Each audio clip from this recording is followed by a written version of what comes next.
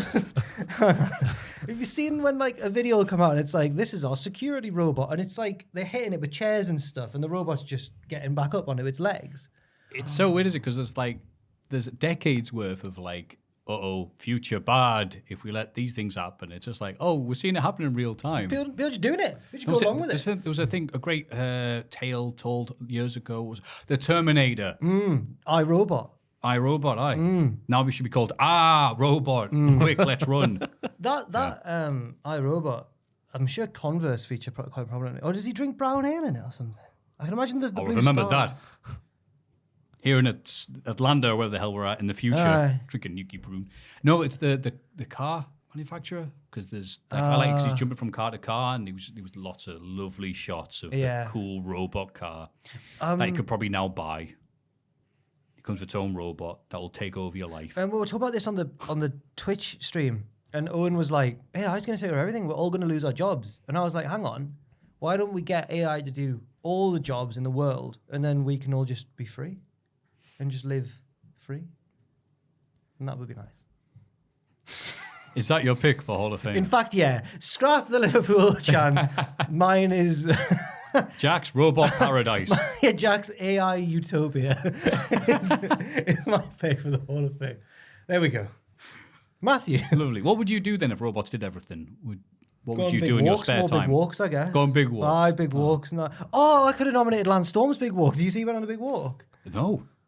You tweeted, gonna break my record for a big walk.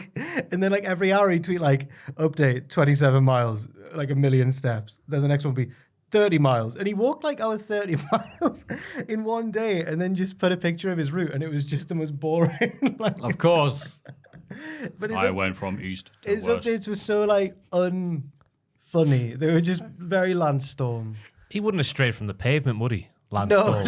On a big walk. No, Hill there? No, I'll go round it on the pavement. He didn't even take a different route back. He just went up and then down. I went the exact same route back. It looked like I retraced my steps so I didn't get lost.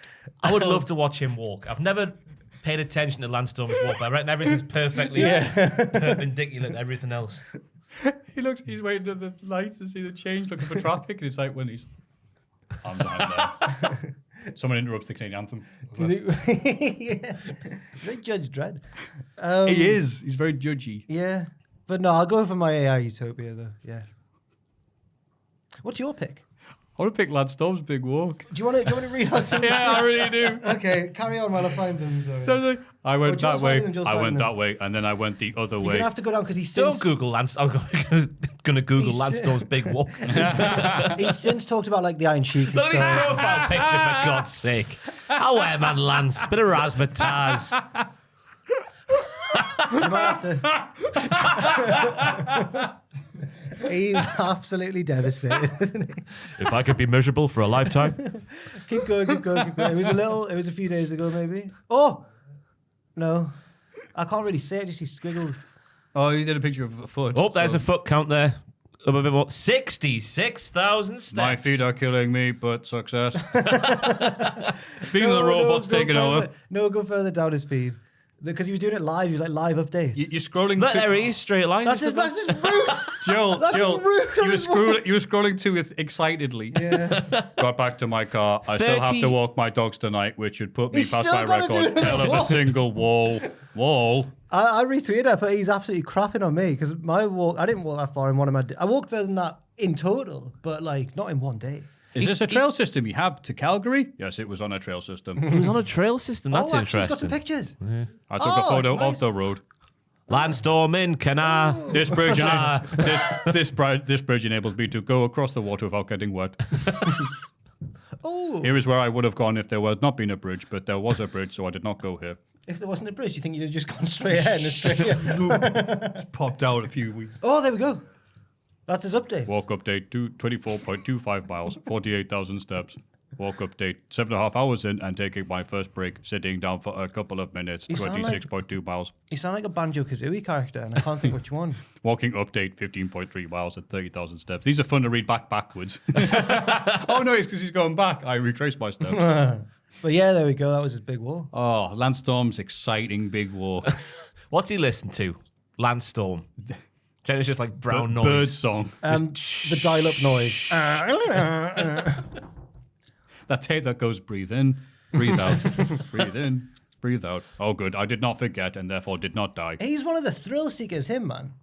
He's gonna rock America. I seek thrill. Is it here? That video No. package is so good, especially because Landstorm's not a thrill seeker.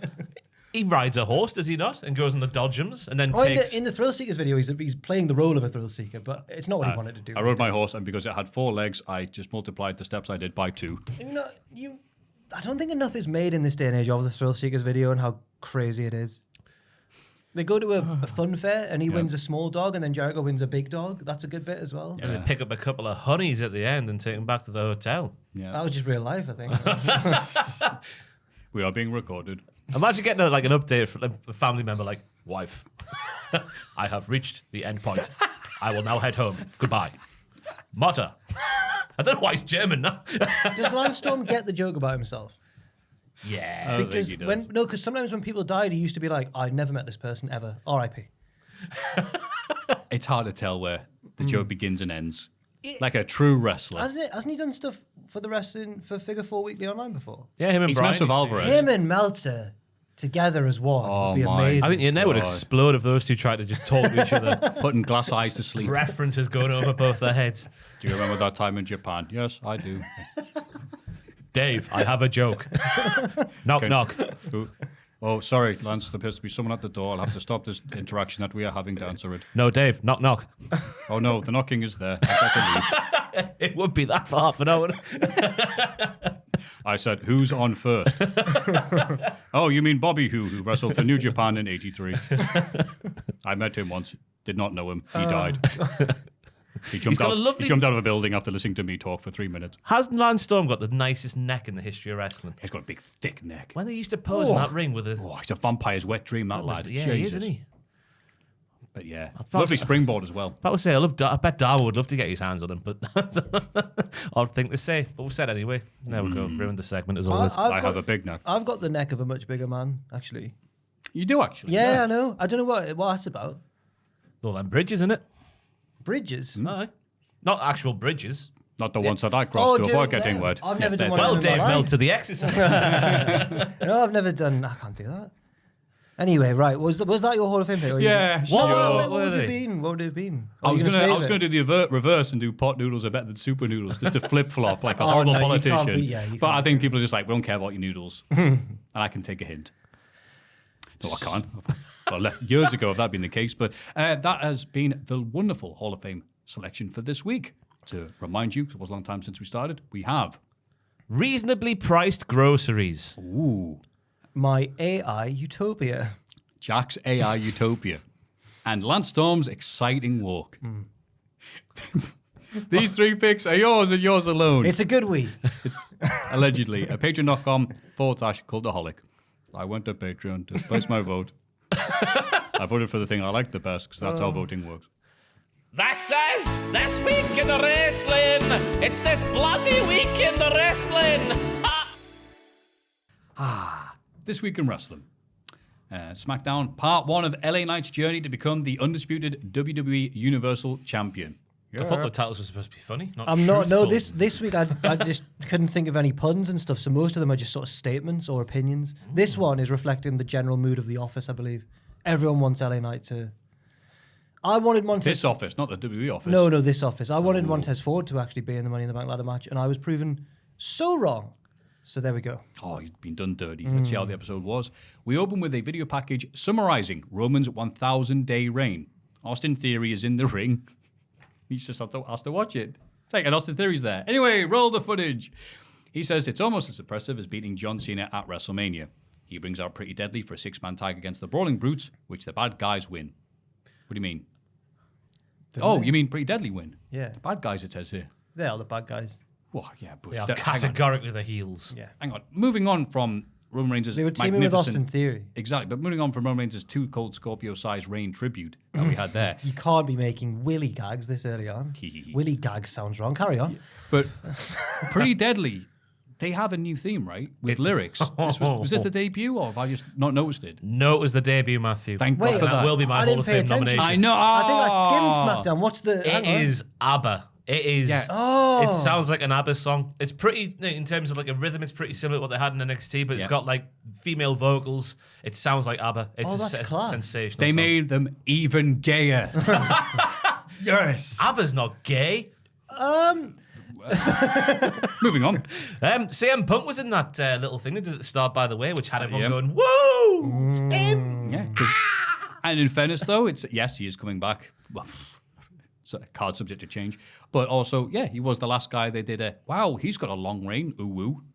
When he beat Del Rio, right? And then he held it until The Rock came back. 434 days. Which That looks like nothing now, but God, back then it was like, he turned heel wow. in the middle of it. It was so long. And they started wearing like jiu-jitsu hoodies. It said like Gracie Jiu-Jitsu on the back. Stuff like that. It did not make him look good. It did. He looked awesome. He kept on wearing those hoodies. No, he was the best. He was the best. his little one. so hoodie. fit, Maffew. He was the best. He had Paul Heyman with him, and he'd go to say it's clobbering time, but he wouldn't have a watch. And then Heyman would go, "Oh, I've got a watch," and he'd go, "Oh, thank you, Paul. He's my favorite wrestler." Carry on.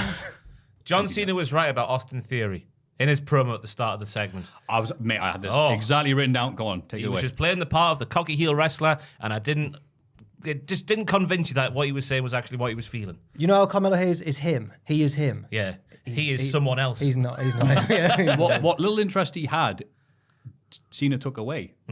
Cena's really buried him. Like, he's pointed out his flaws that are very real. At least he did it backstage before, so it's okay.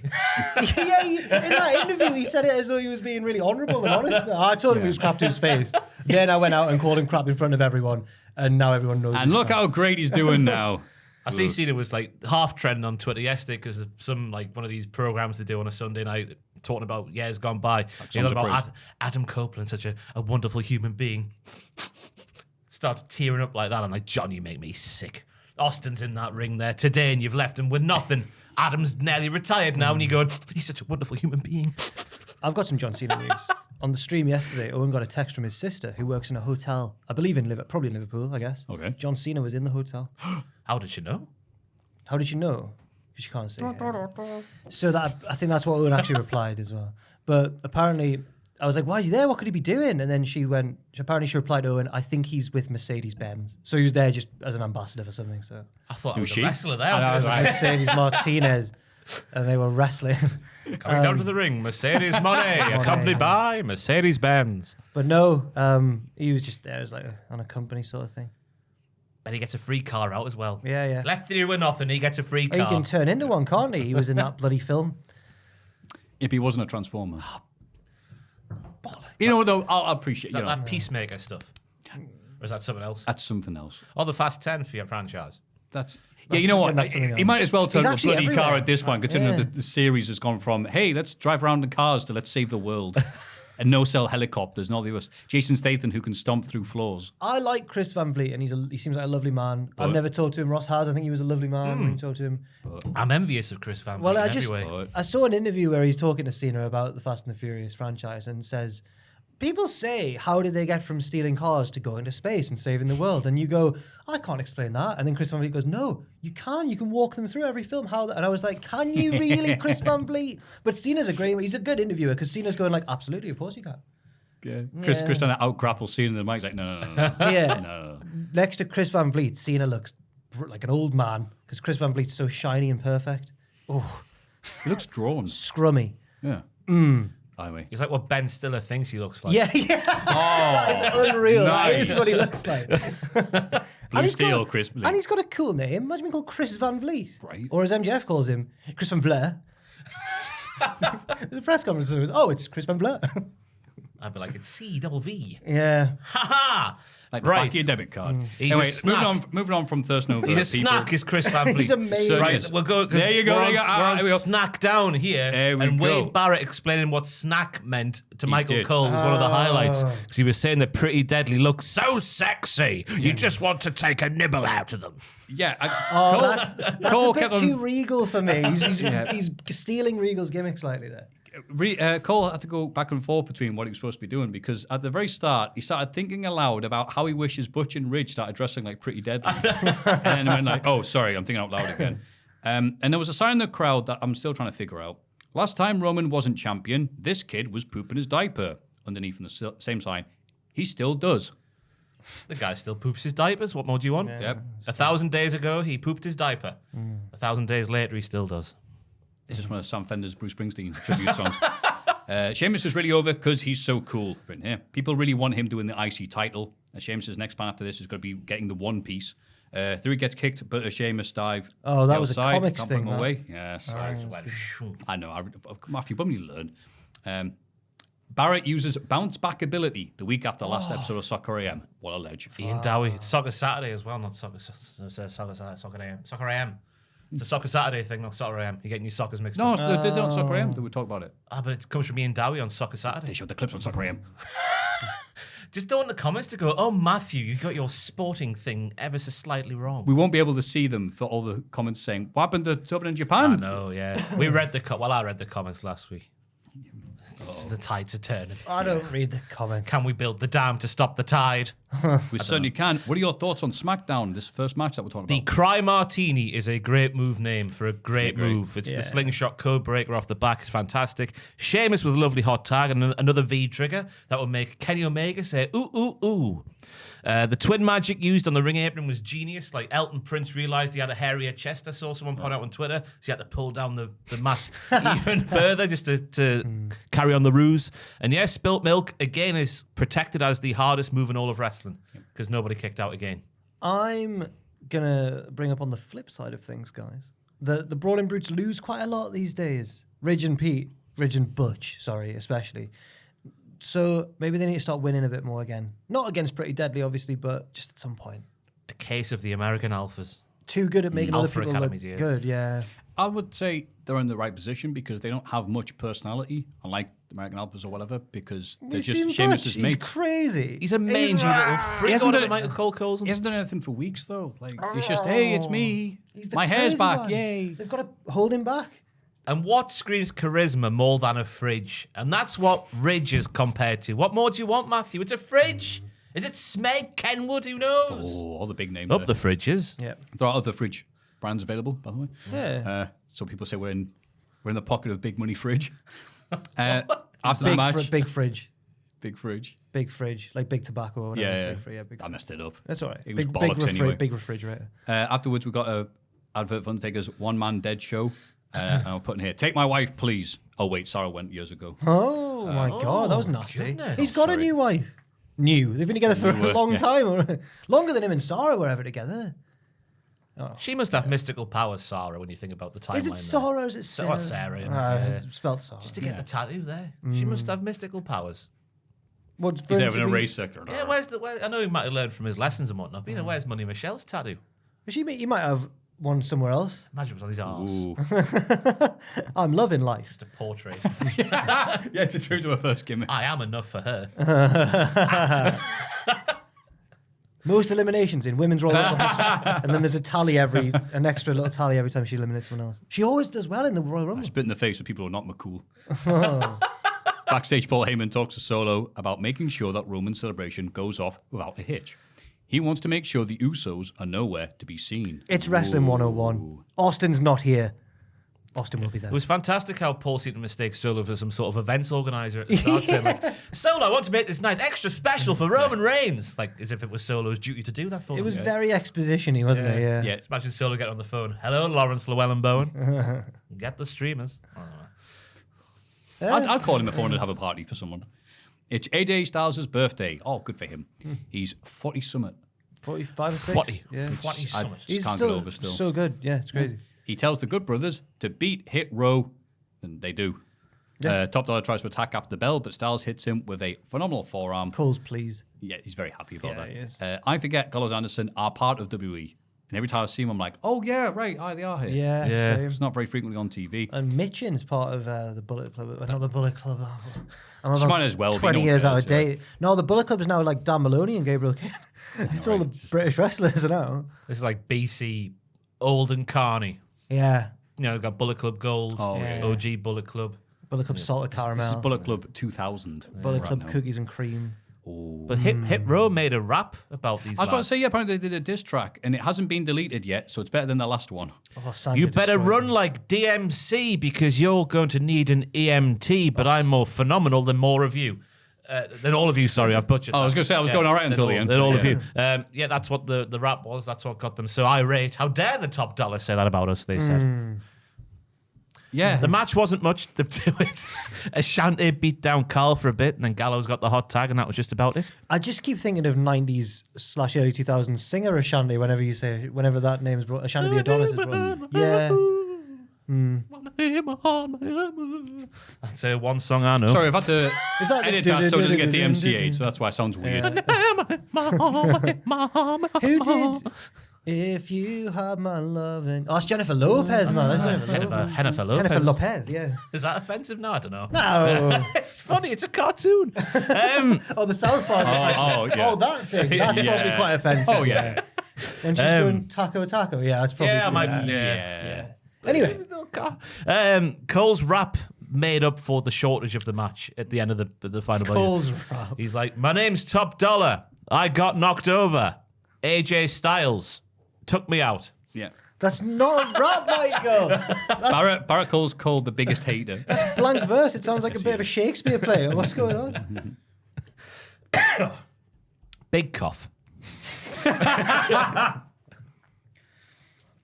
So yeah, it wasn't much here, but the crowd did chant happy birthday AJ Styles, so that was nice. Yeah. It's now time for the Grayson Waller effect.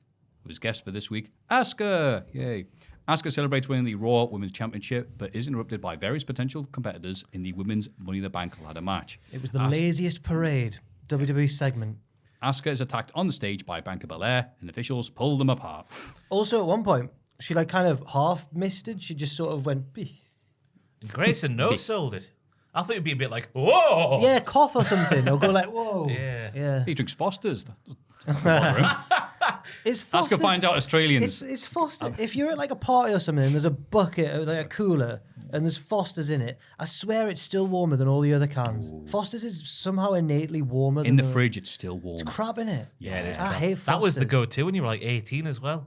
Pint of Foster's. I'd much rather have any other cheap, like Carlsberg, Carling, Stella, like any of the other ones, not Foster's. Oh, Carlsberg's the worst one for No, me. that's It's better than too Foster's. frothy. What's they're both the same poo What's tier. watery Carling? Is Carling quite watery? Budweiser's like soapy water. Yeah. Ugh. San Miguel is my favourite. Although that's a step above though, Sam. You can Yeah, I'll put it in a different tier. Yeah, fair enough. Up the tiers. Up the tiers. Yeah, great. The massacre in Grayson Waller so far on the main roster because he's not being like the Miz on the chat show where No. he instigates folk and prods them and Kisses whatnot. off. Yeah, and then there was a very Vince McMahon segment in the way that everyone walked out one by one at He the was end. there. Or was that on Raw? Raw. That was Miz, yeah. I'll put it as a very NXT segment because they always do this, but instead of them, standing at each bit of the NXT shed and go, no, I'm Spartacus. They've instead got them coming out but we did get to do the Asuka back thing, which didn't get quite the same reaction it did the first time. Well, it's funny on because Raw. they speak a different language. This is at least, I'm trying to look at it in a positive way. It shows that these segments are now much rarer than they were a few years ago. That's true. Every single Raw used to open with one of these, or SmackDown. Chat shows were more important than titles a few years ago. Yeah. KO show, Miz TV. I don't know who else I'd want. I There's can't quite a remember few now. now, to be fair. There's also hard-hitting home truths. I can't wait to talk Oh, about it. How could we forget? I made a few questions that were coming in for Grayson Waller on the ticker again. Tacos254 says, is Grayson a dog or cat guy? Okay. Hard-hitting question there.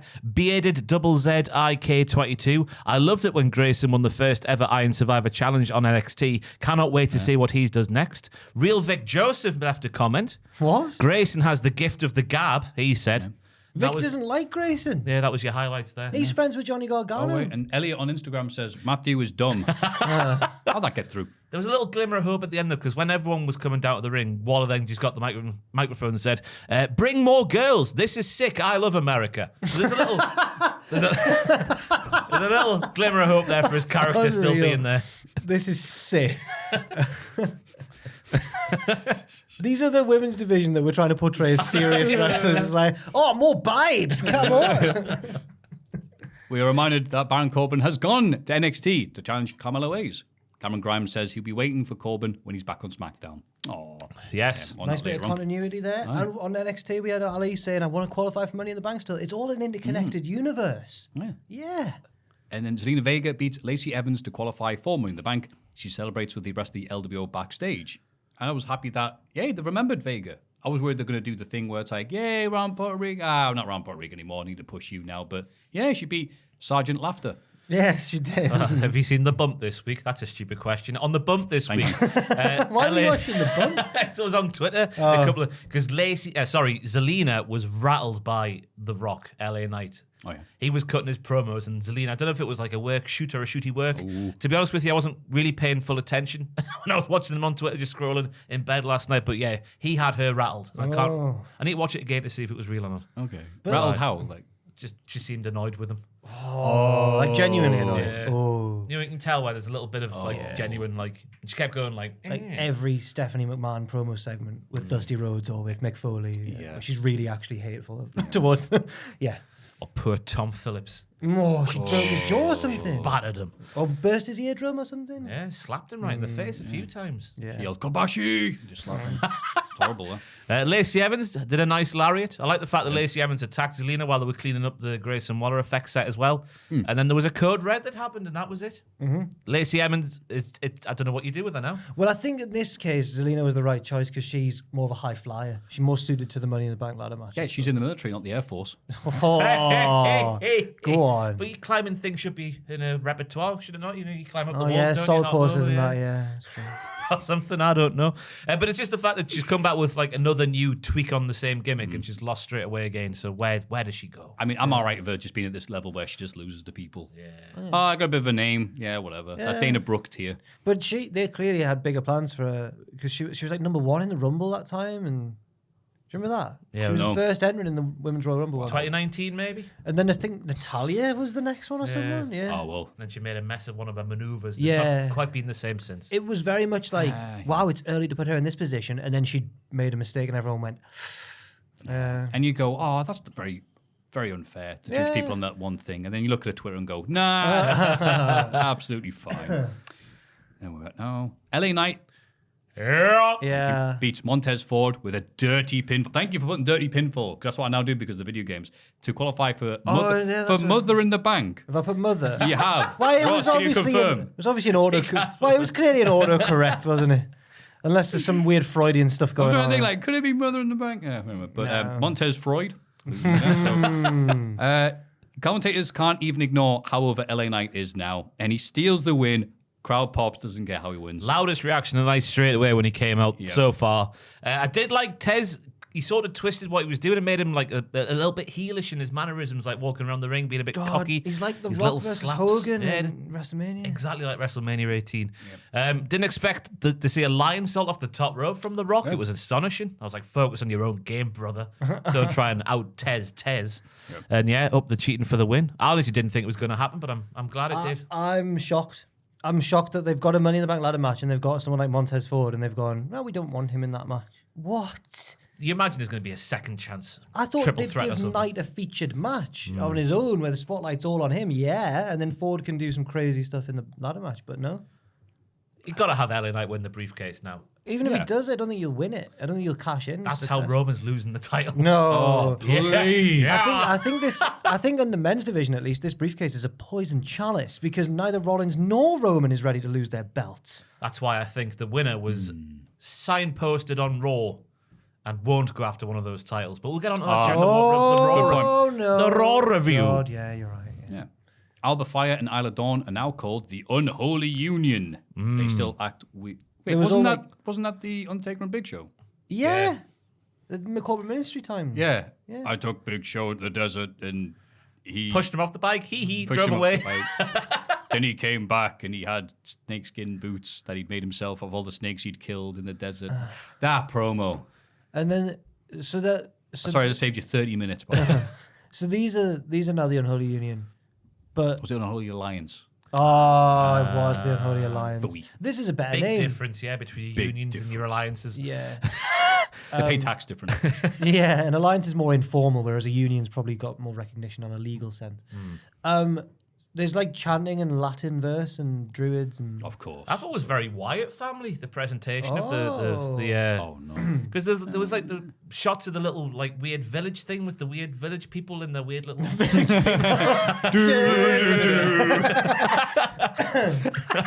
you know what I mean? They had all like the same sort of clobber on. It was one's a policeman, one's a Native American. the furry. catchphrase is now the blood red moon will spell your doom. Better bars than Michael Cole. Michael Cole be like, the blood red moon will soon. Top Dollar was brought to Attack main you. roster too soon. Triple H cuts a promo saying that Roman Reigns is in the same category as Muhammad Ali and Michael Jordan and Shadow the Hedgehog and all this Shadow the Hedgehog, all this other crap. Maffew. Sorry, I'm adding stuff on. It was just Triple H the didn't other. went and Shadow the Hedgehog. Imagine it. I heard him. And the other blitz got my notes. My notes don't lie. The other bloody week, he announced the Raw new title. He's a lazy. He's a well, lazy. the reason guy. why we have to bring in this title is because Roman Reigns is lazy, never shows up, I think he's a he bum. And now this week he's like, please welcome the greatest wrestler of all time. Well, You'll tell your children you were here tonight. I bet he regrets saying that in the first promo because then he kind of corrected himself and he went, and if any of the other wrestlers were good enough to do that, they would have done that. And I bet he thought, I shouldn't have said that. It's clear why he said it though. It's because the USA Network executives don't watch Fox, and the Fox executives don't watch the USA Network. Yeah. So everything That might he says actually is be true. rude. Yeah, you might actually have nailed it there, yeah. If he comes out on both shows and said, no, this one's the best, that they don't watch. Yeah. I've never said the other one was better. Never ever. So all right, I'll read my own notes. Where are we in the show? The Bloodline arrive and Triple H presents Roman with a new belt, which looks the same, but shinier.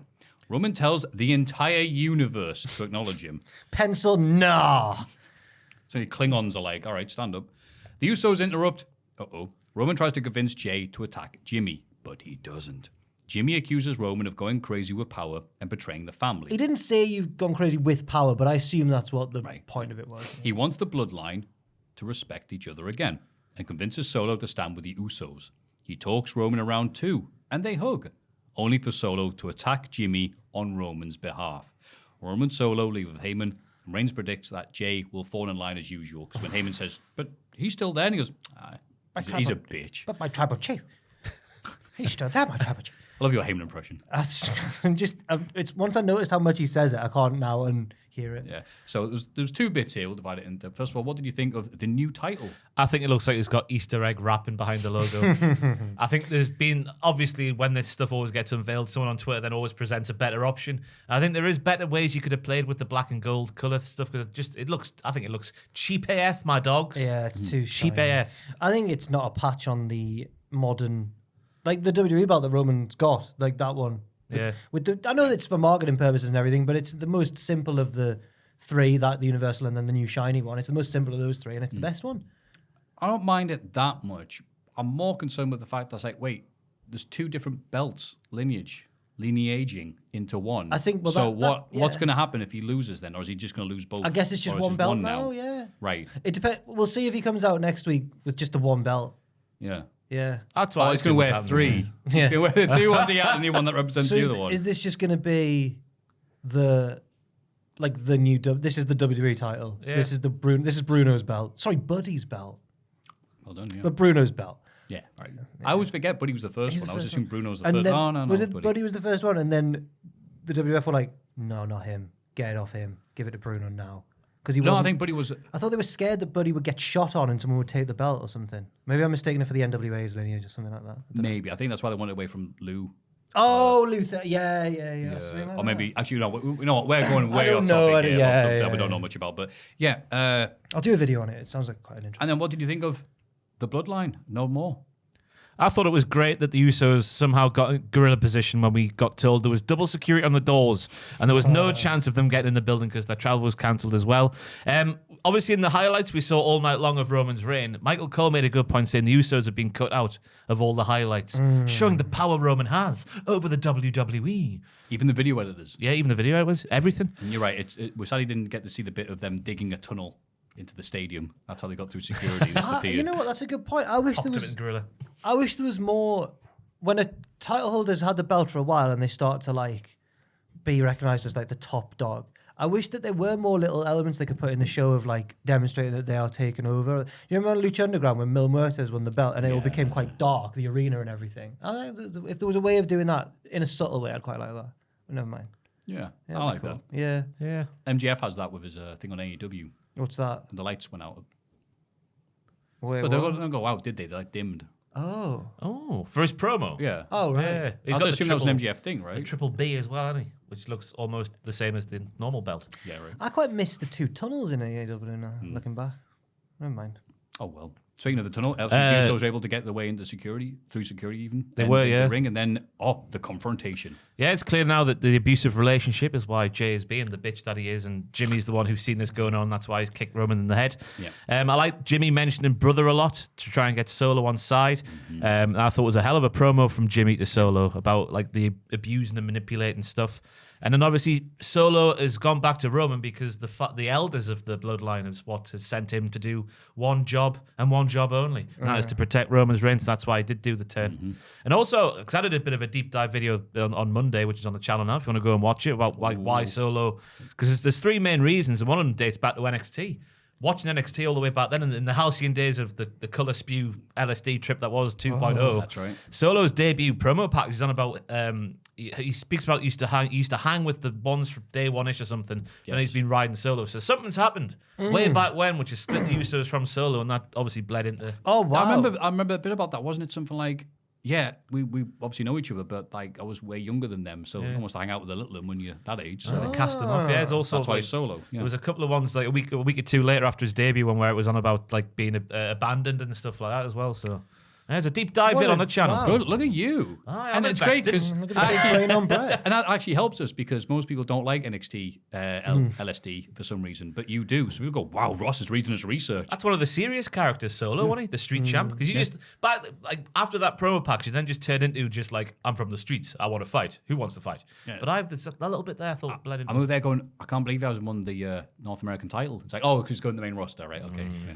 I can't believe they managed to get Scorsese in from Cannes to direct this segment because it was proper good. Kurosawa was busy. Yeah, he was busy being dead. Yeah.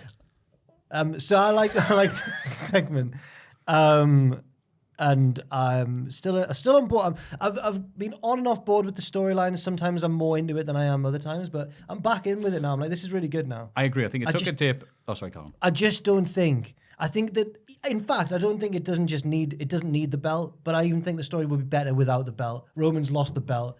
The bloodline's falling apart without him having the belt. Oh, I think he needs the belt. I was going to agree with Ross. Iranu. I think. How can he be the head of the table without the... Exactly. Exactly. No, That's it. wait. No, exactly. So his lads are all falling apart. It's turmoil. No, but here's the big dog. He's got a point. Well, he shouldn't have a point. He should be wrong. Okay, yeah, just be this irrational. When he loses the table, loses the championship, that's when... That's the next thing he's going to put around his waist. but Yeah. I think That's when it'll finally break apart. that's what signifies him being at the head instead of down the sides. Okay. Fair enough. I'm still just bitter that Cody didn't win. I think.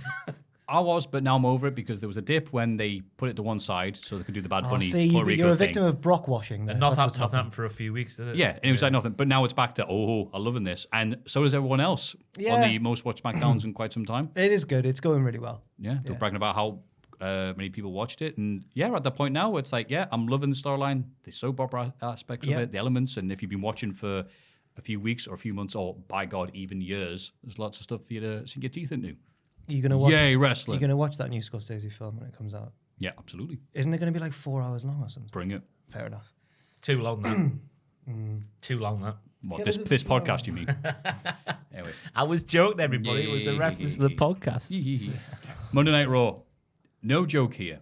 Just a few questions for us to ponder. Have Raw and SmackDown swapped their traditional roles? Oh. Well, let's watch the episode then and see. Like, what first. I mean is... No, wait. Just what I mean is... SmackDown's now the sports entertainment show, and Raw, with Rollins at its helm, is the work rate show.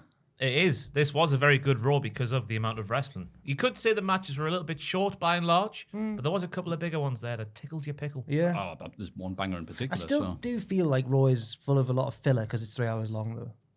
There's a lot of like, let's take a look back at what just happened. Yeah. That's okay. Yeah. It's a good thing to think about. Let's have a look. Seth Rollins opens the show and talks about wanting to defend the world title on Raw. Early today, he put an open challenge on Twitter, which was answered by Damian Priest. Priest interrupts alongside Finn Balor. Seth convinces Priest to leave his stablemates in the back when they wrestle later on. And Priest agrees, even though Balor's trying to no, we don't need that. And Priest's like, no, we'll do it. Saying that Seth's title reign will be a short one. And Rollins points out, well, it can't be any shorter than Balor's.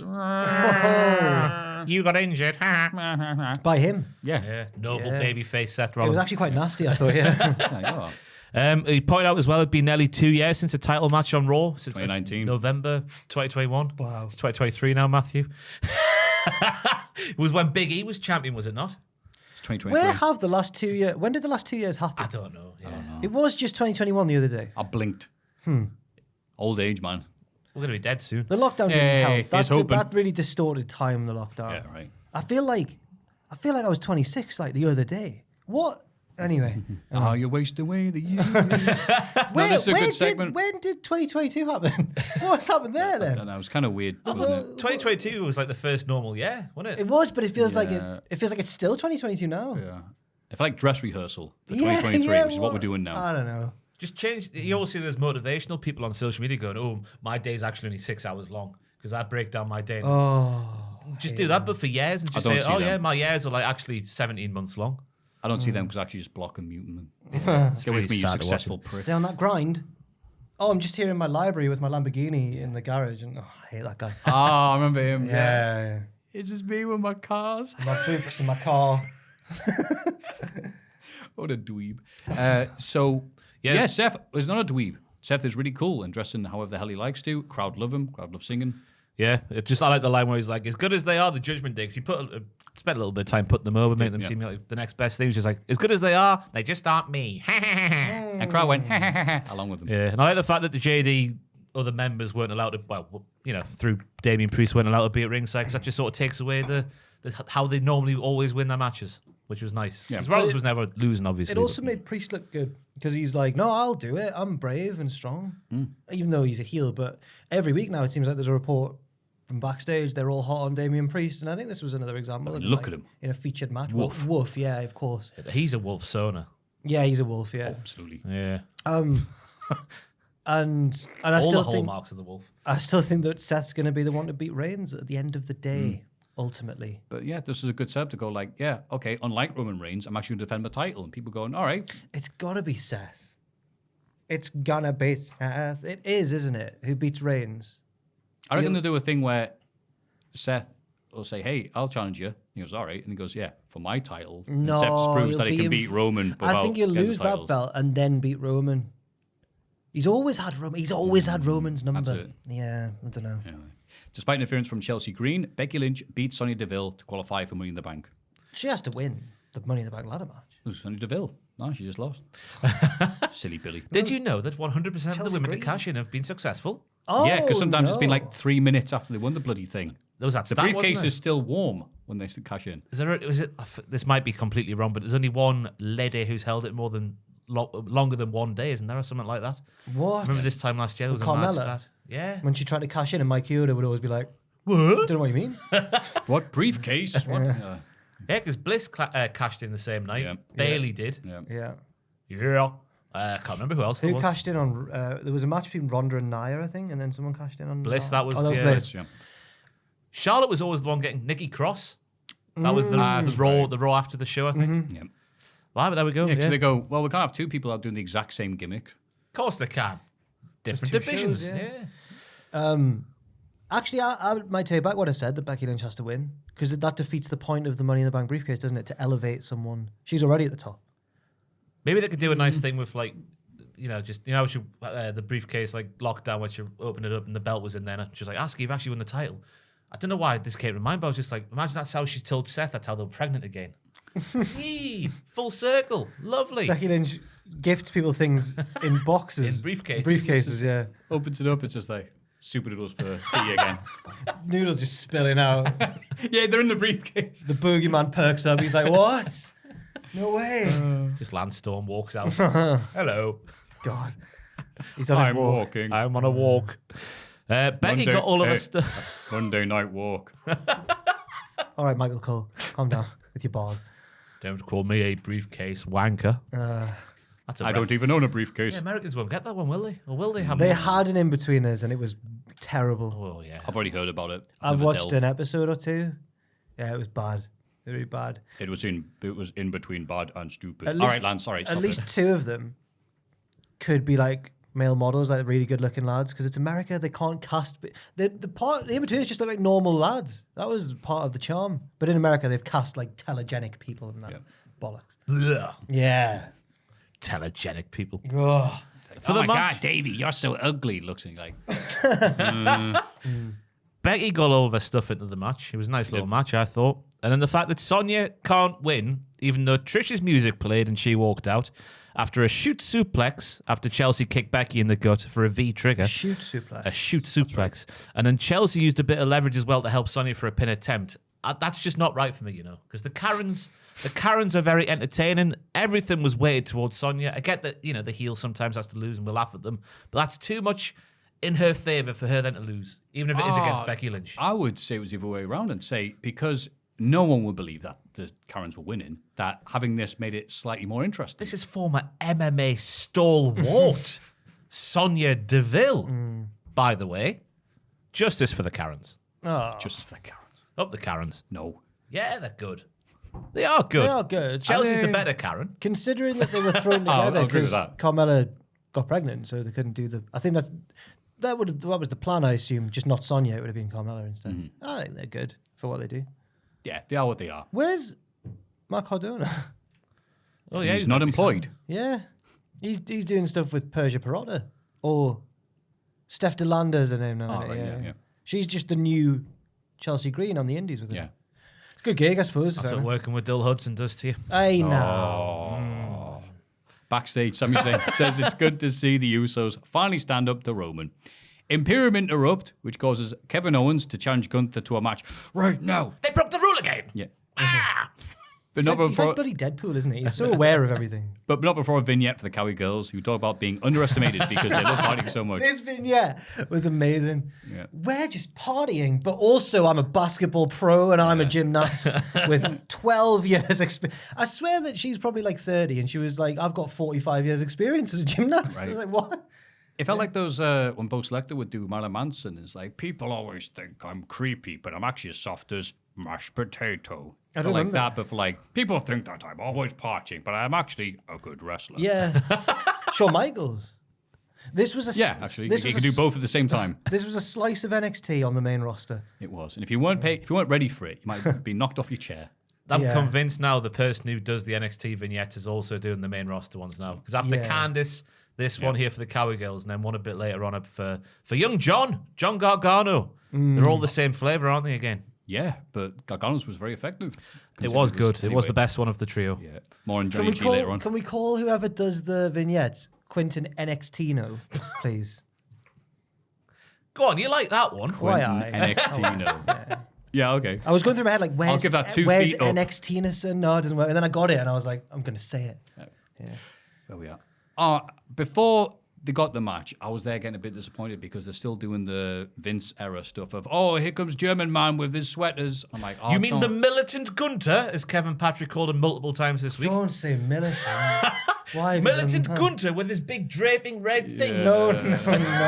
And Don't know what you're talking about. And his odd choice of a rating on the WWE video games as well. Oh, yeah. What's his... It was... Have a guess what number Yeah, it is. bad number for sort of... I can't even... Two fat allude ladies, to it. Yeah.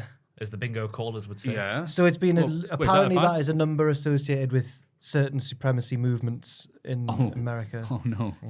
There's too many references apparently made by mistake for it now not to be a mistake. Because you had the Auschwitz stuff in the promo packs for WrestleMania. Oh, God, yeah. That had to be a... I mean, that was Really? a mistake. But as Ross says, though, any one of them in isolation...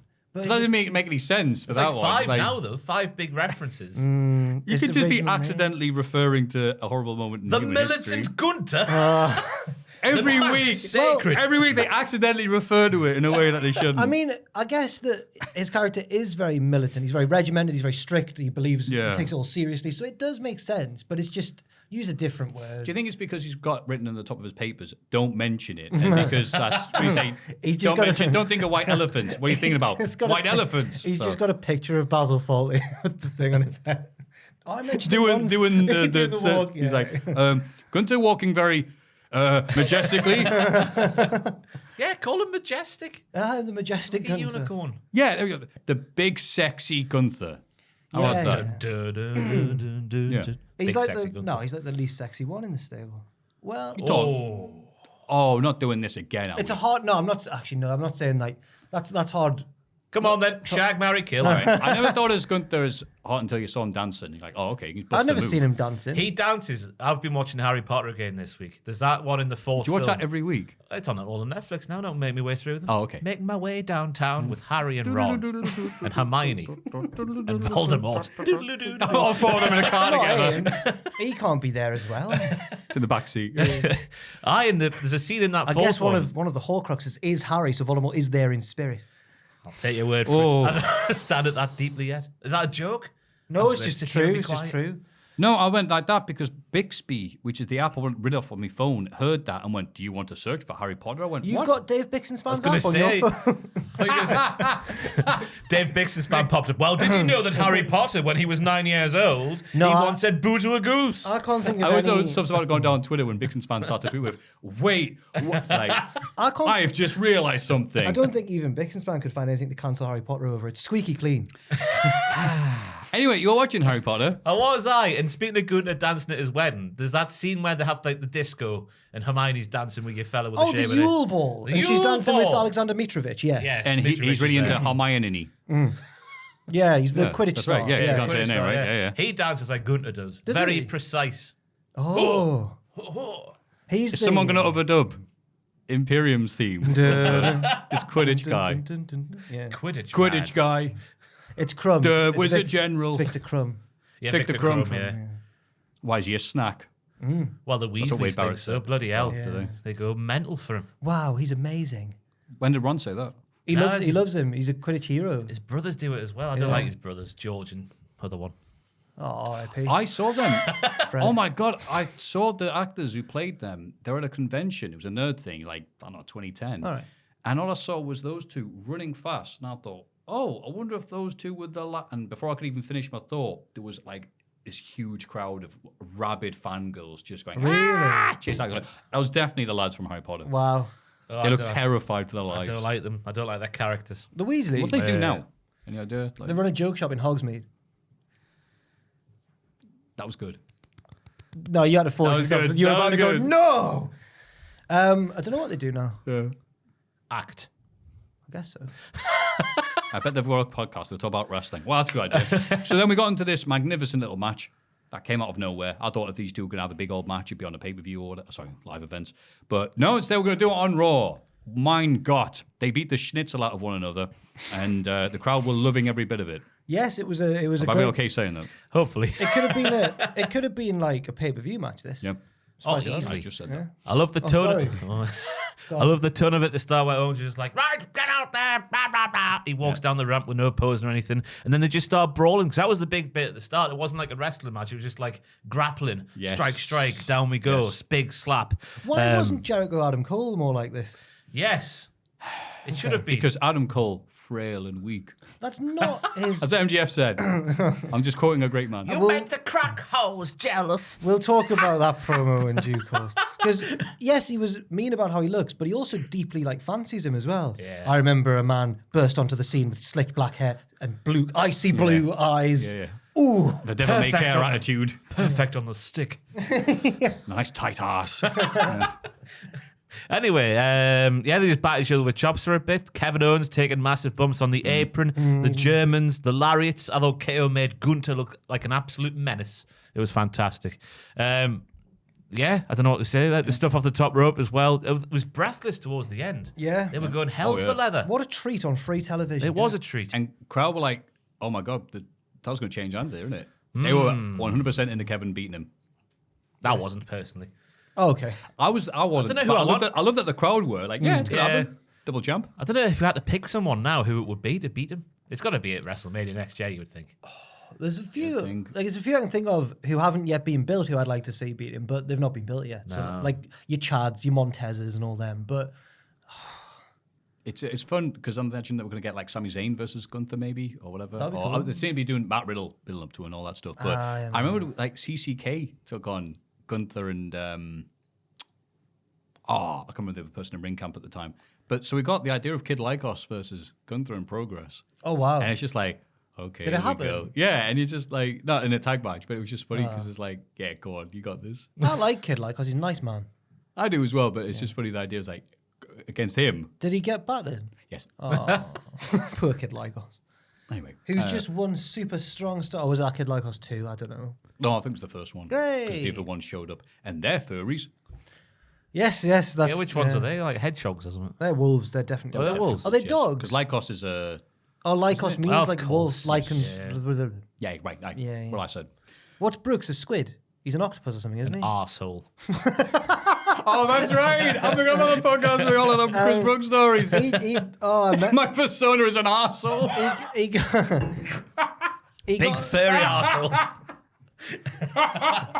He got a mention on Matches of the Month, which is coming out this weekend, actually. I watched it. He won a tournament in DDT. Yeah, it was weird seeing him. He won the match and was crying and stuff, and it was a real serious moment. And it was just weird seeing Chris Brooks in a non-ironic storyline. It was weird. That was when that Ross quote tweeted, and he was laughing. I remember now. Yeah, he might be, he's not one. Jonathan Gresham though, he does the. He's an octopus. He's an octopus. Yeah. Well, what's Brooks then? A squid? He's the calamari catch king. He's like a. Yeah, I thought he just got that because the Calamari Catch Kings together with Gresh. So is he a squid by proxy? What is his first? This is silly. God. Anyway, so yeah, fantastic match. Definitely going to be on your Magnificent podcast. Is the new one out for? It's coming out this weekend. Fantastic. On Can't wait to see it. Sunday. If Tom hasn't got too many things to do, which he might. You've answered your own question now, haven't you, I know, yeah. So it might or might he not. He wishes be he was a squid because then he could do even more work with those 8 tentacles.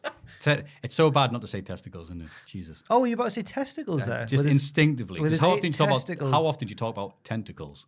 How often do you talk about testicles? A lot. Backstage Imperium. In their update, Matt Riddle interview, speaking of testicles. So he puts Giovanni Vinci in a submission until agents drag him off. Sorry. I'm just going to say, I like this Matt Riddle more. No. Yeah. It was good to see him being serious since he is a former mama-at man. But I think after last week's promo and this week's promo, this is the guy they're setting up to take Gunther's IT title? Captain of the Computers. IC title with the Money in the Bank briefcase, which I don't like. 'Cause it's a secondary title. Yeah. You always go for the top one, surely. But this would be a nice change of pace because if obviously Roman Reigns and Rollins is like, what are we going to do? Yeah. It would be nice to just go, I want to put this. If they're building Gunther all this much, I'm all right, I'll be all right with it. But I'm all right with them resetting Riddle as not being basically Afro Man.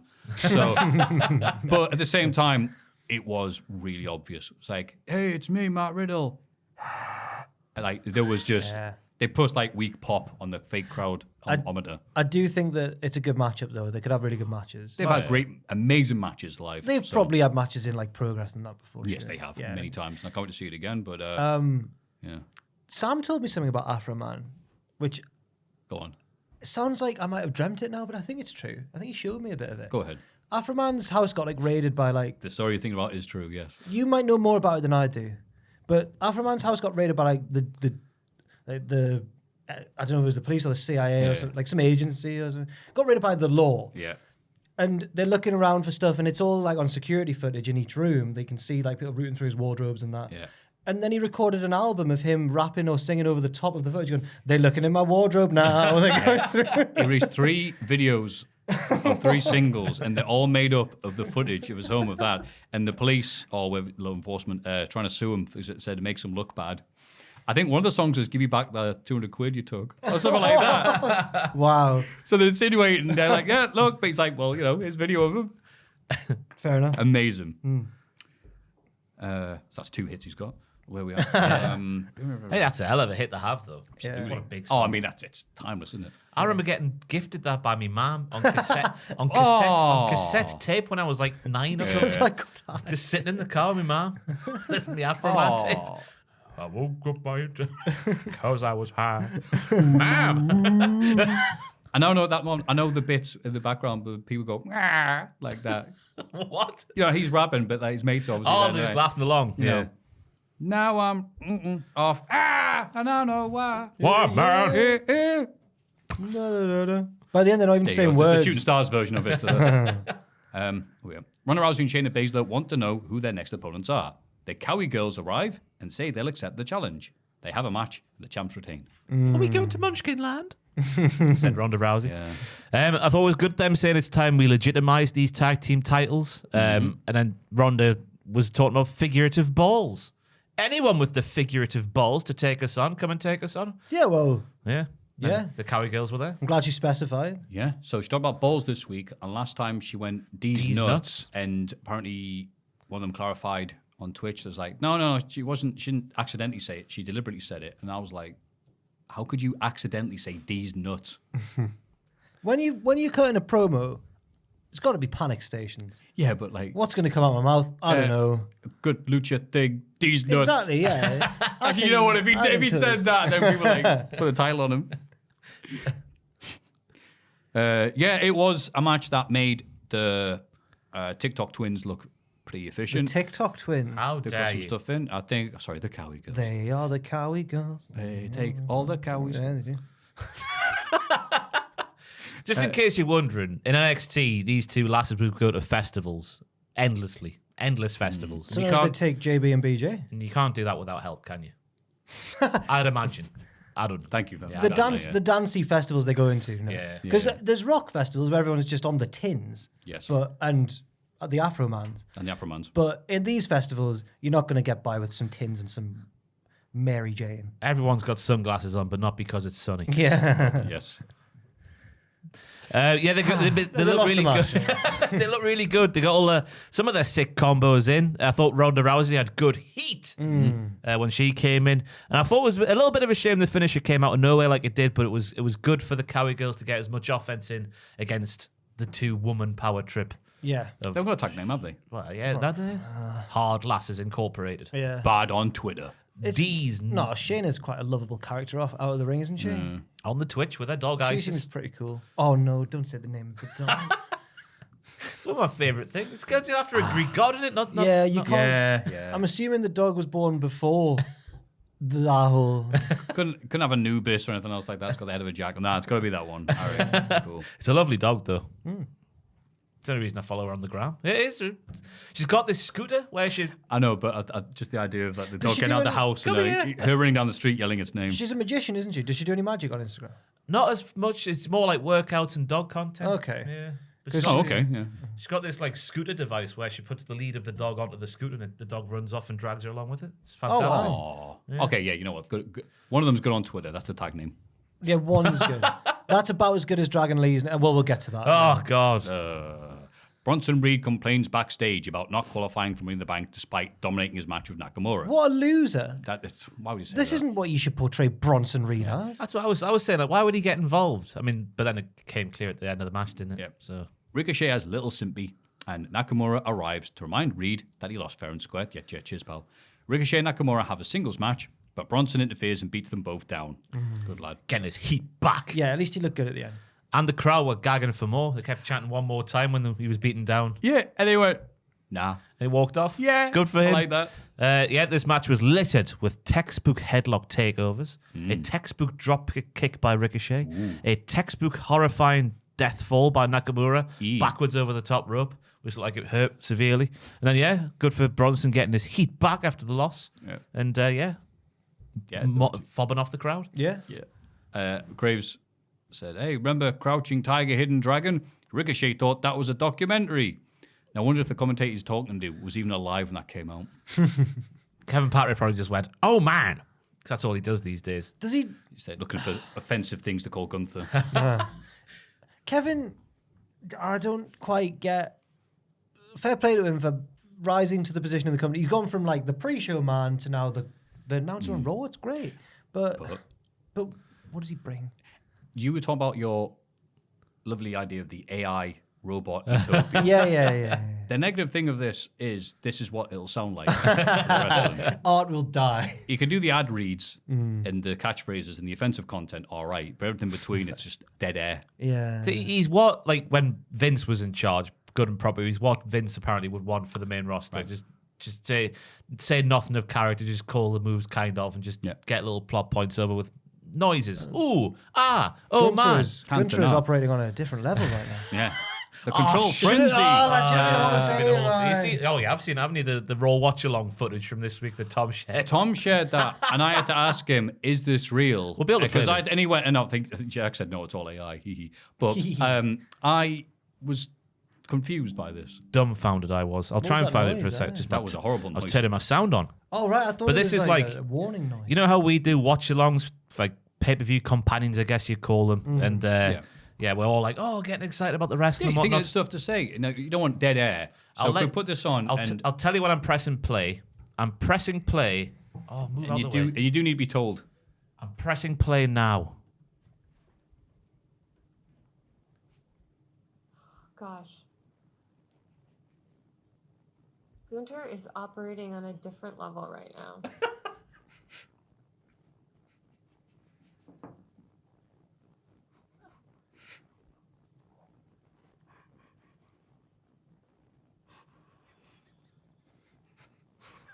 We're halfway there, everybody. You don't see neck cranks like that very often. No. In all my 27 years of watching sports entertainment, it's one of the better neck cranks.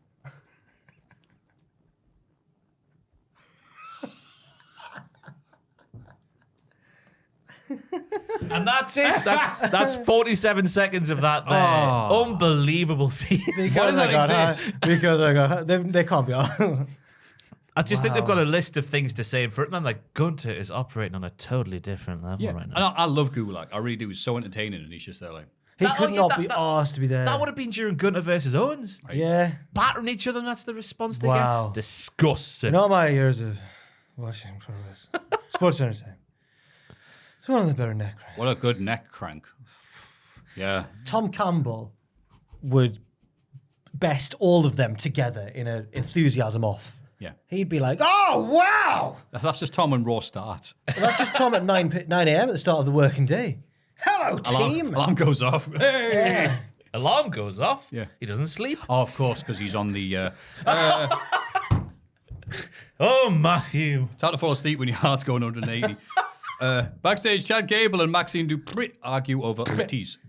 Otis says that to stop the Viking Raiders from ruining their matches, Maxine needs to be able to stand up to Valhalla. So, I don't know if they're making too much of this issue. The Viking Raiders have ruined one of their matches last week. But the week before that, they beat the Viking Raiders. They're better than them already. Yeah. It's because Maxine's getting in the ring. Okay. She's scared of Valerie Haller. She runs away from Valerie Yes. Haller. Yeah. But MMM are gone, as far as I'm considered now. This is a full switch to the AA for Maxine She's now part of American... No, not American Alpha. Alpha Academy. Alpha Academy. They are the brain, the brawn, the beauty, and the brand management. She doesn't... So there's the BBB as well as the AAA. But now I think she ends the segment by saying, Gable's like, I'll train you. And she's like, I'll go and get changed into the perfect outfit, which we haven't yet seen. We don't see that. At the an end of this entire week to episode. put it on, so it better be good. It better be good. But Like this Elton is John in '83. this is slightly too similar to Chase U for me, More on that later, but that's not a good as point. but not as good, obviously. Yeah. What do you reckon the perfect wrestling attire is? Oh, say perfect. It's gonna be a blue singlet, a towel, swatting the chewing gum. No, it depends on the wrestler. Yeah. Yeah. So, thing that Darby wore when I had, like, what's it called? What, Like, Elvis? press studs on there. Not Elvis. On the outside of it. When I Oh, yeah, his outfit was a weapon. We're getting to that time of year when the next season's football kits are starting to get revealed, and it's the only time that most men turn into like fashionistas. Like, well, I enjoy the way the design works on this one, but not the other one. It's good. It's Tier not- list coming to hold and give soon, everybody. Oh, there we go. Me and Jack Agnes did one for the World Cup and it went down well. I used Lovely. to do the lists for that at the old place. I used to do every Premier League kit this season ranked from worst to best on the site. Yeah, Wait, you did the World Cup? Where did Nigeria rank? that was a Not in the World Cup. Were they last year? I asked I what can't remember. I asked. What I asked. no, but they had the jazzy kit, didn't they? It was Yes. cool. Yeah. I know because I nearly bought it. I was Did like, you? oh, that looks so good. It was like 70 quid. I went, I'm not going to buy it. All the cool kids in England started wearing that. That's why I didn't have it. It's time for Miz TV. Yay. His guest this week is Cody Rhodes. And Miz calls him stupid for wrestling Lesnar with a broken arm. This is what Grayson Waller should be, saying things like this. Cody says it took balls. Got a lot of that this week. Which is something Miz wouldn't know about. Know a tiny bit about. Miz introduces two more guests, Dominic Mysterio and Rhea Ripley. Dominic and Cody trade insults until Dom cheap shots him and hides behind Rhea. She tells Cody he's now just like his dad. Cody knocks out Miz with his cast. It's like, I'm so angry, but I can't hit her. So even though she would probably no-sell it, but I'll knock out the Miz instead. Yeah. But while Cody can't hit her, Mother can. Brandy Rhodes Oh, took the God, twin. yeah. Brother Brother Rhodes. Brandy Oh, Rhodes. Brother Brandy, I knew Brother you'd Brandy. come. She took to Twitter to get herself involved, which I'm sure nobody wants to see unless I do. it's her Brandy getting battered. Oh, no, I want to see Brandy grind her down like Triple H back in the day, cerebrally. Go on, what did Brandy say? What I just said there. He can't hit you, but Mother can. Oh, that's what. Oh, right. Yeah, okay. something like that. Daddy can't That sounds like hit. the type of thing you Oh, yeah, would say, Dad- Ross. When Daddy you can't hit mommy, but mother, mommy can't. Yeah. There's a lot of parent Mother, stuff mommy. being said. I don't I know. get confused now. You got to know the difference between your mothers and your mammies. Your mammy's a bit like, ooh, mommy. Oh, okay, yeah, Then yeah. mother's like, what's for tea, mother? Imagine if One's a Rhea, cool thing to say to someone and something's deeply unsettling. Imagine if Rhea, after her next big title victory, like she retains the belt, title celebration the next week on Raw, she's in the ring. Who told you it was open mic season, bitch? Here she comes. Think of the pop. Think of the pop. Well, the As long dreary as she comes theme. out to wrestling as more than one. B-R-A-N-D-I. No, it's the dreary theme. I'm Going in. I'm going. I was just doing the bit later on. B-R-A-N-D-I. Is it in the song, is it? I think that's the verse, yeah. Spells out her name. I've not got that far before falling I'm asleep. going in. I like I'm going in. What was it? Yeah. Call her Brandy because you have too much of her, she'll make you dizzy. Go on. Yay! Yeah. Shabba. She was part of one of the finest of its kind matches in WCW history. I think I oh, got about the Nightmare I Collective. thought you were going to say No, that as well. Yeah, yeah. Her versus Amin was genuinely Yes. a really fun match. It was, yeah. Yeah, because That's legitimately her best match ever. It Oh is. God, yeah. Yeah.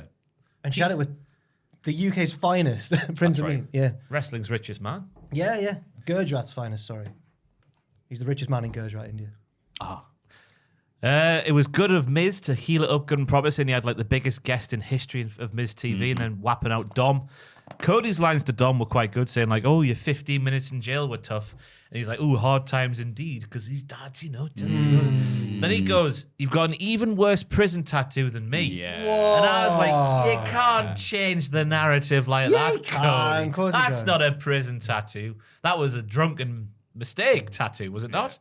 Was he drunk? I don't think he was, but I love him telling the story that when he had the meeting in AEW with all the talent and the people that he had to have with Jim Ross just stared at his tattoo the entire meeting.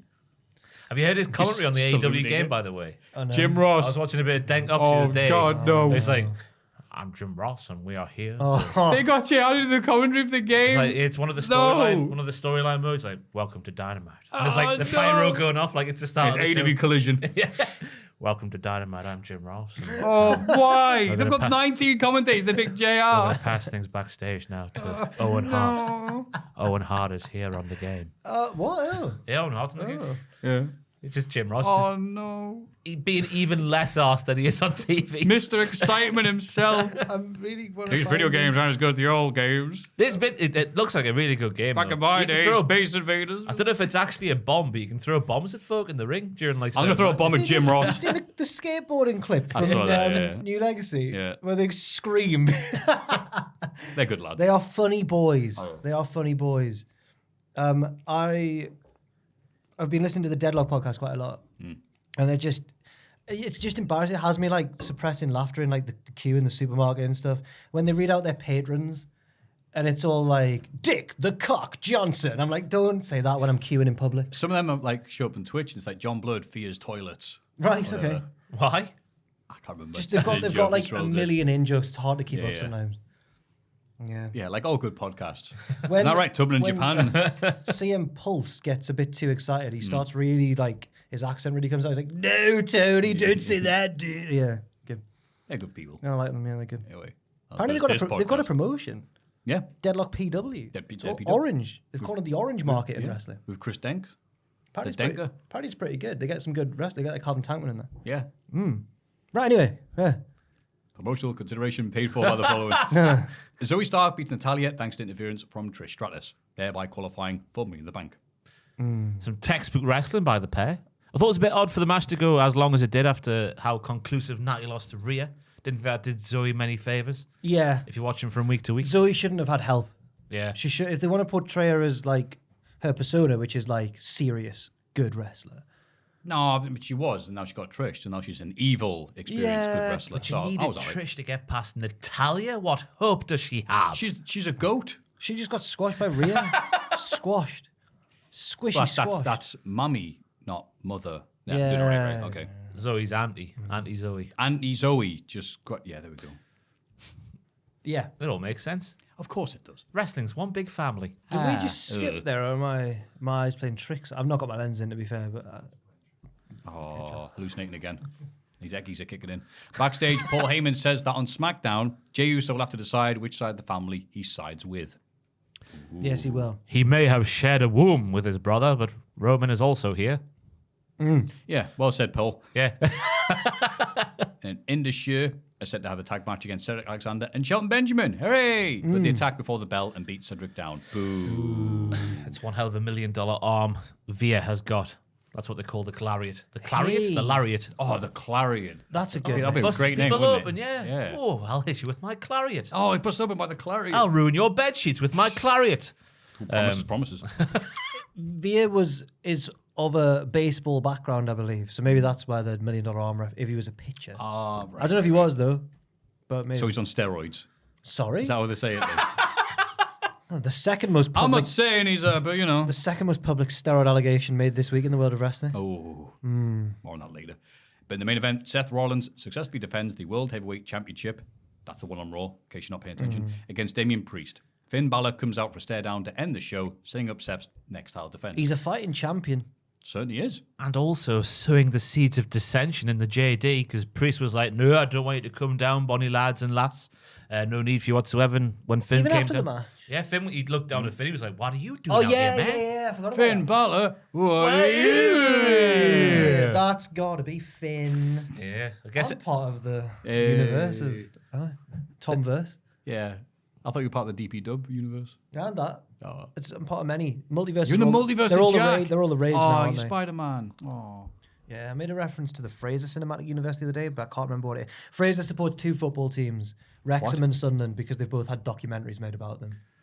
I know. He keeps going, why don't Sunderland sign Ben Foster? I'm like, that would be great for the Fraser Cinematic Universe if one player you know joined the other team that you know, but no. The universe exists in his head is like, yeah, this would be great for me. Well, I was like, what do you think Wrexham are going to do next season? He was like, it would be good if they like almost got relegated, but then survived right at the end. I was like, yes, but they could just have a really boring season and finish 10th. They could just finish in the middle somewhere. That can just happen. It's not necessarily going to, just because it's Ryan Reynolds and Rob McElhenney, doesn't necessarily mean it's going to have a Hollywood narrative. Yeah. That's a Newcastle story right now. these takes are hurting me from Fraser. Yeah, you are He right, does pal. it, I have to, in Fraser's defense, I should say that he does it. Defending Fraser, can we clip that? He does it knowingly to wind me up, I think. He knows that he doesn't know much about football, and he's doing it on purpose, I think. Ah, okay. Yeah, I think. I You hope. think? I hope so. Like how Damien is intentionally annoying. Nah, that doesn't work at all. I tried. No, not anyway, at all, because yeah. Dave's like, we're going to get next week or whatever. They're going to have the title defense. And Dave's like, well, so you're not going to have us at ringside? And Finn's like, nah, can you come to ringside? No, it was like, that'd be really appreciative. And Dave's going to go, what? But I thought you were a mighty warrior. And Finn's like, no. I'm also excited to see Balor and Seth. I think we good as well. Oh, the set. I think it'll be money in the bank, won't it? The title match at Money in the Bank. There was a really impressive deadlift arrow part of a Falcon arrow from. So I've split a Falcon arrow into two moves. The Falcon bit's where they fly through the air, and the arrow bit's the bit on the mat.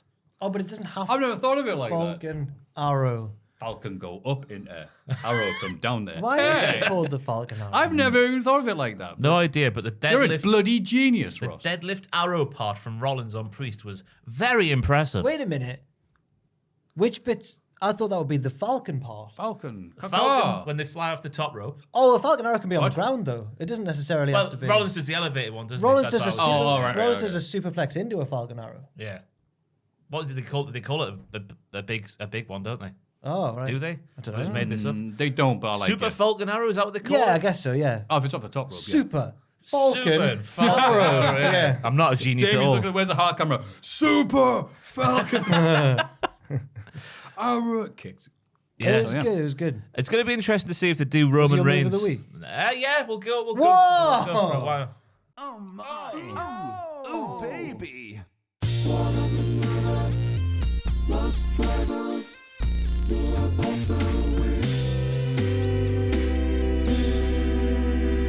But it's going to be interesting to see if they do the old Roman Reigns shtick with now Damian Priest, because obviously Finn Balor has defied his orders. He didn't call that play, as Roman Reigns would probably say. But not. There's no one who's a boss there. They're all at the mummy level. But does Damian think he's the boss? The boss have said I got main event potential, Finn. They've never said that about you. I like Balor last week. He was on the apron, went to get the Tigers, started impersonating Seth Rollins. His fans, whoa, whoa, whoa, whoa. Yeah. Yes. Yeah. Yes. I don't know why I brought that up. But that does end Raw. Would you like to have a break? Because I want to go to the toilet. Yeah. Yeah. Very well. Yay. Right. Sorry. You're going to leave it in, aren't you, you bastards? No. Maffew's comedy burr. NXT. NXT So 2.0. sincere, that. NXT 2.0 is back, baby. That's what I was saying. It felt like a very NXT episode. Certainly was. On August 23rd, 2022, TMZ reported that Afro Man had taken to social media and Oh. posted images and videos of his home in Ohio being raided by the sheriff's department. He recorded a trio of songs criticizing the raid titled Will You Help Me Repair My Door? Lemon Pound Cake, and finally, Why Are You Disconnecting My Video Camera? On March 14th of this year, 7 police officers from the Adams County Sheriff Offices sued Afro Man, alleging that his use of their personas from the video of the raid was an invasion of the officers' privacy. Wow. Afro Man is operating on a different level right now. Yes. I've seen police exposés before, but this has got to be one of the better police expos I've ever seen. Why did they do I'm that? just going to drink. Like, that's the sound effect I'm going to do.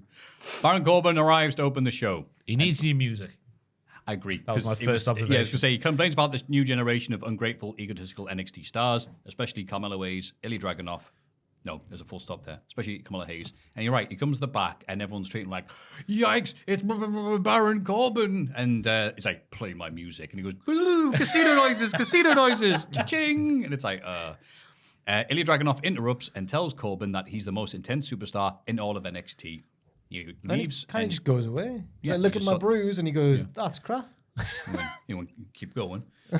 Trick Willie attacks Corbin from behind and knocks him out the ring. Backstage, you see that Dragunov has been laid out by Braun Breaker.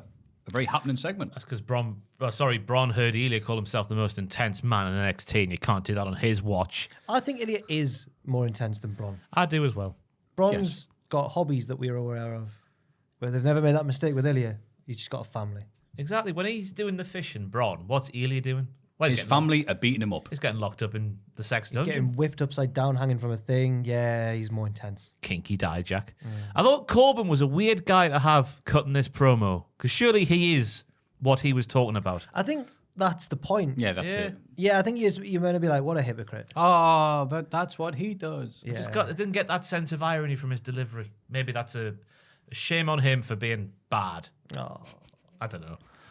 Though it didn't really feel like there was a little wink and a nudge in his promo. But that's what you get from Baron. It's just, it's very what you see. But I want winking. I want nudges. I want satire. He's happy Corbin, not winking Corbin. That comes next week. What's satire Corbin going to come to the ring wearing? What music would Jester's satire Corbin? outfit. Oh, An irony shirt. I'm here to lampoon your favourites. No. Baron Corbin. You're watching Heckenbottom. Heckenbottom. Charlie Dempsey and Drew Gulak have made Thea Hale into a hardened grappler. She demonstrates by putting a wristlock on Delightful Hudson. Oh, ow. Ow. Ooh. He My reminds, scapula. Yeah. Is that what he said? I can't remember. Something like that. he reminds her that she can't win a battle royal with submissions, but she's confident that she'll win and become the #1 contender. We see Willy Wonka poke his head around the chocolate factory door. And he's like, see you tomorrow. So He's actually American. Yeah, I know. Yeah, but he looks I know he's so Regal's English. son, It's but just funny, isn't it? Yeah, she's got training tomorrow morning because this was filmed earlier today before the Battle Royal. So she's going to be, as we're sat here right now, she's going to be one tired lady. Oh, yeah, she's had the Battle Royal and then training again the next day. morning. They haven't put Thea Hale with Dempsey together because she's so tanned and small. He thinks she's an Oompa Loompa.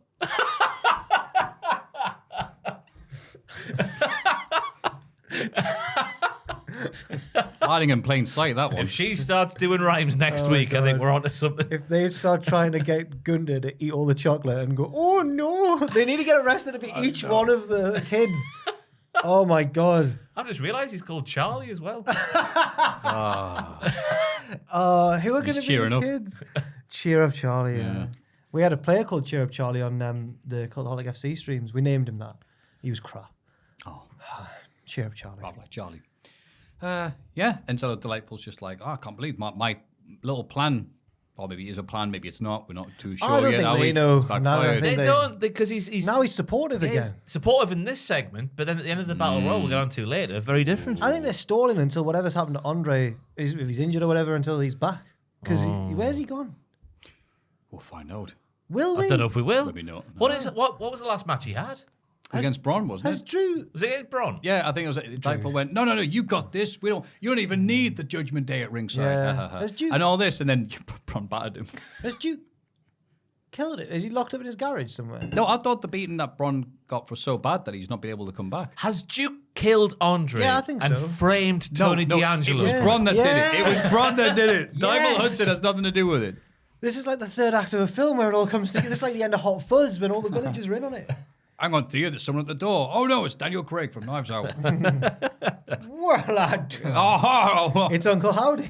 I had to explain to someone this week, by the way, who Foghorn Leghorn was. Oh, come on. A And I classic felt- cartoon Thank character. you. That was my reaction. Yeah. Big old, I can't say that word on YouTube. C-O-C-K. Yeah. Oh, can I say that? Yeah, phonetically Rooster, big apparently. old rooster. Big old rooster. Yeah. From the south. The southern gentleman of a Vince rooster. loves them, apparently. That's, According to I read D-Generation that X. rumor, yes. Yeah. Because it was somebody who was talking to somebody else and they were going like, yattering. So the line that Foghorn Leghorn has, boy, she's got a mouth like an outboard motor. What a And I classic. did that and he went, why have you put that daft voice on it? It's Foghorn Leghorn. And he went, who? And I went, Oh, Does he God. know about I, Elmer kinda, I Fudd? turned to dust and my hair got long and Does he grey. know about Yosemite Sam and Elmer Fudd and all No, I that? did. I went, have you heard of Daffy Duck? And I don't know who Daffy Duck is. Like, Oh, well. stupid person, Maffew. So you know the main eventers in the Looney Tunes. That's it. Oh, right. But the I'll mid-card lads like Foghorn. I started a video the other day with a Perry Como reference to show how down I am with the kids.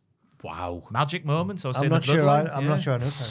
You know the song. Oh, you'll know the music, yeah. Magic Do-do-do-do. moments Do-do-do-do-do. when two hearts are something. Is this the bloke? No, you know. Is it the bloke with the dancing frog? Do do do do do do do do do No. do do do. Oh, Hello, that's that. hello, my mommy. Hello, my Yeah. mommy. Hello, my ragtime guy. Yeah. And he goes, look at this frog. He looks at Oh, the no, frog's he's a eyes. real man. He's not a cartoon. Perry Como. Oh, yeah, sorry, we've gone Right. Foghorn Oh, yeah, Leghorn to Perry Perry Como. I was like... I just realised the famous Looney Tunes character. I was like- Perry I was just talking about outdated references. He It's a dog who is, can sing really, really he's well. renowned for being a part of the easy listening genre pioneered by Bing Crosby. Okay. Peace on earth. That's the only Bing I know. You know any Bing Crosby songs? It did is- Bloody White Christmas. Yeah, that's the one I know. Yeah. Oh, that's one you I started whistling driving home for Christmas there because I just had Christmas in my head. I know it's not being. I was amazed I found out he was from the northeast. Of What England. a revelation! I'm driving home for Christmas. It's like, yeah, bollocks. Where are you I from? reckon that's one of the I'm best. from Stanley. It's a No, good, you're not, it's a you good liar. Christmas song, that one.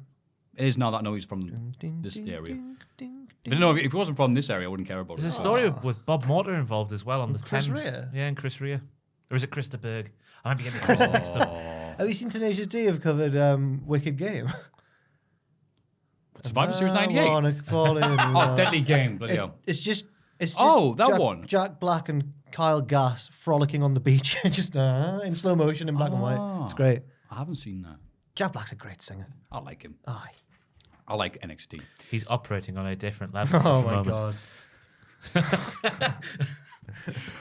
The Schism beat the Diamond Mine in a mixed 6-person tag match after Ava Rain headbutts Ivy Nile while wearing her entrance mask. Well, good finish. Unique finish. Slow motion finish as well. Oh, I was going to say this was a in match co- of in- two in halves. theory, the finish was a good idea. Okay, so Schism versus Diamond Mine. Yay. All the yays. This is my move of the week that we don't do, but I'm going to do anyway. Julius suplexing Diad1. Diad1. Oof.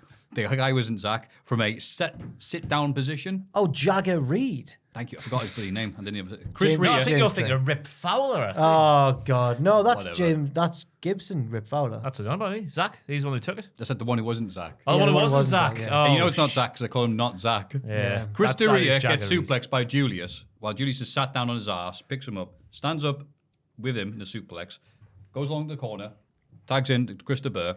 Krista Burr takes a suplex, gives him back the original guy, who then does some reps, Yeah. then does the suplex.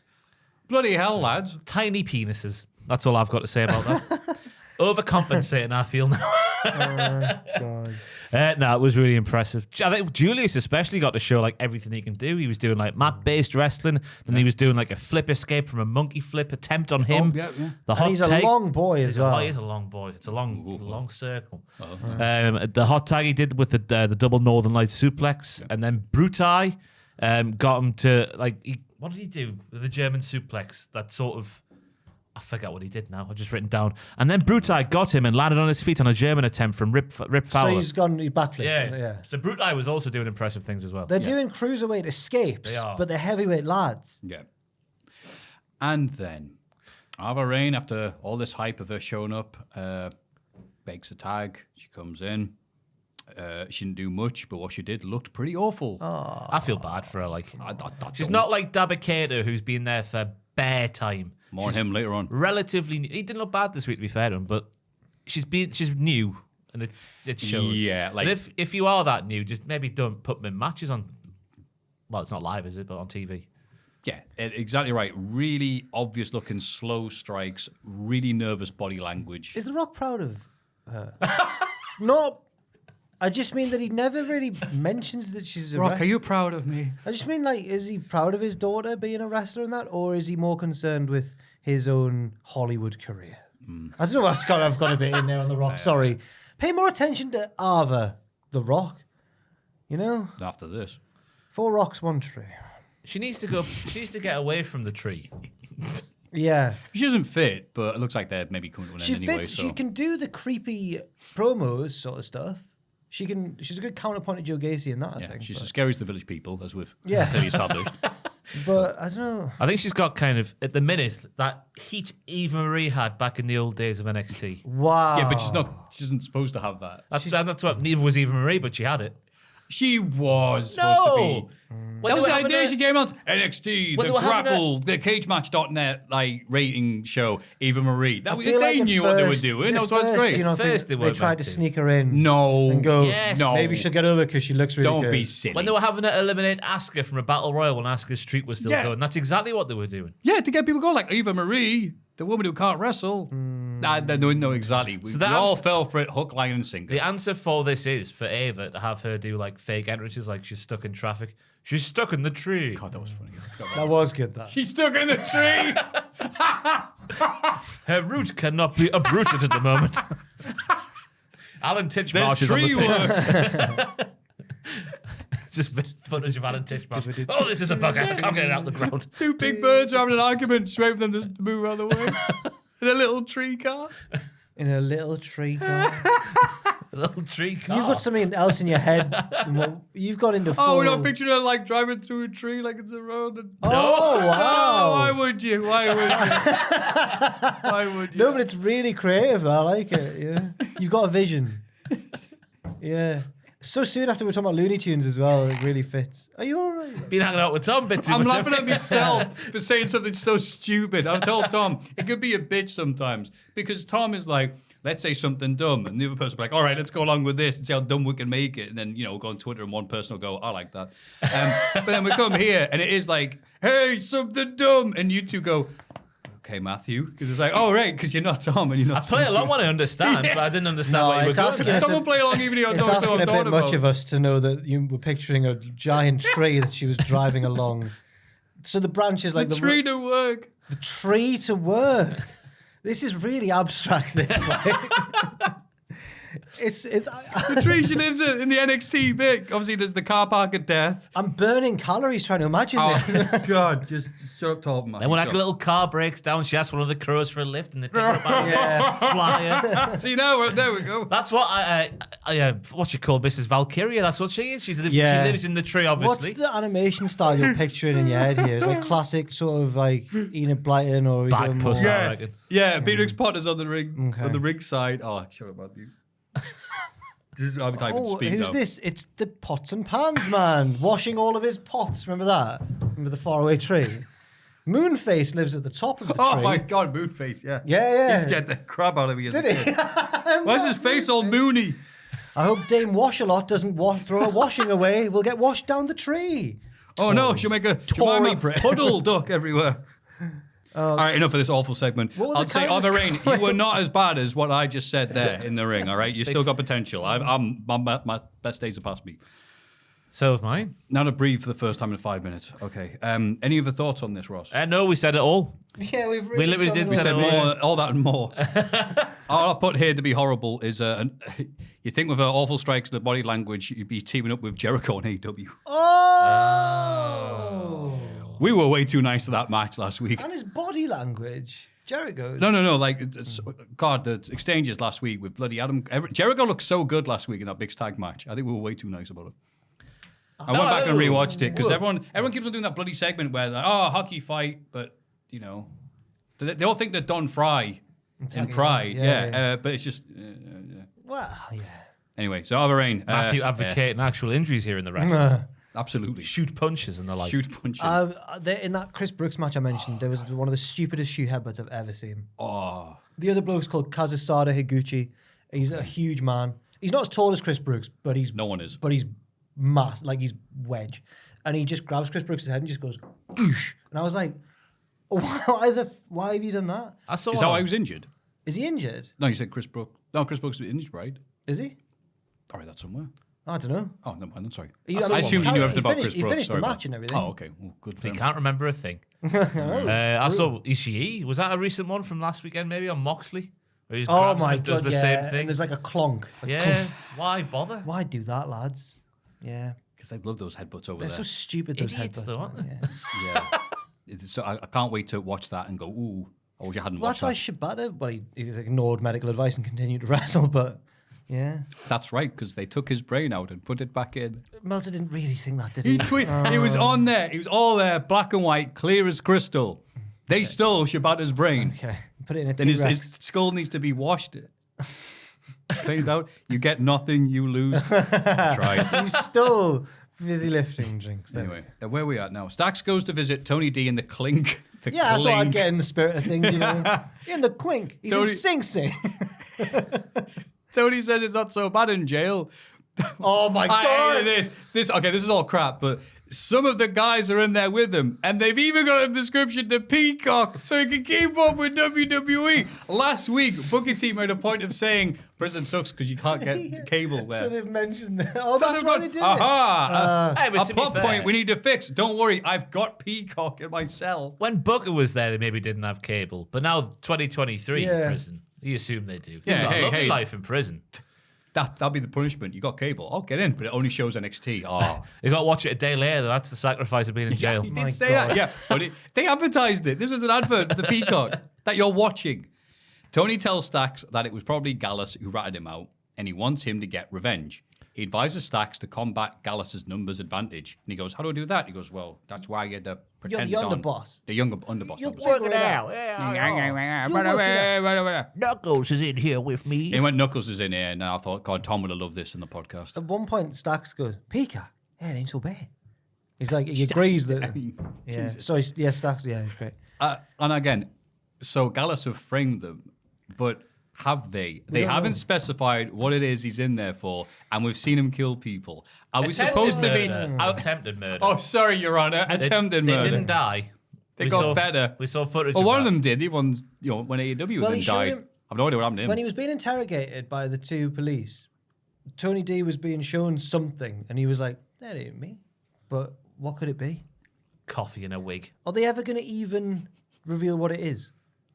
I hope they do, because are we supposed to cheer the attempted murderer? Yeah. Yes. You like Michael Myers, don't The you? Undertaker? Oh, yeah, that's true.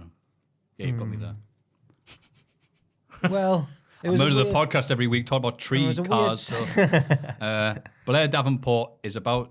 It was what? Is what you get when gothic charisma meets cold-hearted feud. That's what it said in the voiceover of the vignette.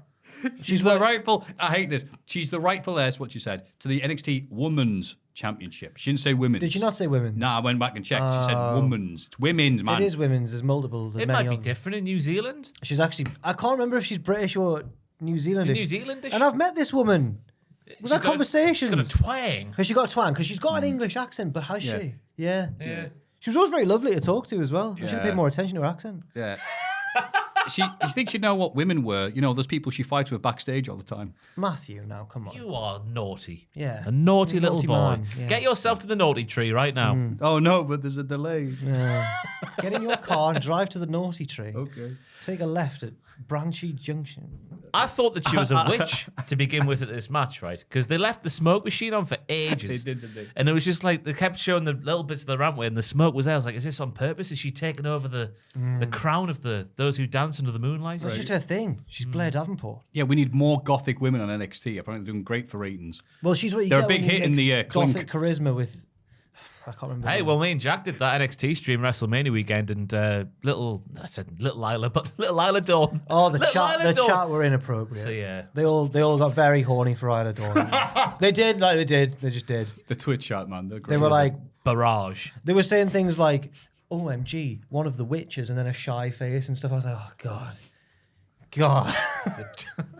Yeah. they're very honest in this Twitch chat. Yeah. A chat khaki, we'll say. Yeah. Oh, God. Lovely. Taking Moving on, things to moving new on. depths. There's a stone and come, then go to therapy. This was it. If we ever put an episode of NXT in the Hall of Fame, it was this week's episode. So the odds have been slashed on, I think, some actor being the next James Bond. I can't remember who it was. but I think I'm going to put a tenner on Von Wagner after this. Wow, you might get some money back. All I put is let Ross do this bit because Jesus wept. What It was happened, Ross? astonishing. Well, first and foremost, let's ask the question: where is Dr. Shelby? Because that's the next progression from this. We've got come Tuesday in anger management. We see him I think it's over the past week or so, going to visit a couple of different therapists. One, he says go F himself, but when he asks about anger management, he goes, yeah, go F yourself. And then we get this scene where he sat there with Robert Stone, he'd be like, what would my dad think of me if he saw me crying? Because someone walked out the therapy he was about to go into crying. His dad, the Beverly brother, would think he was a massive softie. Yeah. But then it turns into a full porn scene, and I won't hear anything else about it. It's not a full porn. It's a the full beginning- porn scene. the Full beginning porn. bit. Full porn. No, it's the story bit at the start. the character development. Before he fixes the fridge. Punchline is, I've written down, I'd like you to read. Von refuses to see any more therapists, but hold on. Comedy noise of skidding. Because the next one turns out to be a lovely lady. I've written Lovely Lady on purpose because it was the tone of like a carry-on film. It's like she opened Hang the on. door and it was like...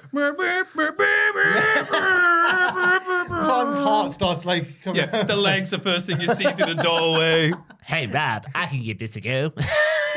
His eyes go like... Yeah. His tongue goes out, he has to roll it back in his mouth. unreal. It's really good. So I goes from saying there's no way I'm walking through that door into what those two lads they've just described, and it's the little he sets off. He's like, no, Rob, no, Rob. Don't say it's the little No, thing. it is little things. Because he goes, he's like, no, Rob, I don't need you, Rob. He makes Robert Stone sit down. And as he walks through the door, following the lovely lady, he turns around to Rob and he gives him the little cheekiest wink you've ever seen. Little cheeky wink. Who knows what might happen in that room? Hopefully everybody's safe and well. We don't know what could have gone down. But yeah, come Tuesday, by name. And if he got his way, by nature. Von Wagner returns in Tomorrow Never Comes. I can't wait to see what happens next week. What's going to happen next week? We started these segments with Robert Stone going, I'm sick of you. You need to let me know. Help me help you. Help me help you. Let me get into your life and your thoughts and your dreams and stuff like that. And showed the picture of him, clearly scarred as a kid, the giant scar, and like, oh, we're going to go a different direction this, because see this other side to him and get some more nuance behind him. But like, well, he's like, maybe I'm foolish, maybe I'm hurt, type of things about like... Is that human after all? Yeah, many segments would get it humanized. This guy would take the piss out of. Instead, we have done a complete 180. One of those U-turns where you don't even check like the mirrors before you just go across 3 lanes of traffic and gone, no comedy sex therapy, while Robert Stone is dressed like Robbie Rotten. Just to really hit it home that, no, forget all that serious stuff. We're going into sex. Imagine being Von Wagner and like being like a physical like specimen and like and in a museum and maintaining but like he's an athlete, like he's huge and muscular, and imagine maintaining that, eating all the food, lifting all the weights and that. What am I doing this week? Do I get to wrestle? No, you're Roger Moore this week. It's so you'd rather do that than take several bumps Maybe in the he ring. wants to be a wrestler. He's a second generation talent. He's a Beverly nephew or son. I hope when Beverly Dad was having a go at him for crying, he was dressed in his gear. Big purple and silver cape. No son of mine's going to look ridiculous. It is mad, like, because it was like he was attacking random lawyers for laughing at this picture of him when he was a kid, and now we have gone full 180. I like this direction more, though. Yeah. I don't think you could have pulled it off as a serious... I agree, because NXT you get a lot of different moods in 1 hour and a half, or however bloody long it is when you're skipping past the bloody adverts. But so it would be really, really awkward to go from like, ha, ha, ha, and now Von Wagner's childhood trauma. It'll be like, I'm glad they've gone to like come Tuesday in wacky sex comedy. He's Wayne Bloom's son. I just looked to see which of the Beverly brothers he's the son of. Thank you. Yeah. Because we went down the serious route once before with Kyle. That was like serious, just supposed to be nice friend, nice man. Everyone wants to be a friend with come Tuesday. Yeah. And that didn't end well. Well, Kyle left. Yeah, I haven't seen Kyle since. His best match ever, the tag title match with Imperium, right? Well, you liked it because Kyle saw the turn coming. Yeah, Kyle's like, I'm not daft. He was like, I'll get you. It's like the opposite of I've never seen that. It was magnificent. Yeah. It was magnificent. Yeah. It was that good. He's like, he's going to turn on him. But I was like, no, I know what's happening. Go away. We need to put prediction down now, though. What happened in the therapy room with Von and Lady? Well, I don't want to guess, like, what positions or what? Well, depends how deep you want to go. Oh no. Oh, how much of a prediction you want to make? I think that they can't ever let Von not look stupid, so I don't think they're going to actually have him succeed in wooing the lady. It would be an amazing punchline if he comes out and he goes like, wow, I really opened up to her. I've actually managed to get rid of my anger management. And she's like, yeah, it's fantastic to be able to open up again. Nothing sexy happened. He says like, she is actually a really good therapist. Do you really back NXT to take such a mature approach? It's gonna be it would be a really good way of like, what happened to you? I feel so good. Thank you for being a friend, Robert. It's going to be a series of chat lines from come Tuesday, and I can't wait. Just him in the seat, laying back, like, I can't imagine what he's going to say. But just imagine the come Tuesday chat line. I don't even want to think. What? Would you want to come to the woods with me? Oh my God. Wow. That would be it. He's trying to be saucy, but it's just coming off as really awkward. Like, let's go and toss some cables. Kyle O'Reilly turned on me, but I can turn you. No, don't say that come Tuesday. I own some dancing shoes. Do you want to go dancing? Pistachio. Your dancing shoes are really good. Where would they look good? On my bedroom floor. Yeah. It's quite cute. It's quite innocent in a way we've made him. Yeah. Anyway, God. That was my second favourite segment this week behind Hard Hitting Home Truth. Was there any more on the show? We could have ended. I couldn't believe how long the show was because I peaked at that. There's laughing nearly like away. 20 points. I Yeah, think, right. Blair Davenport wins the first match against Danny Palmer. The woman who called her out. Right, in fairness. First you know. victim off the list. Bye. Danny Palmer did have a Wipeout, that song from the 60s. It's like a surf anthem from a long time ago. She is friends with Big Sol. Exactly. Sol Ruka, not Oh, yeah, Campbell. Sol should have Thank that you for song. pointing that out. Meanwhile, She's friends with Sol Campbell. comes up in a Chiron. It's like, debuted last year. Friends of Sol Campbell. Was devastated when his goal was ruled out for England. Meanwhile, outside. I tell you what, I thought go Blair on. Davenport's finish looked really, really comfortable. For someone who's wiped out the roster with these scandalous attacks. Oh yeah, I didn't mean to do that. Oh, sorry.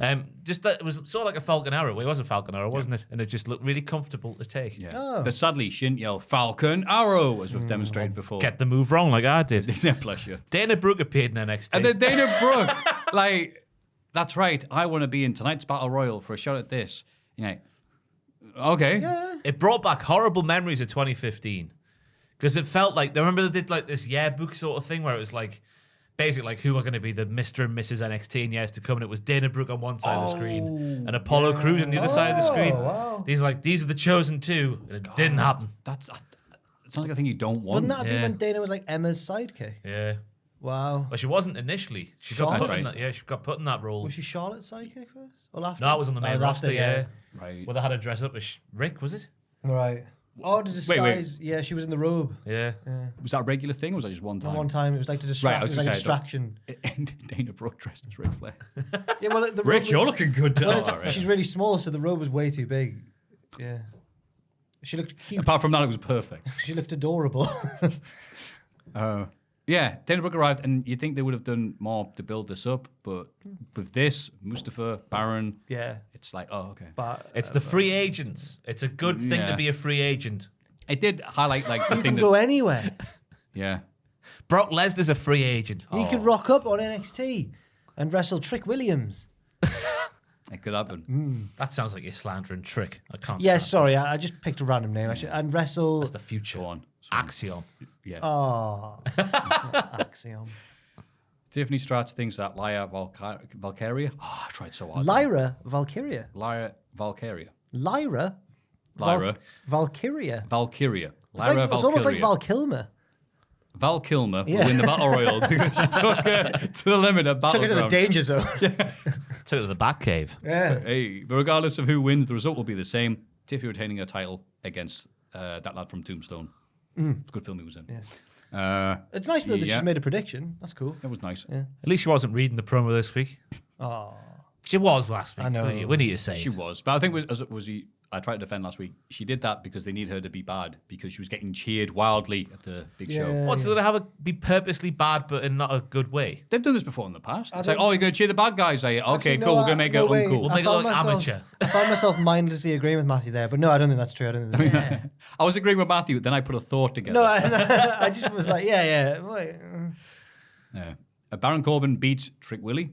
This is his first NXT match since Download 2016, mein Gott, where he teamed up with Samoa Joe in a tag match against Nakamura and Andrade. That's mad, isn't it? That's when he got assaulted by Corey Taylor, wasn't it? Ha! Oh, Said really? Corey Taylor in the front row. Did he beat him up? Just slapped him. I Yeah, can't because believe NXT took Progress's gig. Corey was about to run off and do something else, and he was like, "I've got to slap Baron Corbin before I forget."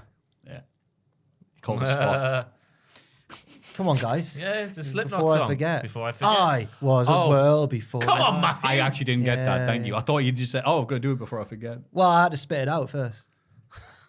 All you want to do is drag me down. Okay, right. I tell you, if these continue, I'm not long for this world. It's a newer one. Is it right? Newer How do you know one. Slipknot? Because I'm eclectic. To say the least. Mr. Eclectic. Bless you. A duality. Aye. Very psychosocial of you, Matthew. Yes. It's like tennis, in it? You're going to drop the ball first. Pickleball. That's not a Slipknot song. That would have been great if it was, A bloody hell. version of tennis, which I very much enjoy. I've seen people, like, there's been a few tennis YouTubers, who have been saying that that's been taken over and annoying people who want to use the tennis court, but I got pickleballers are there. Introduced it by Pat McAfee in his big shed. Not his big shed. His big podcast hall. Oh, yeah, yeah. Yeah, he plays pickleball in there. If Looks I fun. was a tennis loyalist, that would make me stone sour. And to be fair, if you were watching a game of pickleball, you'd be looking through the glass. Is that I forgot what the song's called, but that's the first line. Oh, Looking through the glass. If you're not a Slipknot fan, then you may be feeling like you're being left Yeah, behind. let's move on. waiting, bleeding. Corbin worked the knee really well. No, John Moxley's on later on.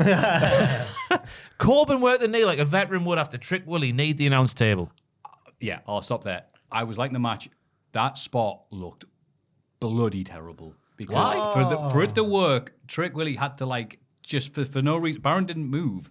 So Trick Willie had to be like, I'm so mad, I'm going to knee this part of the table, and miss by a foot. Sometimes you say something that reminds me that you are a Bret Hart guy, and this is one of those times. You like it. The struggle has to be real. It has to be convincing. Yeah, Baron would move his arm or something. Right. All right, but Baron just stood still. Maybe you- it's the camera. Actually, maybe he did move. Maybe I'll calm down, not be like Bret.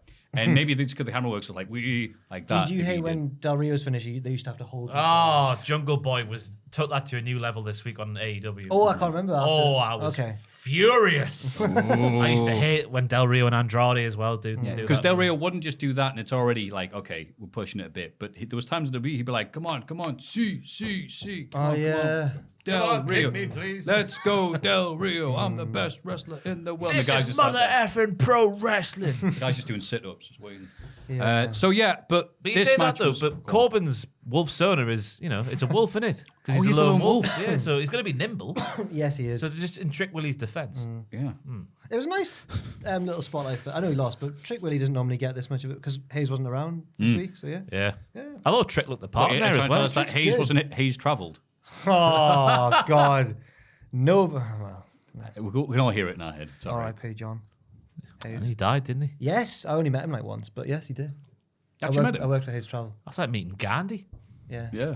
But wait, you met him? He was doing a tour? Well, I worked in head office. Doing a Okay. tour. I didn't work in All one of the the. sites. I wasn't in one of the branches. I was in head office. so. Oh, I was writing stuff. I wasn't one of the travel agents. Oh, okay. Yeah. I was picturing, obviously, my own I experience. know. Walking Yeah. past it, No, so- I was writing the brochures. What do you mean?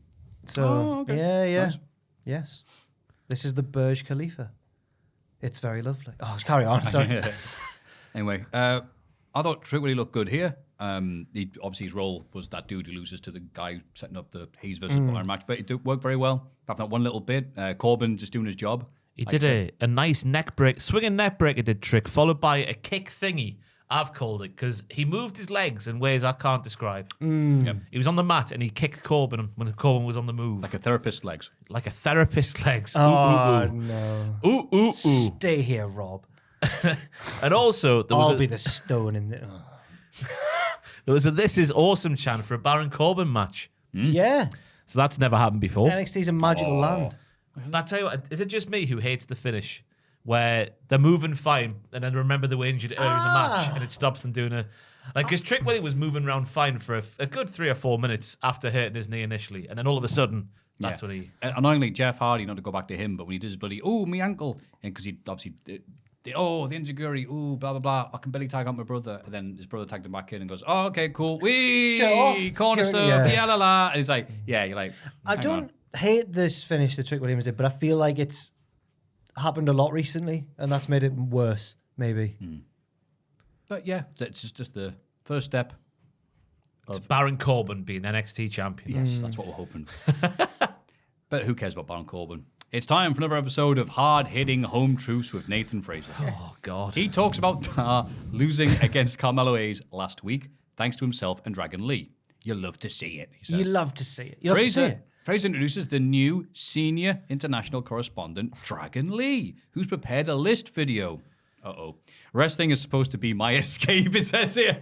I'm Dragon Lee from Cultaholic, and here are the top 5 names for Noam Dar's new group. Number 5, 2 awful chat show hosts, +2. The Oro Mentor Experience. Right? The Jakara Jackson 5, -1. Shoot me in the face. No. Number 2 is the long lost legend of Lash Legend. And 'Cause number I think 1. that was a joke because she's tall. Because it said the long. Long was in, like, the long lost legend of Lash Legend. I wouldn't put I any don't thought know. into it. And Noam's Rent-A-Friends. I like that. I like that last one.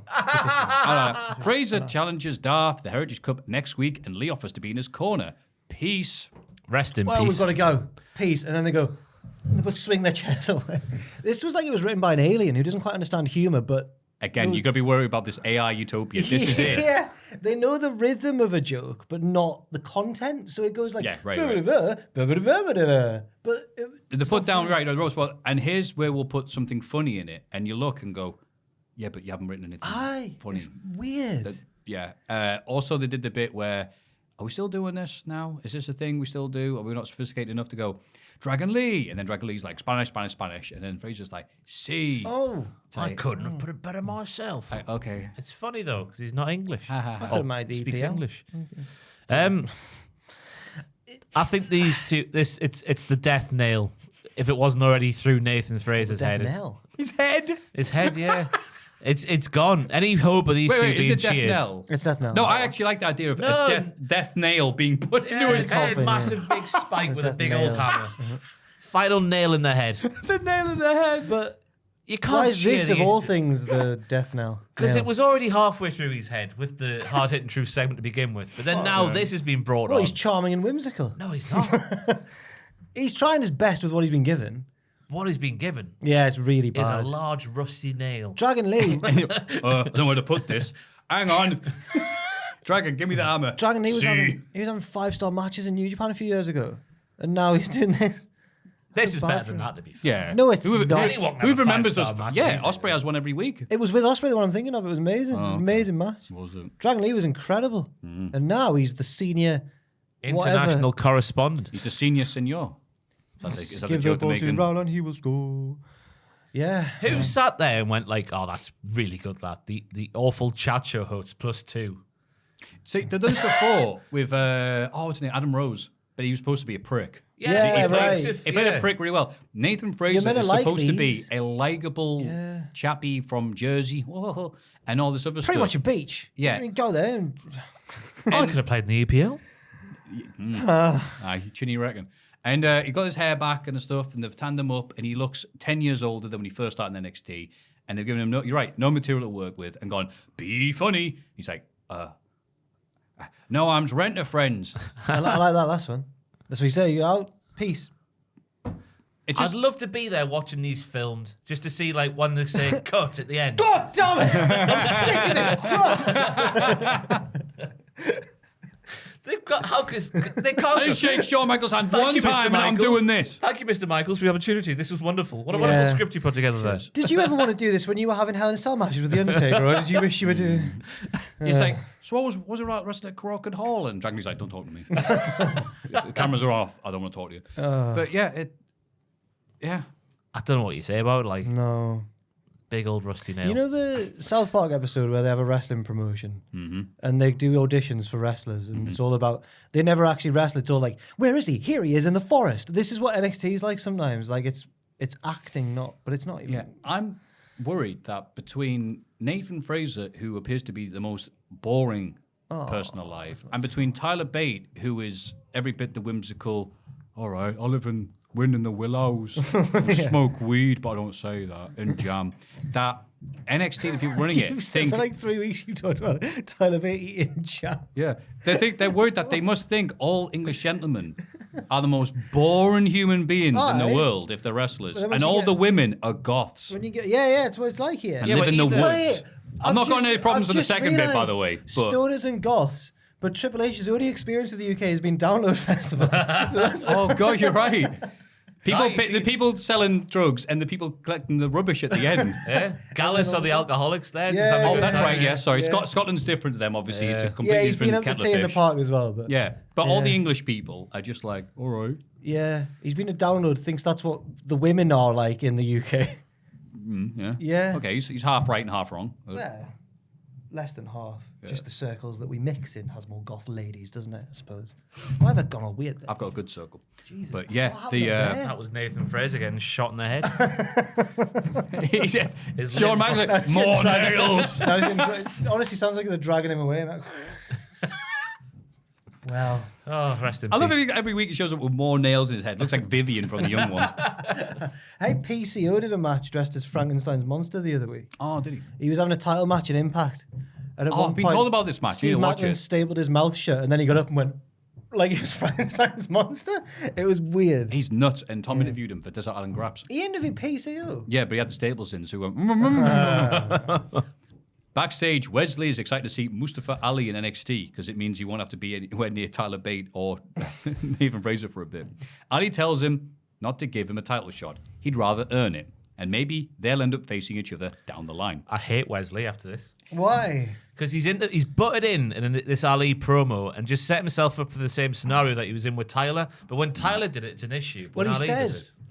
Oh, no, that's later on. That's Sorry, later that's on. later on. Yeah, but he sorry. started at the start of it. He said, "I want one." When you come to me face to face, that's fine. He's laid down the rules. He did that though, Tyler. He was like, "Oh, No, Tyler Bate was minding his own business, we've and then shared Wesley Ali. disturbed him. He was sat on a big mushroom having picnics with some moles, and then Wesley came in.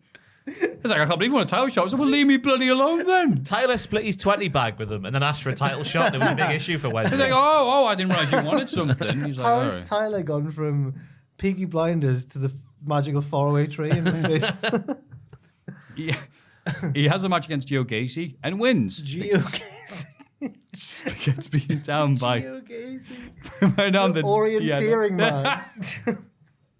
You need to find. You need Google Maps to find his push. Find a tree that the four roots are in. Tyler Bate and Wesley run out to clear the ring in their little cars. Yeah. There was Traffic get cleared up on the Great Wood. a lovely DDT from Gacy. I was asking where the Schism were during the match, but obviously they appeared at the end, so that's where they were.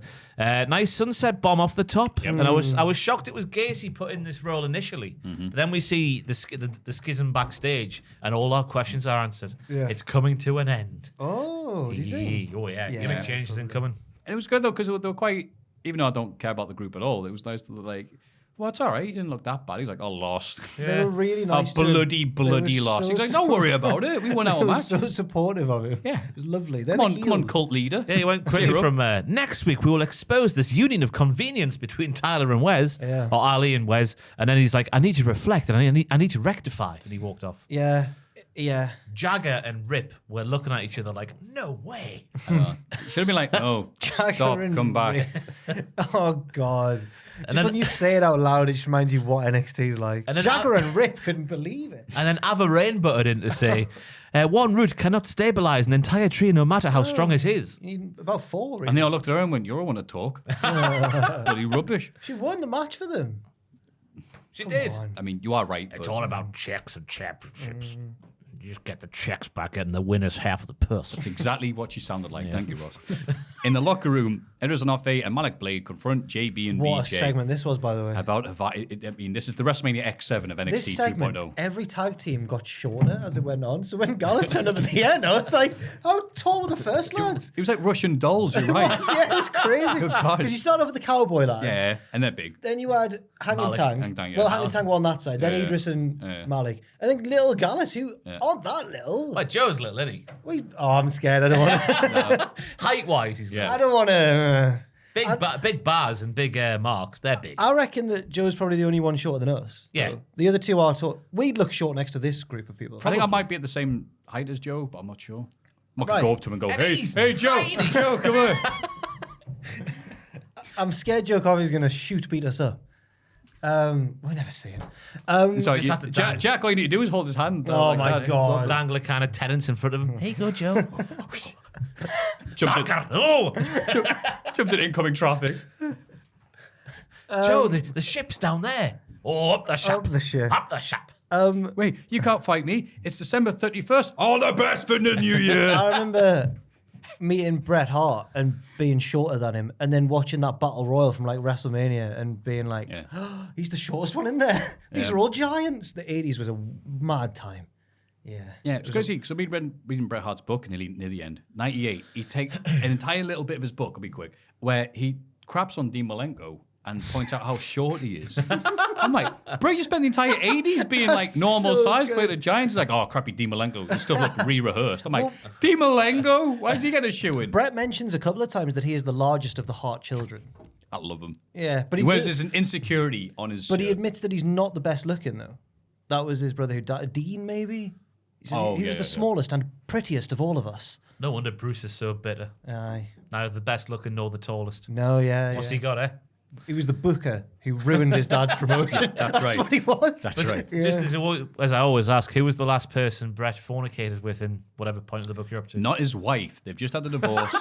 And I mean, you could at any point. exactly. Ended out there, really. They've ended the divorce, and he's too busy concentrating on, well, he's getting screwed over by Vince because he's just had a screw job. It takes a really sharp, depressing turn towards the end. It was funny how it was like, all right, we'll do like half a year here, half a year there. We did 98 in about half an hour because it's like Brett's After like, the screw well, this job. sucked and this sucked some more. He And goes then, through every year in meticulous detail. The screw job hits, and he just glazes over WCW. He's like, this was crap. Yep. Yeah.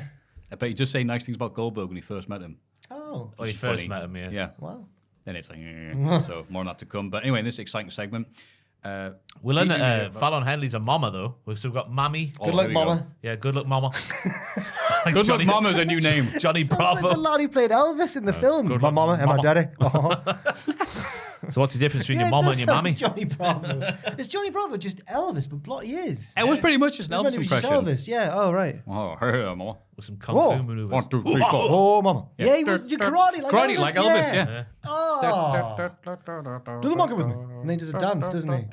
And He chats someone goes, hey, there, and gets thrown up. Goes, yeah, whatever. Oh my God, if come Tuesday, after this sticks his hair up. Yeah. So how was it? Hey, 1, 2, 3, 4. How was Johnny Bravo allowed? It would never be allowed today. His whole He thing- respects women. He harassed women He every harassed episode. women. That was the joke. He kept getting That was- slapped, didn't he? That was the comedy of the situation. Yeah, he did, didn't he? And- Kind of been contradicted in wasn't a his- second and a half. Wasn't his best mate a child, a little girl? Don't make it weird. Was she his best mate or Oh, something? Stop this. Or That did he have rings to, a bell, or yeah. was maybe she was his sister and he had to hang out with her or something? I can't remember. He never wanted to hang out with her. She was always like, "Can I hang out with you, Johnny?" He's like, "No, there's ladies over there." Yeah. I'm gonna find out what she was about. No. Go kick some ass, mama. But then, yeah, they do a little quiz, and once again, Malik and Edris don't know each other very well at all. Oh, Hey no. Siri, what's Malik Blade's birthday? Oh no, people listening are good. That's what he does at the end of the segment. People got so mad at you now. Sorry, everyone. Like when we talk about Bliss as well, We should yell at their phones. because of her first name. Yeah. But then, yeah, it doesn't work. Before heading off for some bevies with Hank and Tank, Gallus arrive and claim that Hey guys, do you boys want to go for some beers? Yeah, we love the beers. pretty much Hag and Tank's so out of breath at just the idea of going. unironic in betweeners. They arrive and claim that whether they're on the same page or not, Edris and Malik could never beat them for the belts. Mark Coffey's now the leader of Gallus, by the way. He was taking charge of this bit. Joe's the butch of the situation. Yeah. When you're on tap, you don't need to play silly games. And Wolfie's the furry. Noam Dar Literally, has hi, an Wolf. interview accompanied by his pals, who are all shooting stars. Come on, whoever you are, with unlimited potential, and they call themselves, are you ready? The Meta 4. Hyphen. Yeah, the Meta meta. hyphen 4. What is it a metaphor for, though? Why are they called a metaphor? 'Cause I I'm don't. not even real. Yeah, they're not even real. Nothing's real. It's all imaginary. I I like that name. Yeah, It was- Meta's it was like- good and crap at the same time. Where you hear it once, it goes but if you hear it like 100 times, you're like, all right, that's all right. You know where Dar's talking about how like she's one of the most naturally talented and she's one of the best. And Oro Mensah, he looks genuinely horrible. He's like so underappreciated. He's nearly crying. He's like, no one gave him a chance, but now he's fine. I thought Dar was funny. He said this last week. He said, I'll take some while for Noam Dar to get up to speed. Yeah, he's there. He's just himself, isn't he? He's been a dafty. He's got some people behind him. And again, he's got that natural charisma that the women who are like, go away, you idiot, are like, nah, you're all right. No, he does have natural charisma, but I honestly am shocked that it's translating in America. I thought it was the type of charisma that would work in front of a British audience, but no, apparently not. I mean, we don't know if it is yet, do we? Oh well, yeah. We're true. sat here liking it. Well, the NXT, not only the NXT Shed likes it, but at the Premium Live event, the crowd were liking it. But that's because he's a good wrestler, is it? Maybe. Who's made sure of that? Lovely Yeah. hairy chest. Really hairy. He's like. I don't want to mention him on the podcast. Is that Ryan Giggs? It's imagine Ryan Giggs. Hey, mama. No. He had an affair with his brother's wife. Yeah, he didn't did. Oh, God. Are we going to see his poetry? Oh, God. He wrote for his wife. His crap poem. Yeah. It's like Michael Cole rap, isn't That's the most successful. Oh, no. He's the most successful player in Premier League history in terms of titles, I think. That's a shame. Oh, yeah. Yeah, he was just with Man United the whole time. Yeah. Yeah. The Bret Anyway. Hart of football. In many ways, actually, yeah, because he was decent, like. Yeah. Yeah. And so was Giggs. Eddie Thorpe wins a singles match against Damon Kemp. What a whimsical entrance he had, kind of jumping down, yes, he swishing did. his tail around, probably. That's right. I guess.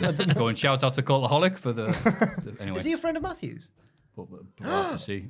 Shut up. Are you really? Eddie Thorpe, no? Oh, But I wanted to tease it that way. I thought I was going to say. Actually, I'll have a look. Has he got Twitter? Probably. Is he yiffing He's and a wrestler. DJing? Okay, let me have a look. Kemp there a- had his foot on the is there ropes a- because he had the big old German. Oh, yeah. Is On the there a ropes. brew crew upstairs? There's mirth going on up There's there. female voices coming from our kitchen area. I thought it was They upstairs. talk to me. There's you no understand. women in here. Is that a shared kitchen? You can tell, Joe, it? you messy bastard. That's Disgusting. It's like, oh, is that a they cleaner in there? get right Why do we not get cleaners? because our kitchen's in our room. I know it's bollocks, isn't it? I know. When I found this out, I was fuming. Again, he doesn't follow me, sadly, but BT Sport, I've got the howl equals ready and then a wolf emoji. Ah, DJ. did you see Persona, that? another one. Just for those that not understanding, basically, the room that me and Ross work in, the kitchen's part of the room, whereas here, the kitchen's part of the communal area. So the people who clean the office building in general clean the kitchen for these boys. And it's still a tip. I, Like you're at They uni. can't be still. omnipresent like Jack's AI. yeah. So, It was yeah. a weird finish to the match, I thought. It's like the referee's never seen wrestling before. When is a German finish the match, eh? Not looking for that foot on the old Robilicious. I thought Kemp moved around the ring very well. I think it's strange how far he's just sort of dropped off the face of the earth since the end of the Diamond Mine. Way better than his brother. Yeah. Much more of a knack for wrestling. And he almost murdered our little wolfy friend when he did the back break. That sounded really little- condescending our there. little Our wolfy little friend. wolfy friend. We did the back breaker over the knee and he sort of like slid off the knee and went head first into the It's mat. happened a Looks, few times before. looks wrestling. horrible. Horrible. Right. I think the most interesting thing about the match was the fact that you could see a lot of people, not a lot of people, but enough on the NXT shed getting up and going and doing something else in the crowd. It's not often you see that. But No. I would have not shown it, but I think even the cameraman was. I'll blame Eddie Thorpe for that one. Well, I blame the lack of. These were two guys who haven't had much really given to them yet. So, yeah. Backstage, Connor James tells Gigi Dolan that she has no chance of winning the Battle Royal because of her background. Gigi tells Connor that she's elitist and she can't wait to eliminate her. Oh, they're so opposite. Is Gigi's whole thing like, It is every I bloody had a, week. I had a hard bad upbringing, childhood, yeah. me. Them were the days I had to walk 8 miles in the snow to get to school. I'm Is like, it the- all right.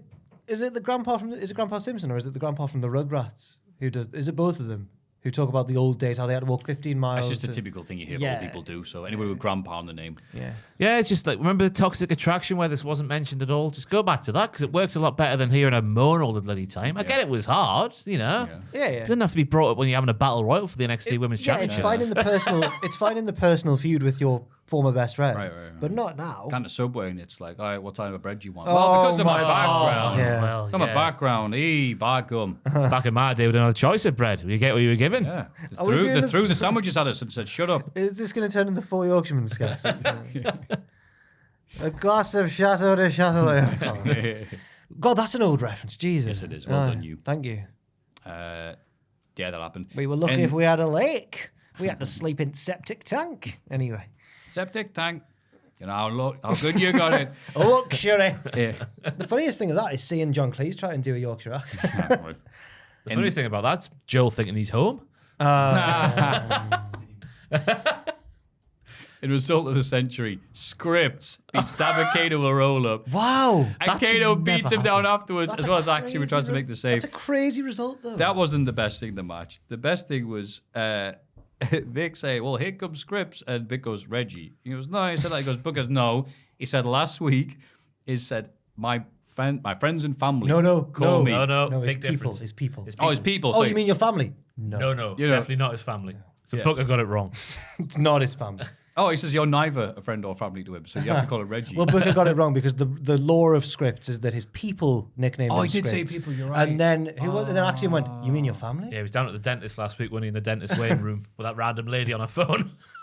Where this big earth-shattering conversation took place. You mean your family? Yeah, the set was bad. He went, you mean your family? No. He was really clear that it's not his people aren't his family. Just his peeps. Yeah. Up the peeps. But Vic is not a peep. nah. He's not one of them, no. Script Reggie. But so Booker tried. He tried. He tried. Look, Booker tries one time per episode, all right? So I have to give him this one. So who else was trying was Dabba-Kato. He did his, look at me, I'm Dabba-Kato. Can Ross you said believe he I've been didn't look employed that for bad, He years? didn't look that bad in this match. Because it was 2 minutes 53. I mean, you'd hope so. He had who was that match? I against couldn't few have a weeks ago? 2-minute match. Yeah, but you haven't been on the roster I'm for not a wrestler. 6 Yeah, years. yeah. 6. Is it longer? It's longer, isn't it? I'm sure it's about 10 now. God, is it? I'm sure he was up there right at the start of NXT times. Oh, you're right. Not game show NXT. Yeah. He was in the Greatest Royal Rumble, wasn't Yeah. he? Babatunde. Babatunde. Because he was in it. He was the second greatest Royal Rumble. Just quit while you're ahead, man. He was the second Go on, worst person in Ross. that because Hiroki Sumi was also in that Rumble. That was actually Yokozuna, Jack. Yeah, No, sorry, yeah. yeah. Who? What? Exactly. He was alive and well. Straight away, the flip out the clothesline attempt by Scripts was fantastic. Mm-hmm. Why are they keeping this horrible name up? I don't know why. I don't know if he can be Reggie again. What, Script? Yeah. Because that's what his people call him. Yeah, but it's a crap name, isn't it, Not for a his wrestler? family. And it also Yes. makes you think about that mask every time you just hear it. The mirrors were interesting as well for his entrance. That's his entrance now. Because I was getting confused. I was thinking, oh my God, the witch is back or something. A mirror on the wall. That sort of vibe. But it wasn't. It was little Scripts. He did a flip and sell. little Scripts. And the little wolf from the last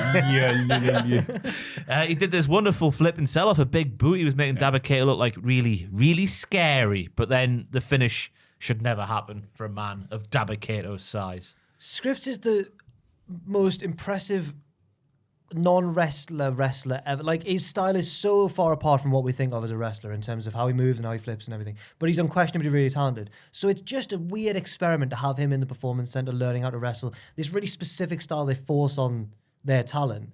But he's the very opposite of all of that. So they're going to just take away everything that makes him special. It's a good point you make, but at the same time, you can't have that match of everybody. Not everyone wrestles that. No, yeah, style, true. so- Yeah. But that's It's what they like, want, you know, isn't Sin it? Cara 2013, aren't you? They want everyone to wrestle the same these days. Yeah. Well, they it's do. a guy, Train you them know, all the same. that has been the argument, yeah. Sure, obviously, sometimes it works really well, and sometimes you're like, oh, I've seen this match before, not really interested. working, but it but like- also means that no one's going to be hurting each other, or they know, Yeah, you know true. what the other person's could be doing, or something goes wrong. So Reggie should be taking down the tribal chief with his maneuvers. The way he moves around that ring like nobody else. Yeah. Like the we've beat borrowers. Dabba-Kato, so obviously Like next steps, right? Yeah, the Roman borrowers. Reigns. The borrowers when they take down the big body. Like that sort of John vibe. Goodman, Yeah. yes. Gulliver's Travels. Yeah. They're all taking him down. Nail him down with a death nail around his body. Yeah. With string over his Nathan hand. Frazier can stand right behind Roman Reigns, your big, dirty, rusty nail in your head can just trip him up. And then Thea Hale. Oh, no. Wait a minute, sorry. The rest of Joe Gacy's angry backstage. We talked about this really, haven't we? So- Yeah. Elsewhere, Wesley and Tyler Bate agreed to a title match, but Ali says first they need to take out Schism, and he needs to qualify for Money in the Bank. So suddenly he's like their leader. He's like, before we do that, guys, before you two have a match that has nothing to do with me, we need to take out the Schism. And I need to qualify for Money in the Bank. Yeah, priorities. Arsehole. No, I'm excited for the teased Wesley Mustafa Ali showdown eventually, because that'll be a really good match. Oh, yeah. So will Wesley and Tyler Bate probably. But this is the segment where we were saying, is Wes being unfair? Yeah, he is. Because Tyler did exactly what Ali's done, basically, and vice versa. But But Ali's- Wes inserted himself in the other segment. didn't he? Yeah, that's true. Hypocrite. But him and Tyler were boys, whereas him and Ali weren't particularly friends before that. Well, maybe they were behind the scenes. Well, maybe. There was reports that apparently a big reason that Mustafa Ali's been put on NXT is because there's been lots of requests to work with him. Everyone wants to work with him. I think that's because he makes everyone look amazing when he works with them. It's a weird thing to hear get leaked or reported, like, oh, they like Ali. You know? Creatively difficult to... No. How did that leak out? And wasn't Ali playing a hacker character a few years ago? Oh, boo. It was actually Chris Jericho who broke it. No, thanks, Chris. Cheers, Chris. Thanks, Chris. He's a leader. Yeah. You know who else is a leader? Thea Bloody Hale. Yes, she winning is. the Battle Royal to become the new #1 contender I was genuinely buzzing. and celebrates the rest of Chase U. It is a fantastic moment, and it was rather nice. It was a lovely moment. This match was all based around a little bit with bloody what's her name? Blair. Yeah. It was all Thea Hale. Stop doing that now. Thank you, I was pal. doing the Dull bit from the end, where Dull looks gutted that No. Thea's Oh, I won. thought you were doing Cool Runnings. It's just stood there. I'm like, worried that Dole's No, gonna... no. He I'm was. really His worried. wrist was hurting. Oh, She heard it. that was several hours Ow. before that. Clap. Ow. I'm really worried Ow. that Dole's going to cost her the title. I'm and, sick of these Dull defenses. Not on this dull, podcast. sorry, Duke or Delightful, please, because he's not been dull for a long time now. He's Oh, an even arse. clap still now. He's Are we? disgusting. He's a How can you disgusting- excite? Can you show us how you Disgusting excitedly Hudson. clap? He's a please? substitute teacher who thinks he's the dean. But he's not the dean. Andre's the dean. Don't forget your dean. He's left Andre's the not the dean. school. Andre's the deed. Andre's We've been seeing it bloody weeks. school. Yeah, he's left. There's no death nails around Andre Chase, that's for sure. Oh, Andre Chase is dead. He's locked in my basement. Feminist women love him. Yeah, all I could think of was to put, Thea Hill. Yay. Yeah. Yeah, she got Training worked really well, attacked on the outside, which was very much to her favour. She was doing it. She went under the bottom rope into the springboard as well, which makes you wonder why more people don't do that. Tactics. Yes. Blair's bit was strange because Swaggering down. yeah, I had it down that surely Tatum Paxley wasn't supposed to do that because why would she when she's in a battle royal with a title shot on the line? Because she eliminated herself, didn't she, to attack Roxanne? To save To Blair. send a message. Is she? Yeah. You can put together a new tag team with Blair and Tatum Paxley in a different way than Tatum looked like a massive weapon. Yeah, are they actually friends? It looks like We'll have so, to learn. yeah. That was them getting set up as a tag team. There's got to be a better way to put them together than Tatum eliminating herself from a battle royal. Maybe, but I think they were like, look, just focus on Thea. Had this little daft bit. We It still didn't make don't- much sense, but no, she's more interested in having friends with Blair. We still don't really know anything about Tatum's character other than she likes the gym. She wanted to join the Diamond Mine, then she did, and then she fell out with Ivan Al for no reason and then left. that's That's what it. happened, isn't it? Yeah. That's been her character. So she's obviously then going to become a spooky goth. Yes. Yes, she is. It's the only way to advance in NXT. Yeah. Mama got a good elimination on Keanu James as well after all their history. Give him hell, mama. Give him hell, mama. And yeah, obviously Thea Hill's going to be very tired as we're sat here now, having gone through training the morning after. I can't watch any more segments with Fallon and BJ trying to act on the same level as JB.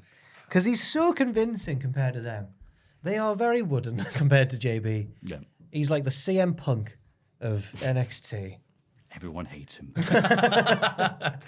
Speaking of which, AEW Dynamite. Whoa. Stop right Oh my there. God. yeah, I'm yeah, so yeah, sorry. You I thought missed that it. was it. I actually missed it. Car I had to go park. back because I thought that was the end. I'm about to say the biggest hook of the entire Whoa, show about whoa. this Fisher man. In the car park, Braun Breaker challenges Seth. Whoa, sweet child of mine. Braun Breaker challenges Seth Rollins to a World Heavyweight title match on NXT. Yeah. The shed, the roof is going to come off the shed if an actual proper superstar appears. That's unfair. A popular superstar appears. Show's called Takeover. I understand why they're doing so other stuff to get some cross promotion, but having Seth Rollins appear, are the ratings on NXT down? No, I think that Seth Rollins is like everything Triple H wishes Roman Reigns could be. And now that he's made him the champion, he's like, he's my good son. Go and be in NXT and do, because it just feels really Triple H this. Okay. Maybe it Imagine does if get Braun more. wins.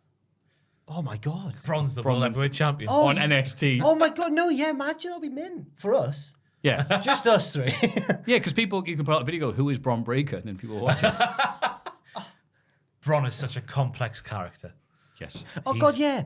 By daytime. You and like a therapist looking place with a nice couch, like, who is Braun Breaker? Cultaholic will let you know. To the average WWE who only like fan who watches Raw and SmackDown, the champion's just going to be this lad they've never seen. Well, they saw him, didn't they, around WrestleMania season last year, didn't they? When he was Oh. Ziggler. Yeah, and But the he crowd wasn't- he the wasn't- crowd did not give a single damn. But now he's more like his uncle, isn't he? Yeah. Arsehole. Uncle Arsehole. Uncle Arsehole. The other persona we're talking about. Wow. What an episode of NXT. Oh, my God. A lot to God. get through there. AEW Dynamite, which looks normal by comparison. Hook is so brave and handsome. That was my main thought coming out of this. Oh, He was what a covered good in look. blood. Yeah. Didn't even know whose it was. Yeah. He didn't care. And he was so dog's brave blood and as well. He handsome. loves the fluid. Yeah. Dog's blood. Dog's blood. Yeah. Perro, El Perro, Oh, right. Paragrosso. Yeah, right. yeah. Yeah, Are you yeah. trying to say he's... Orange Cassidy beat Swerve Strickland to surprisingly retain the International Championship. I feel like for the past 5 defenses I've gone, this will be the one that Orange Cassidy Right. loses. And he just wins every time. Yeah, Swerve Stable tried to attack him afterwards, but Sting and Darby make the save because they're friends of Orange Cassidy. Of course. The old goth, the young goth, and Orange Cassidy. He could be a goth if he wanted to. Quite laid He'll leave back. your friends behind. Yeah. Oh, he's got the goth attitude, I They guess. probably yeah. all like weed. Yeah. Goths Prods. and stoners Yeah, there's a big like crossover goths there. like weed too. Yeah. That's a PSA from me. Goths thank like you. weed as well. And Triple H knows this because he was at Download. Yes, one he year. was. Imagine if Triple H should probably be a goth as well. I reckon he was a goth in high school. He's like a Metallica like. Oh, he metalhead. loves a Motorhead, so... But he also loves the gym. yeah. You can like both. Yeah, he can these days. He's in a this day heavy and age. metal head. Yeah. Pumping that iron. I loved everything about this match. Everything about it. I don't know what else you say there. Orange, when they did an arm drag, and Orange just sort of passed out on the mat to get out of it. Love that bit. Swerve being Lex Luger, the total pack on. The DDT off the steps onto the floor, then the diving DDT into the ring. It could have been the end of the match, but it wasn't. There was a great near fall when Prince Nana got involved with the Orange Punch. There was the Brainbuster on the floor from Swerve. I like the finish with the pair of them cheating, but Orange Cassidy getting the one-upsmanships on there. All the ships. I lost my trail of thought there. But yeah, I've got to know a percentage now of how many defenses has Orange Cassidy won via roll-up now, because it feels like every time. Yeah. That's a minor complaint, but I thought it was a very good match. Swerve needs to be higher up the card now. Yeah. Yeah, I'm one of these people like, so obviously you don't book what you think's going to happen, book what you want to happen. Yeah. But yeah, I was convinced, well, they did the Battle Royal thing where he came this close to win, he's got a singles match. Fantastic. This will be it. This is the moment. We don't want people booing Orange Cassidy. Whatever. People were still cheering him. Yeah. But Swerve's just so good. Swerve's so good. He's good at the little things and the big things. He's good And at the all medium things as well. Oh, sometimes the slightly not quite big, not quite the quarter pounder thing. He's greatness on a different level mode right now. Wow, it rolls off the tongue. Yeah. We recap Bryan Danielson's challenge to Okada at Dominion and the match being made official with Danielson saying, "Oh, you're the Rainmaker. We're going to do a drag you to the desert." Me and Ross talked about this on the news, and I hadn't actually seen the video at that point, and Ross was mentioning how he's in like the desert. Yeah. And I wasn't sure how obvious that was. I didn't think it was going to be as deserty as He was lost in the middle of nowhere, wasn't he, with a Proper cameraman? Vegas, yeah. Like the desert's missed the Rainmaker or something. It looked like the start of a CSI episode. I was expecting Grissom to turn up and find a body. I reckon it's where Hank died. Is it where Andre Chase is? Nice. Well done. Is Andre Chase just buried up to his neck? We're good. I'm walking along and there's one past Andre Chase of NXT. Help. He's like, well, I'll get away. The Blackpool Combat Club beat Rocky Romero and the Best Friends. So the Roppongi Best Friends, or do we just call them? They're the Chaos faction, but not as we know it. They're Chaos Gold, kind of. It's like there's so many different stables and tag teams. You have to go, wait, who were they? When Trent Beretta first went over to New Japan with Rocky Romero and was like his tag partner and that, I remember Chuck Taylor jokingly tweeting, "Does this mean I'm in Chaos now?" Yeah. And it turns out, yes, it does. Yeah. He is in Chaos, yeah. Oh. Now we do a joke that turns real. After match, the Bucks and Hangman Page won a 6-man tag next week. Danielson accepts on behalf of the BCC, and because obviously the Elite have to be so funny, and even when they're trying to be serious, they say that they are the Hung Bucks. Hung Bucks, yeah. Because they're with Cowboy Hangman Adam Page. That's funny. Big Winkies fun horses. It made me sick seeing Hangman Page acting like a young buck. He's like, "Oh, I'm sure it was a good match, but I didn't even see it." It made me sick. Yeah. It's like at the start of Greece when Danny's being cool in front of his mates and Sandy's heartbroken. What happened to the Hangman Page I met at the beach? Exactly. Yeah. Where have all the good men gone? Where are all the gods? Don't know. Doing I Need a Hero. No, but if you're offering. But in that match, there was a lovely shoot pile driver at the start of it for a quick start. I did enjoy Danielson on commentary just laughing at all the pinfall attempts to do, like, not pinning the shoulders to the mat.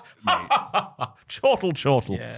And then there was an uppercut off I think was it Trent who did a moonsault Trent off did the the top moonsault on rope? the outside, yeah. Claudio hoofed him. It was fantastic on the floor. Trent. My God, that should have been a move of the week. Trent tweeted a gif of that, and I remember thinking, hang on, why is he tweeting a gif of himself getting battered? And he put, like, the caption was like, "We didn't win the match that we needed to win to get back on track," or something like that. So, very honest. But yeah, no, it was lovely. I am loving Danielson putting these down, because he's not only emphasizing, like, okay, look, we're doing the neck bridges. We love doing the neck bridges. Ooh, we're so strong. That's why we're able to kick out these moves. Going, oh, okay, it's not just like everyone kicks out of everything nowadays. It goes, no, we practice this. We practice, we're probably good. We are. But then admonishing the other tag team for like, yeah, what are you doing? Shook off the pin there. No pins. Haha, you suck. He's good. So great. I love watching the BCC. MJF cuts a promo presented by Adam Cole. MJF admits to being a fan of Adam Cole in Ring of Honor. I knew that Cole would eventually join him in AEW to have the feud of a lifetime. But then this guy showed up. They get personal with each other. I've brushed over a lot there. Do you want to talk about the went on for a personal while. stuff? Yeah. With MJF, I'll summarize it and we'll go back. Okay. With MJF saying, Vince McMahon was right not to believe in Cole. And Cole insinuates that MJF is on steroids. Cole goads MJF to accepting a challenge for the title. And MJF's like, all right, you scrawny whatever you are with your no tan playing games. Well, you used to be the crack balls Panama around. City Playboy, but now you're sitting on Twitch looking like a virgin Gollum. Aye. Yeah. Britt Baker's leaving the hoose with your bollocks in her purse. Yeah. I thought that the bringing up the physique thing, because obviously the MJF character is the low hanging fruit. We said that before on the podcast, and that's what he is. And I think going for it's people who hate. Was it people who hate AEW or hate NXT back in the day would always go, Adam Cole doesn't look like a world champion. He's so small. There was a bit of it in NXT because, and again, I only brought it up because they said they did the tail of the tape. Adam Cole 6'1". I went, what? Stood on 2 yellow pages. I was like, no, you're not. Just admit it. But then it's increased more because you've gone to AEW, and of course, you know, AEW has this weird effect on people where anything that happens is bad. As the worst argument. Thing. He's not built like Lex Luger. Twice he's been mentioned now. Take a shot. Yeah, I know MJF said you used to look better than that, but he was never he was never a huge muscular guy. No, it wouldn't have worked if he looked like that. Yeah. He was a Weasley heel as well, so it kind of fit. I mean, who would you rather watch, Adam Cole or insert, I don't know, Dabba-Kate? Well, no, I shouldn't say that about Dabba-Kate. roided up heel from like 2008 or something like that. Who trying to think of like someone who was A roided up heel. Rob Terry. Who would you rather watch? Well, it Well, depends you on the say Rob story. Terry. But no, yeah, I know what you I mean. get your point, but It also fits his style. He's quick and nimble. what was Goes crazy when he hears a who's cymbal the or a lad hi-hat. from WWE? Welsh Teaster. Oh, Mason That's right. Ryan. Mason Ryan, there you go. Because they both signed. Stevie Ray. They both. Thank you, yes. Because they both Manager from signed. Kyan. They both signed giant Welshmen at the same time. Yes, they did. Just, I don't know, something. Mason in the air Ryan that then night. went on to become the Archer in Cirque du Soleil. So he That's must right. have met Reggie at some point. Oh, maybe. Put them back together. Book it, Vince. Bringing up the physique. I thought it was not a smart thing, but the thing MJF, the character, would do, and it was Yeah. nice to hear just because, you know, what Twitter's like. I and wasn't whatnot. expecting Adam Cole, the character, to go, you're on steroids. Yeah. That was surprising. Like, yeah. I've got that. Yeah. To be Like, fair- I'm a physique. How about we? He did need something big because after the "you're so frail you make crack horse jealous" line, you gotta have something big to come back at that. Yeah, but I'm all natural. It's like, I liked how Cole, it wouldn't work for every opponent of MJF's in a promo war, but in the case of Adam Cole, it does work. Because Cole's whole thing is that he needs to be really cool and all that. So it was good to have him get the upper hand, because often MJF just is so much better on the mic than most people that he makes them look like big losers. Not Starks. Starks was an example of someone who could hang. And Cole as well can. And yeah, I was guilty of thinking that this would be a disaster because Cole hasn't had the best momentum recently. I was thinking exactly the same. Like, wait, now he's doing the thing Cole- with MJF after the rotten Jericho feud. Cole really reminded me how good he is on the mic in this. Yeah. I was guilty of forgetting that. I was shocked when he appeared because the Jericho feud structure hasn't finished yet. According to He's Jericho, lost the match, and he needs to go back and Yeah. score the consolation goal to win the feud. But it's going to be interesting to see if those comments from Cole have a knock-on effect for the bidding war of 2024. Because if he's not natty, I mean natural, not Natalia. If he's not, if he's not natural, will the WWE actually want him? Ooh, because they're all natural in WWE. yeah, they are. Yeah, they are, Matthew. They have a big rule. I was interested as well. Cole saying Have the big rule. Point at the board. No steroids. All right. I was interested in Cole calling the Keith Lee manager thing a false narrative, straight from the horse's mouth. Wow. Because he brought up the Keith Lee manager Has he thing. said that wasn't a thing then? Well, he just said false So, narrative no, there. yeah. That's not But they brought Adam Cole in to help Keith Lee a few Dynamites ago during the Jericho feud. Didn't they do that but just MJF because of was- that? That's his manager. MJF was referencing the stories that came out when Cole left, saying that they had plans for him to be an actual manager and not a wrestler. Yeah, but that's what I mean. But they paid tribute to those things on AEW a few weeks ago. Oh, he came out and helped him. He didn't manage him, did he? Yeah, I don't. But I thought but of all the lads, Put a suit on and They like, could have oh, picked- my client, Keith Lee. yeah, because Keith Lee, okay, so he's got Dustin Rhodes as his mate, right? Yeah. He could have that could have been the dude that did it, but they Fighting did that just to friends. have that. So I thought they were doing that, and I go, oh, false narrative. Goes, yeah, that you're doing. Okay. Who said this lie? Oh, we did. Maybe. So Adam Cole is officially saying no, that wasn't a thing. I was I going to be guess going off Keith that. Lee's manager. This promo went far better than I thought it would go. It went on a bit long, and I'm surprised. I'm happy that the crowd were like, "Yay, Adam Cole!" Like, it's like, Right. okay, we'll just forget the Jericho thing happened. I Fantastic. thought he was going to get booed. Yeah, I thought like Makes me feel worse for Jungle Boy, who's never been forgiven by the crowd, and he's not even done anything. no, but at least Adam Cole can go. Yeah, I was great in 2019 because Yeah, even MJF was saying that. I'd still rather and Jungle Boy's like, "Yeah, I was great in GC Dub." Crowd like, we don't care. I thought that's what it made it so good as well. Because when MJF puts someone over like that, it means something. Because he did about Punk, obviously, in that feud. When Punk left me as a kid, I Yeah. watched Broke Ring of his Honor and heart. saw You did it you. about Regal when you snubbed my email. Yeah. Yeah, right. And he's like, it was Shawn Michaels' handpicked guy, the greatest champion in that company. That was undisputed. Oh, Huh, the wordplay, huh? Oh, you like the wordplay? You crackhole. I like how MJF brought like his things like because the crowd were booing him a lot because it's the worst place to live in. They went like, and I was watching Ring of Honor, boo. Oh, you guys don't like Ring of Honor? What's wrong with you? They're still booing him. I was like, okay, that's fine. That was a really good And segment. the crowd went, what's Ring of Honor? The Hardys welcome Ethan Page to their group and make him apologize to Isaiah Cassidy for injuring him. this is about strap in, lads, because this is about to get hilarious. I like and this. beautiful. Oh, I like- here comes a joke. Yeah. I like the turn though, because you would just expect Hardy to do to Page what Page did to Hardy, but he's going to make him a good human being. I like the turn. Yeah, I can't wait. I saw a clip from a house show of Ethan Page being forced to do the Hardy dance. That was good comedy. He does that on Rampage a little while ago, didn't he? Did he? Definitely As seen it well? on that stage, yeah.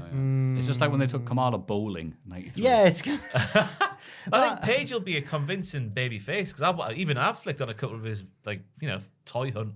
Sorry, figure hunt. Sorry, You're like MJF. You're going MJF from your virgin toys. you virgin crack or toys. Oh, it's a Ghostbusters crackle or action figure. And he's really likable on them. He is so, lovely man, yeah. he seems to be. So I reckon he'd be a good baby face. Have you met him? Yeah. Is he a nice man? Yeah. He seems cool. He's good at pretending to be nice, yeah. Oh. He's a wrestler. They're Yeah, all faking yeah. it. But I love that video where he took Hook to the toy shop Oh, so or the good. action figure store, and Hook's like, What did you get, Hook? nothing. It's surrounded by them, and he's like, I might get that Snoop Dogg, but it's quite expensive. And he's like, oh man, if only you had a rich dad or something. I reckon Taz warned him, like, watch out, they're going to make you do, like, nerd stuff. And he goes, no, they're grown men, they're bigger than me. And he gets there, he's like, oh, my dad was right. Hook's in therapy the next week. If I got a toy, what would my dad think of me? Hold on, Wab. Sorry. Hey, Taz, get my dancing shoes. I'm Hook. I'm hooked. Jungle Hook, speaking of which, beat Preston Vance and Drastico. Preston Van. He does have big pecs. Yeah, with all tits. And Drastico in a crazy tornado tag match. It certainly was. It was wild, except I now need to be reminded of what that spot was that you were talking about with Jungle Boy holding on.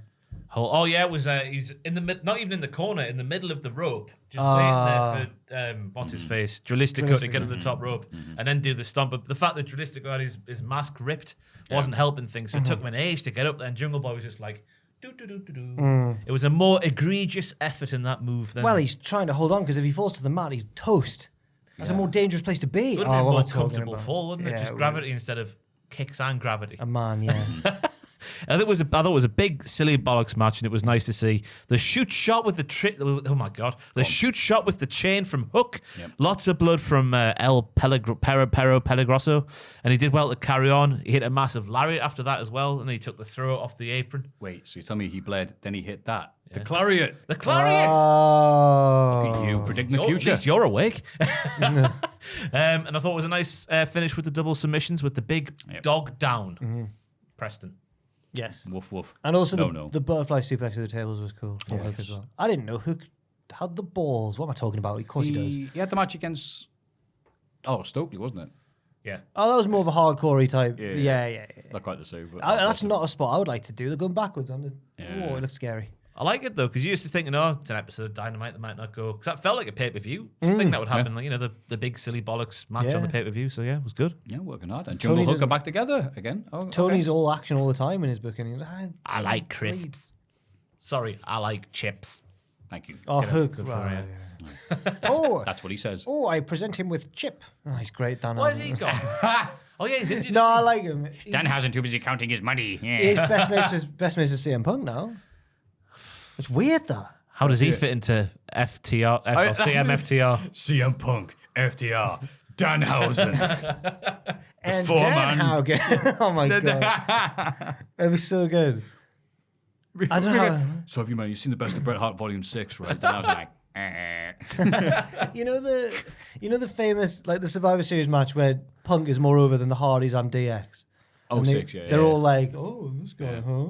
And that's what it's going to be with Punk and FTR. But Danhausen's yes. the Punk of the situation.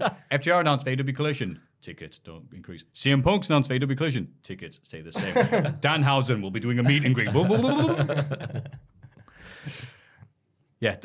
Tony Khan reveals the first Collision main event will be CM Punk and FTR versus Samoa Joe and Bullet Club Gold. Okay, I'll be interested in watching this and all this. I guess we will be watching it, but why is TK doing an announcement every week? Is he doing this because Triple H is doing a bloody announcement every Raw and SmackDown?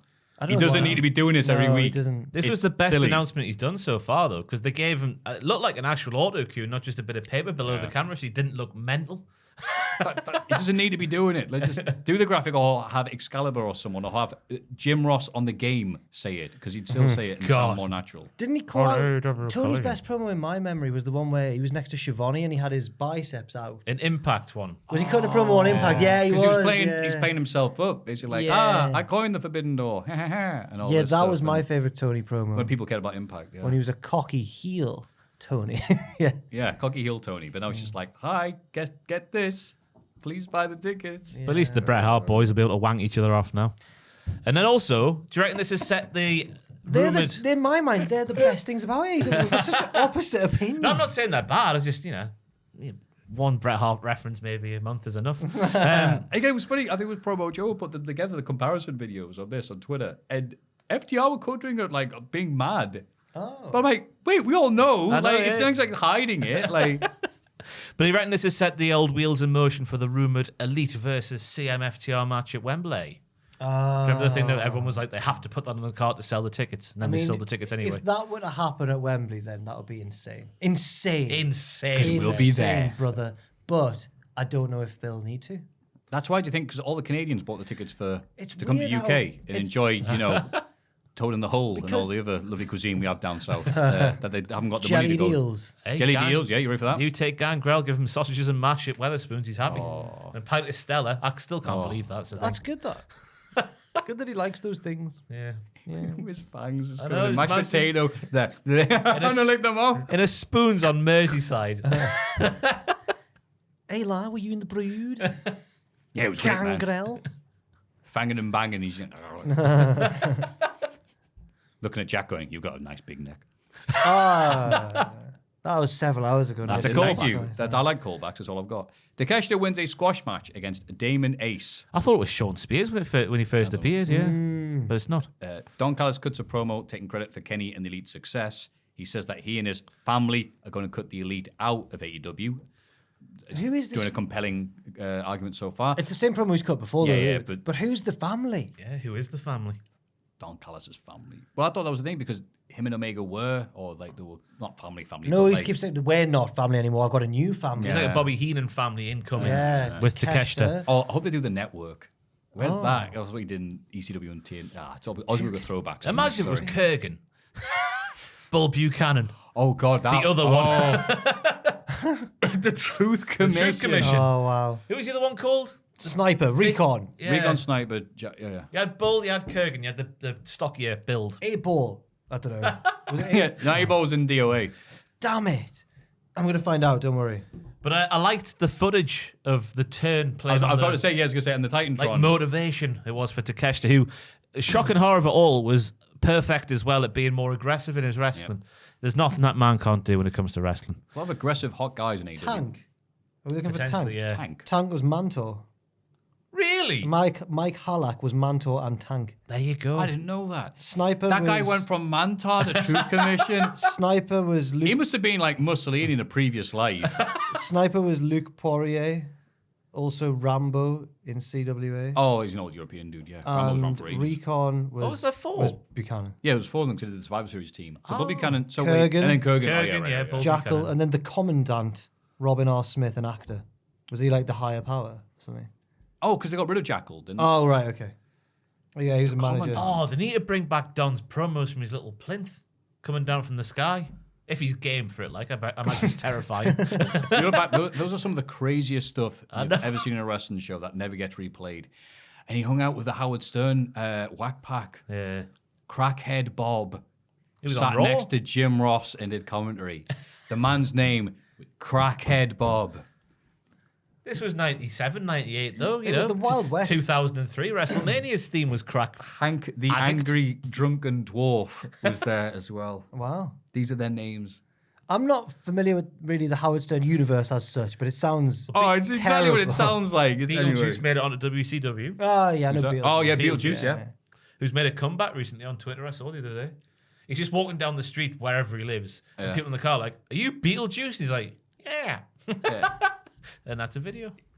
I love that. That's a comeback, apparently, in my mind. Yeah, I like he still uses like meme templates and stuff. He's eating there, looking a bit suspicious, like when you beat the last boss and hear Latin music kicking in and that type of stuff. I'm like, that's Beetlejuice. He's a meme template. Oh yeah, that's the highest accolade you can get nowadays. Backstage, we learn that Christian Cage and Luchasaurus have beaten down Brock Anderson. Remember him? Revenge for Arn helping Wardlow retain the TNT title. Early Father's Day present for him. Which shoot Crackhead reminded Brock, me. they call him. No joke. No, sorry. Which shoot reminded me to get a Father's Day present. So there we go. Yeah, Thanks, the AEW. 18th. Cheers. In the AEW. UK, I'm not sure if it's Europe. Or I think whatever. it's only Mother's Day that's different, but that always scares me every year. Every year I fall for it. The American Mother's Day, I always go, oh no. You know what I always forget? My mum always gives me a card saying Happy Easter, and I'm like, Oh. is that a holiday? I'm like, oh, if you're Christian. I guess it is, people yeah. do Easter cards, I suppose, yeah. Oh. Yeah, so Brock Anderson, not to talk about there. Chris Statlander beats Anna Jay to retain the TBS title. Wow, 2 defenses. Meanwhile, Toni Storm says she'll defend her title against the winner of a 4-way number 1 contenders match on Rampage. I don't know what show that is. No. So, Rampage Vice. Rampage. Britt that's it. Baker's in it with Nyla Rose. I forget who the other 2 ladies were involved, but yeah, I imagine Britt Baker will win that match and then go and challenge her somewhere. Anna Jay's got a couple of nice Booker T heel kicks going on at the minute. Yep. And then I thought it was weird having Taya Valkyrie being the one to be looking angry backstage when Jade was really the one who got screwed at the pay-per-view. Yeah, that's like Jade. Taya lost her match. Jade got screwed by a manager. Well, No, Jade screwed us, not this accepted it. again. Yeah, Jade screwed he Jade. did. Jade screwed Jade. Thank you. She was put in an unfair position by her manager. No. She's She's a gorgeous gorgeous lady. Gorgeous. All the pretty girls want. Thank you. Cool entrance, to be fair. It was good. Hell yeah. I'm Hell sure- yeah. Should have done that on the way Hell back. yeah. Oh, well, lost. Oh, the pretty girls. That would have been great. And in the main event, I was so happy with this because it means this feud's over. Jay White beats Ricky Starks out of interference from the Ass Boys. What the hell? Them and BC Gold is something I'm on board with. How is Bullet Club Gold beating Ricky Starks? Because the Bullet Club now has the guns. Because you put Bullet Clubs inside the gun. Days, fam. Oh my fam-a-lam. Wrestling. Layered like an onion. It all makes sense, doesn't it? Oh, Like an ogre. if Dan Maloney shows up, I'm going to lose my mind. Too sweet. He's in the proper Bullet Club now. I won't be an AEW then. Do you think the Bucks ever look at the Bullet Club and realise what they've done? Realise what they did? Yeah. That used to have... Do you think he's like Oppenheimer? I've not... Now I am become death. Now I'm going Destroyer to Bullet watch Clubs. that because that's meant to be one of the big films this year. I'll look I've forward heard. to it, yeah. It's about the history of the atomic bomb, or the man who created the atomic bomb. But It's got Cillian Murphy in it. So but I'm the, all- the spoilers though, like I know what happens. Spoilers! Like, they use it and it kills loads of Oh people. yeah, Ross hasn't seen Star Wars. Maybe he doesn't know what happened in World War II. But they use it and it I kills do, loads okay. of- Yeah. So So what? that was a joke. It sounded that's really interesting. dickhead. Yeah, you sounded really paranoid. I'm really sorry. That I did went- not I sound went- good natured. I went to school, yeah. Yeah, I know. Like, just- Oh, God. sorry about that. Swing and a miss.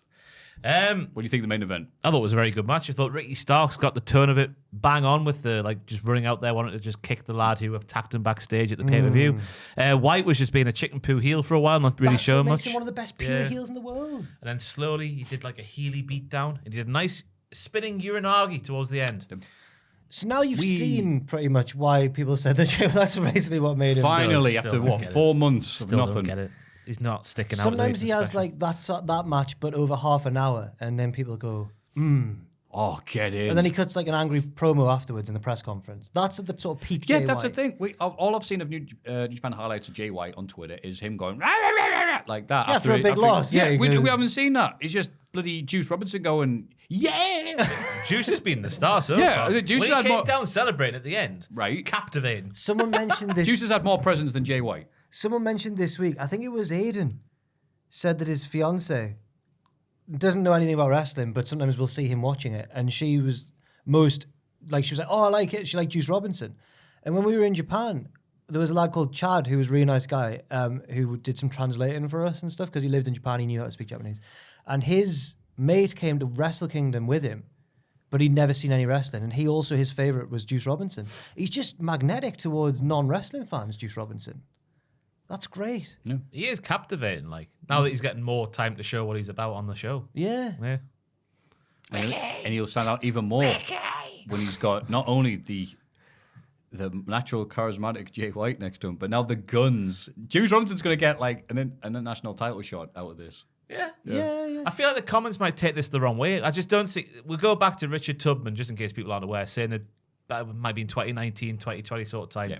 That Jay White was the best heel in the world, and I'm yet to see that level. And we heard from other people say this. Bloody hell! Apparently, Heaton's on fire. What? Heaton's on I fire. mean, that's where I currently Henderson live. Hall. Henderson Oh Hall. God, sorry. We're doing Sorry, a everyone. podcast. I know, but We'll like wrap up bloody. the Wait, segment no, there. my stuff's there, not in the Yeah, hall no, I itself. know people who live there. Like bloody hell. All right. That was the week in wrestling, That everybody. was a week in wrestling. It's week in wrestling. I need to go for a wee. I genuinely do. Wrap it up, Maffew. Week in wrestling. Week in wrestling. All right. Let's have a rummage in our mailbags.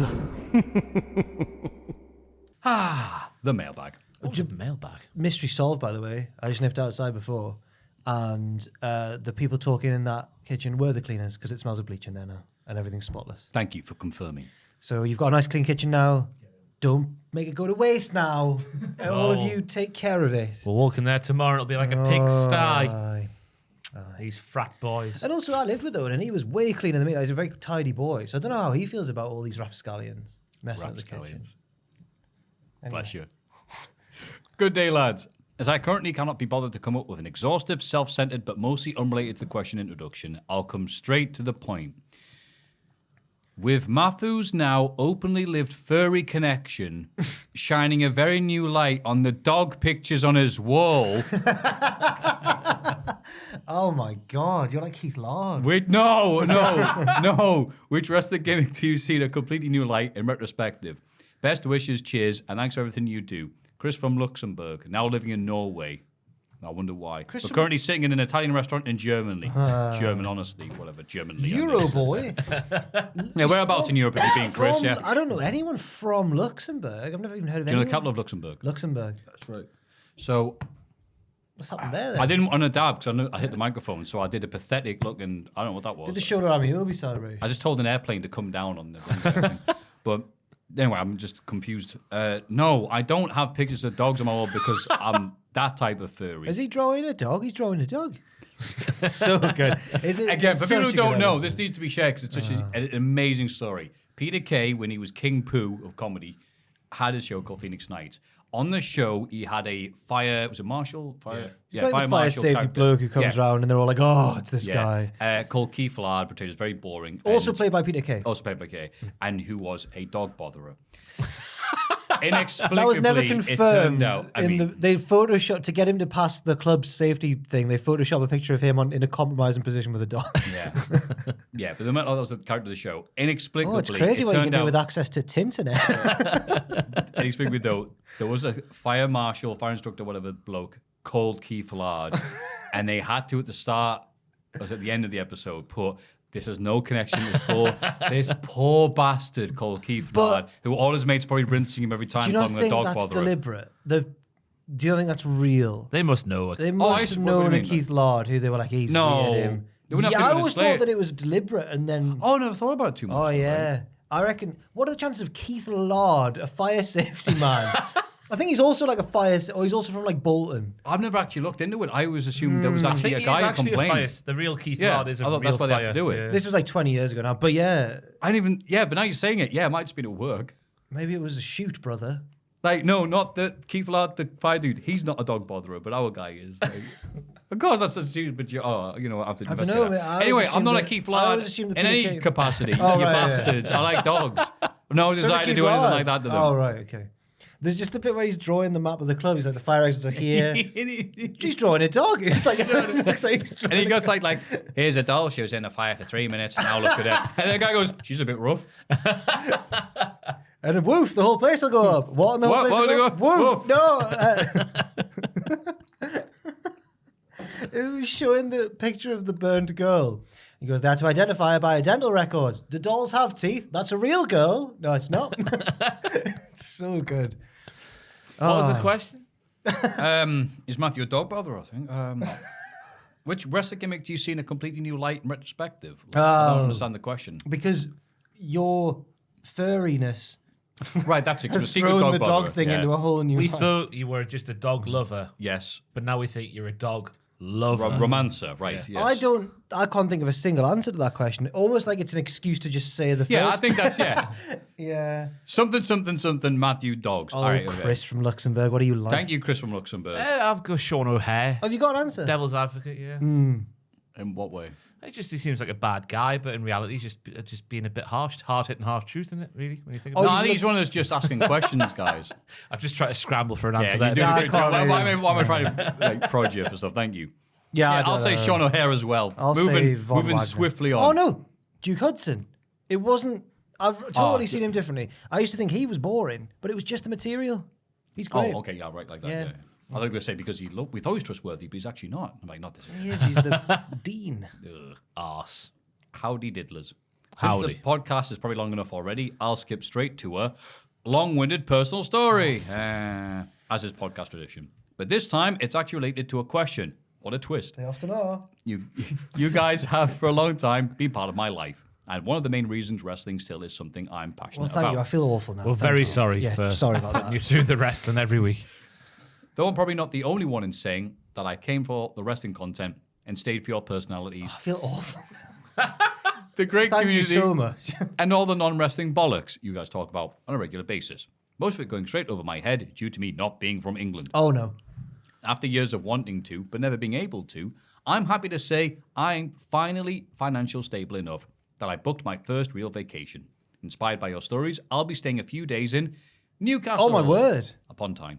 My question being, do you guys have some tips for places to go, things to do to get a good Newcastle experience? Why, aye. Get yourself at the big market. Other than North Wrestling Thunderstruck, already booked my tickets. Good lad. Thanks for everything you guys do, especially on behalf of the people living in places where wrestling isn't as mainstream. It's great to have a place to share, interact with this weird hobby of ours. Lots of love. Marin? Let's have a look at that.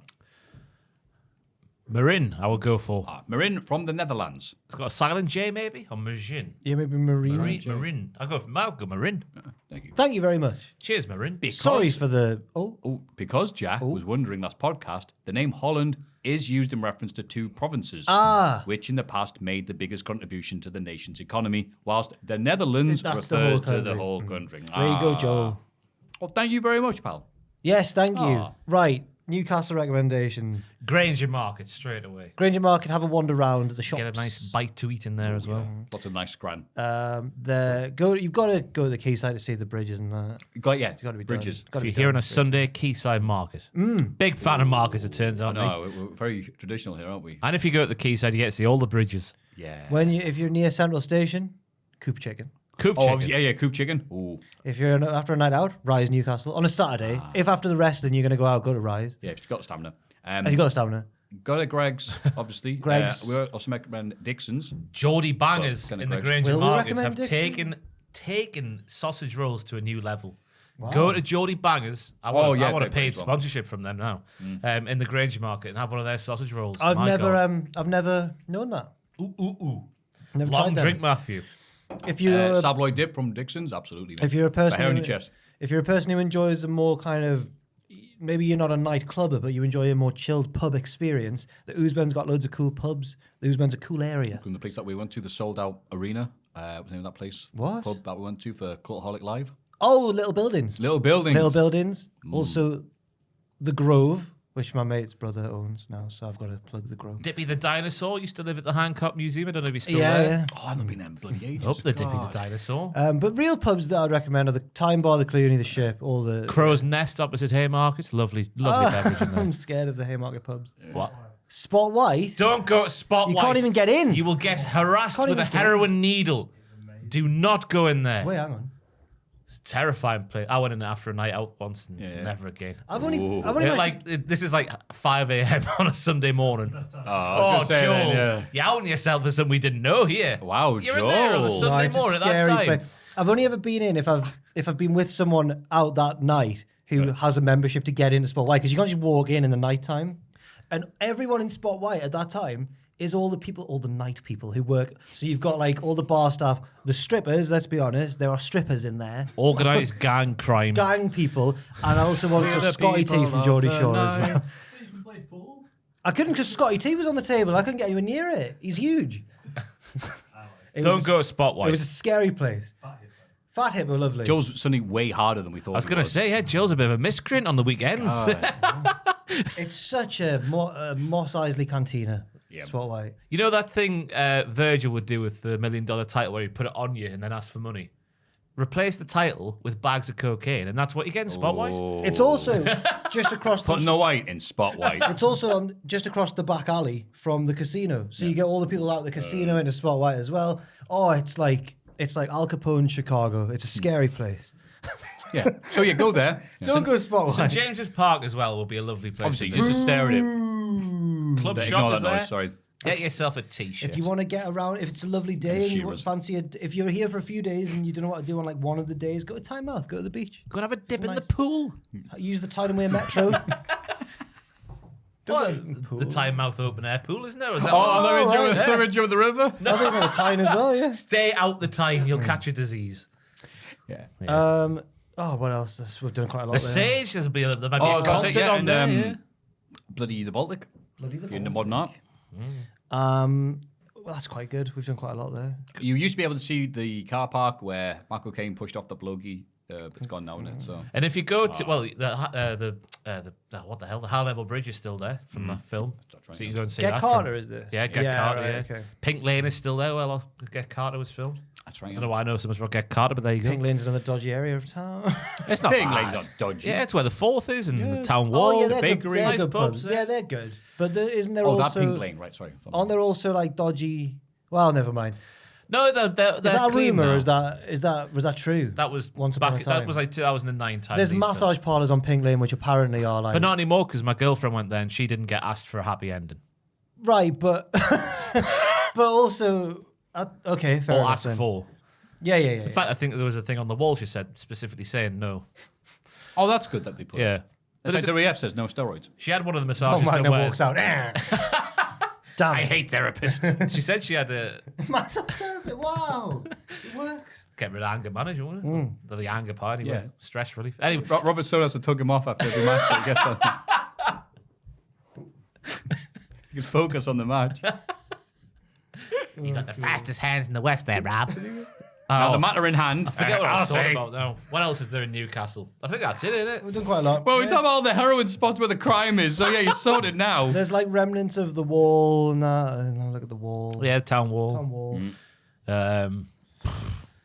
So many. Metro Centre, obviously. Lee's Park, Exhibition Park on a nice day. There's parks. Yeah. Formerly Recreation. the biggest shopping centre in the world, but it's not anymore. It's or somewhere in else. Europe at Yeah, least. Europe, aye, yeah. Metro Centre, Yeah, Clooney, because there's probably going to be a band on. Yeah, there's always bands on at the Clooney.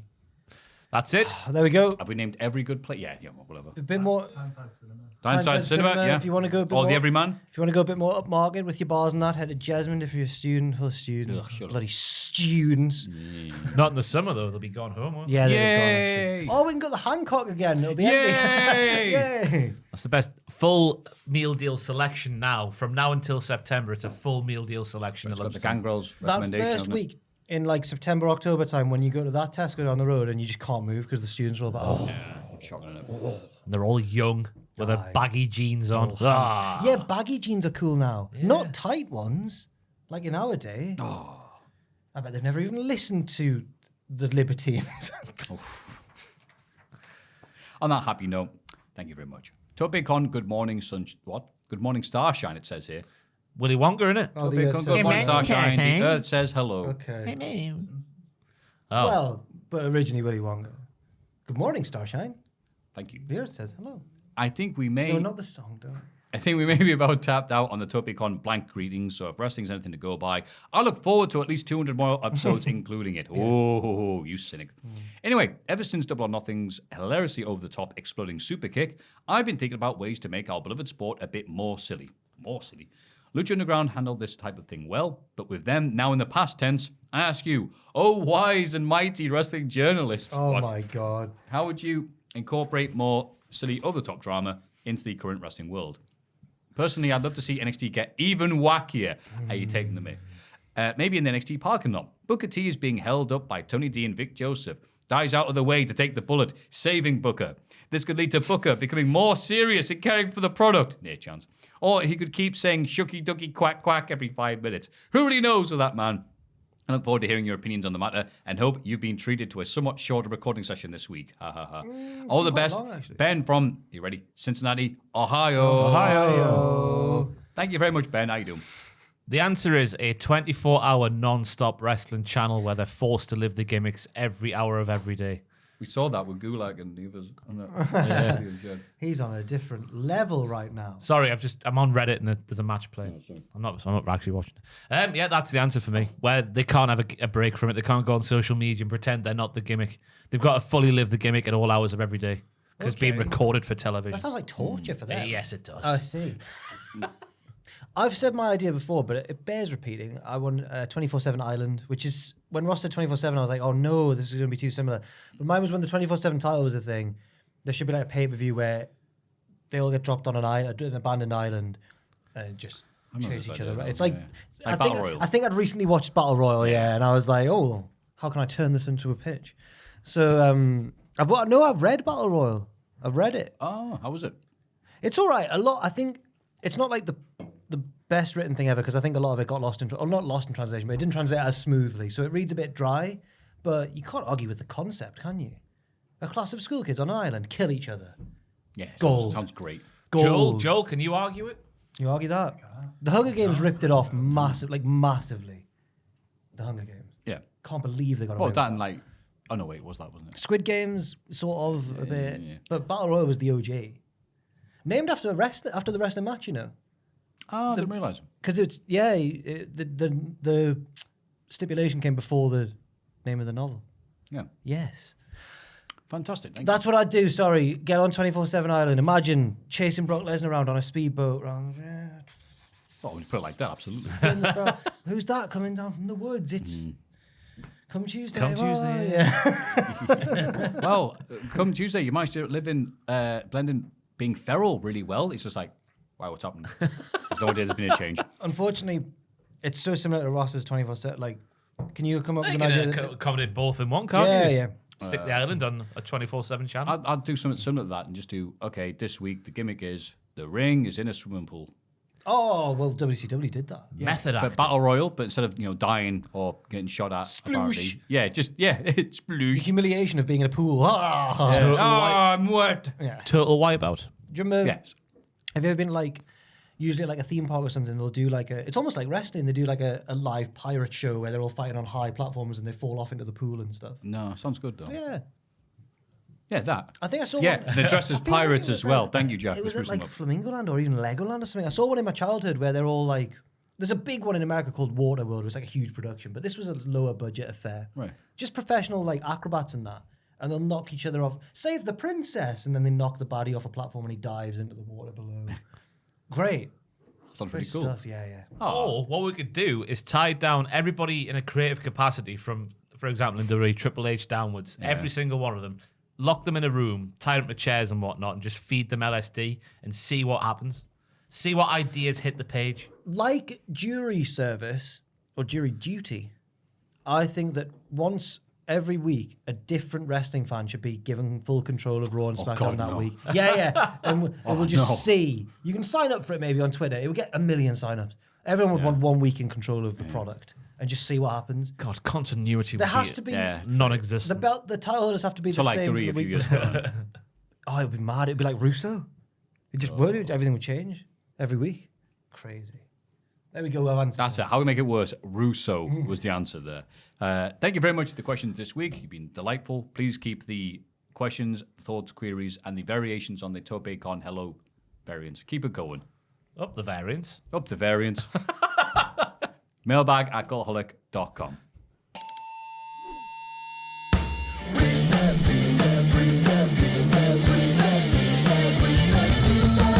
Wrist piss. All right, you Ned Flanders wannabes. I mean, all right, diddly diddlers. Yeah, again. I write this at a time when podcast 280 is due out. I have just finished listening to 279. Now I have to tell you that because I listened to your podcast on my way to and from work. You got me the biggest you freak look I've ever encountered. I was driving home and pulled up alongside a rather attractive lady at the Oh, traffic lovely light. lady. Oh. We smiled at each other. Oh, It was nice. this is mint. It felt good and heartwarming. Okay. Then right at that minute, Ross said, how did he get out of that sex dungeon?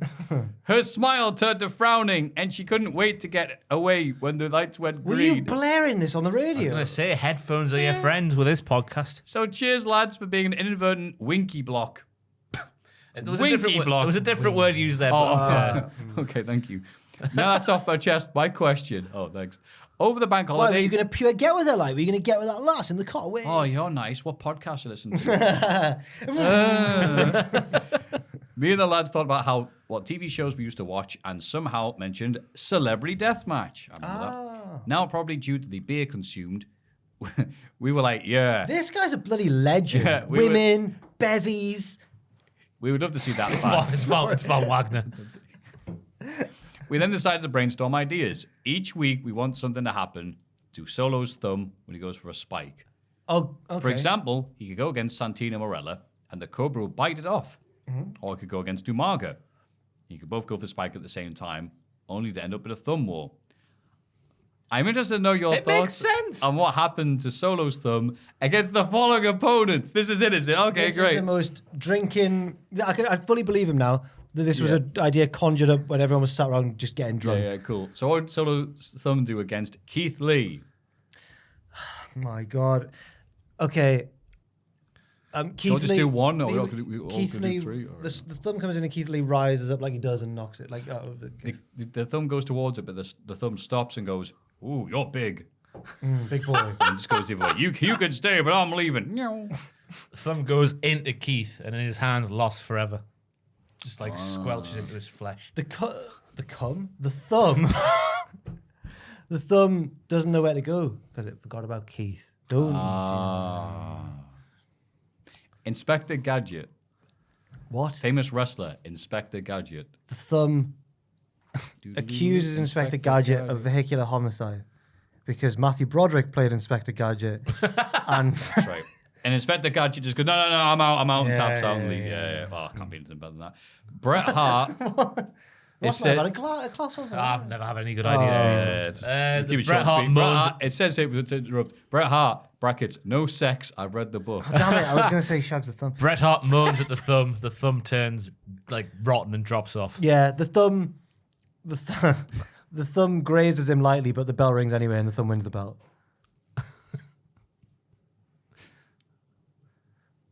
Okay. The Montreal thumb job is Yeah. I'm thinking it, nothing's going up. Like, I'm going to put the screws to you. Like, thumb screw. yeah, the thumb, like damn. what happened to me in 97.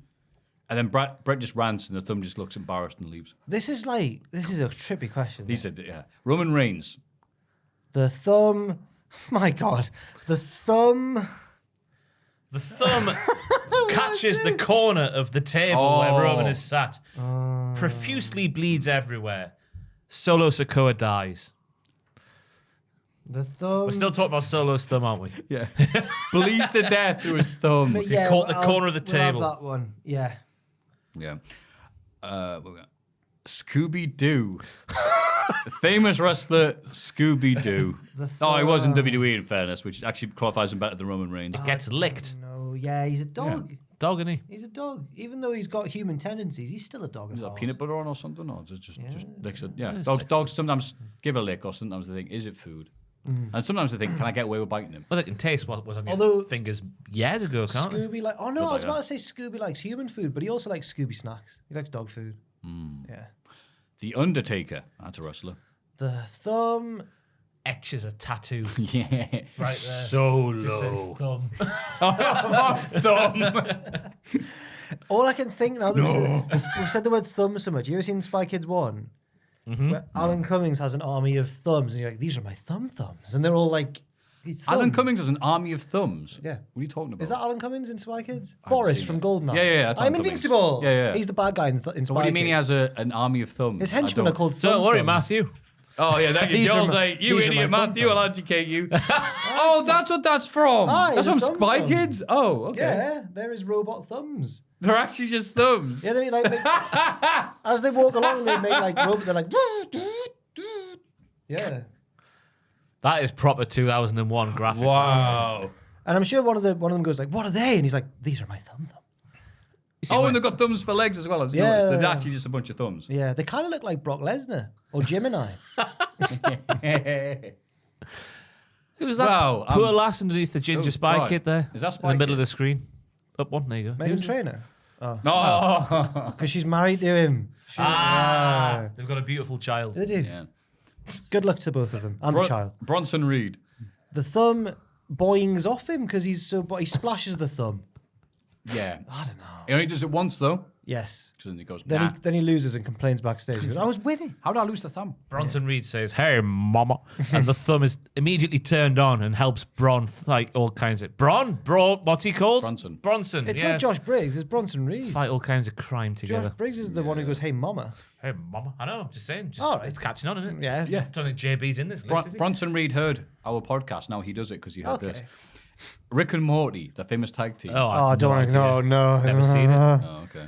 I'm quite like Morty, aren't I? The thumb appears for 3 seconds and gets 5 T-shirts made of it and makes so much money he retires from solo. The creators of the thumb are never spoken of again. Yeah, and then the original creator of the thumb is never heard It's of. all gone wrong. It's all Speaking of gone which, wrong. Hulk Hogan. The thumb does something cool, but you wouldn't understand because you've got to be really intelligent to watch Rick and Morty. That's right, yes. The thumb lays down and loses. The thumb plays some sick slap bass and gets accepted into Metallica. Bobby Lashley. I don't know. How many of these are there? I was trying to think. 4 more. And they get even less wrestling. Oh, Buff. no, there's loads, actually. There's Thumb. loads.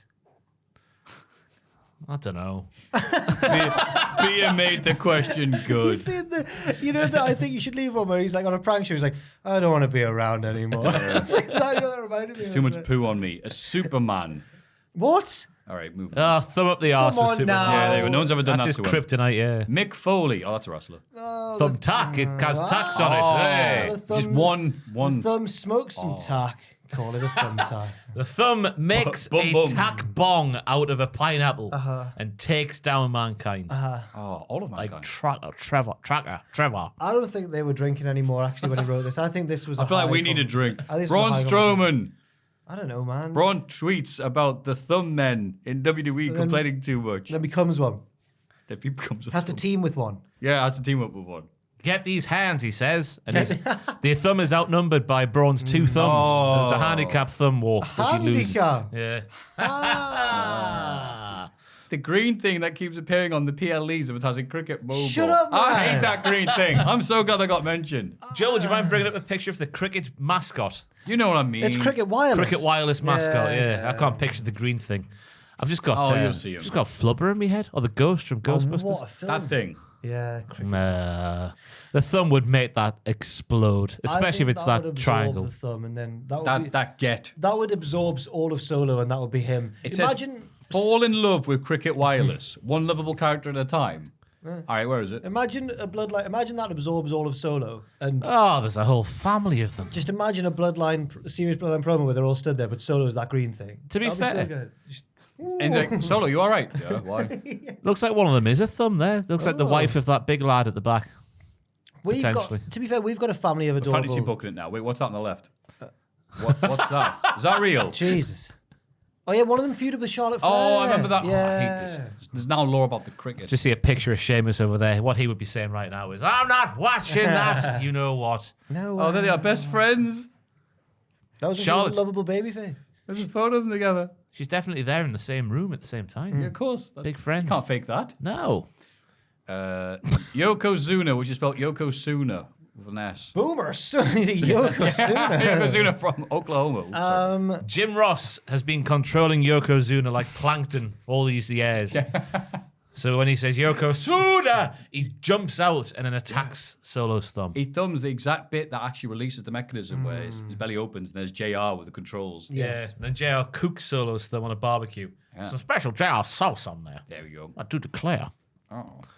And final cheers. Final Tom. Om. He got Final it Om. wrong, yeah. Oh, okay. He puts thanks Tom as well when it's the French. Is it not? Finalement. I'm not sure what it is. Oh, that's how the French say.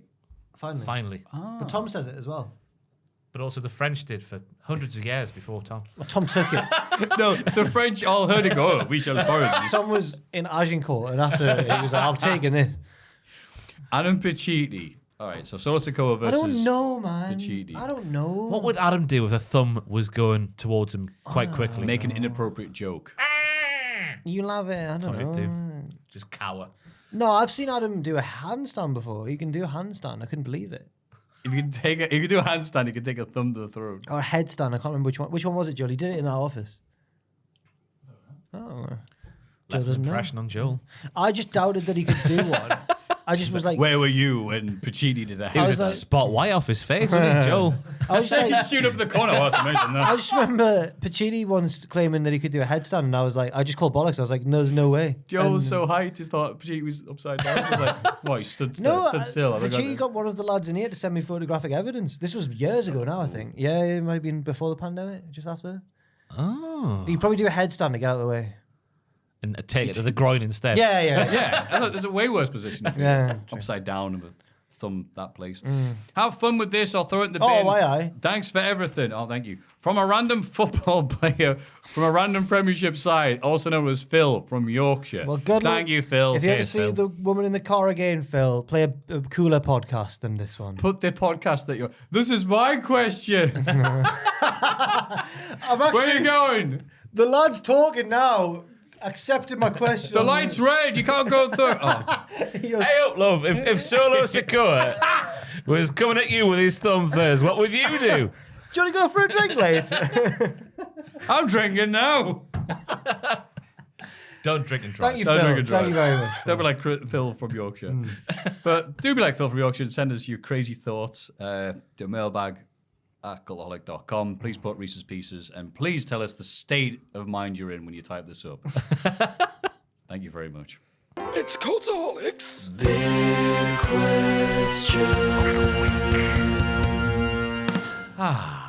What a lovely lubricated episode of the podcast this has been. Not bad, not bad. Not too bad. Quite a little bit more. Just a little bit. Shout out to the lovely producers. Chris Routh. Oh, Mouth of the Routh. Reno 2200. 2-2, double digits, you bitch. And Noah Anderson.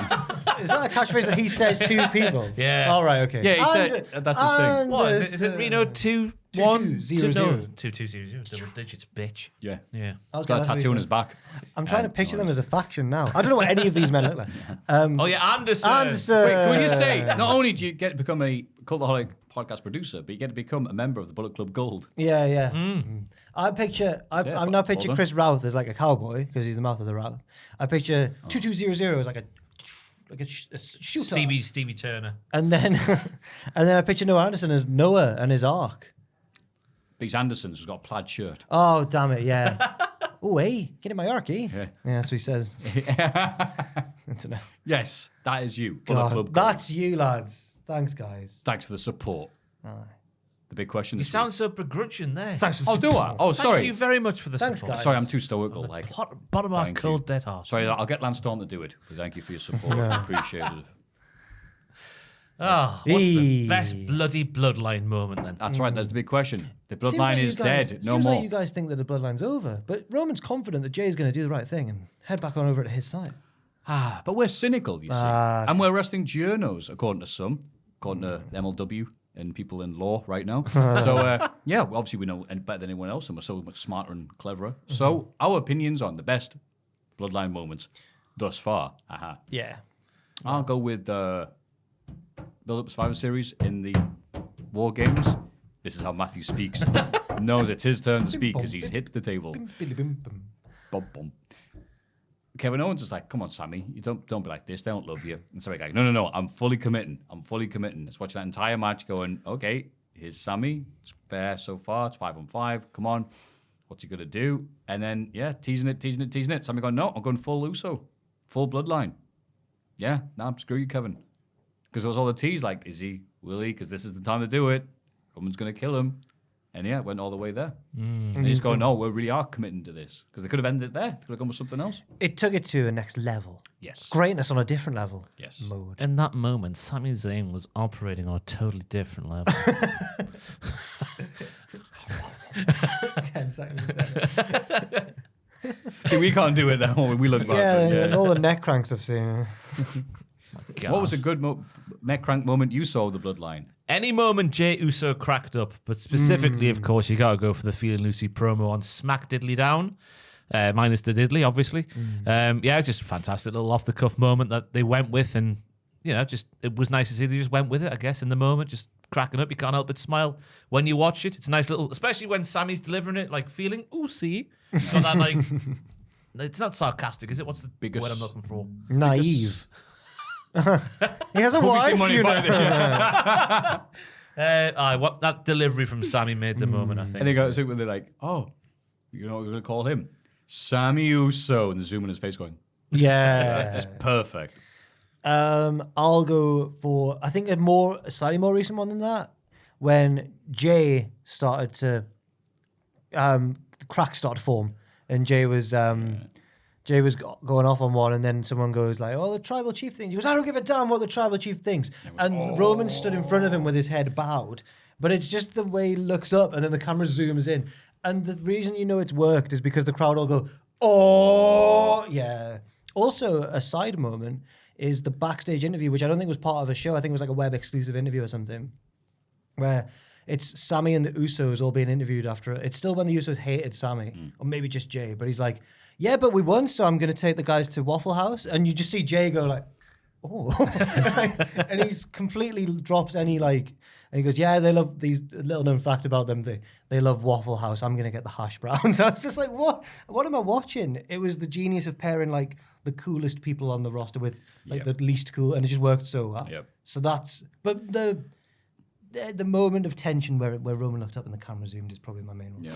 These are all non-matches though.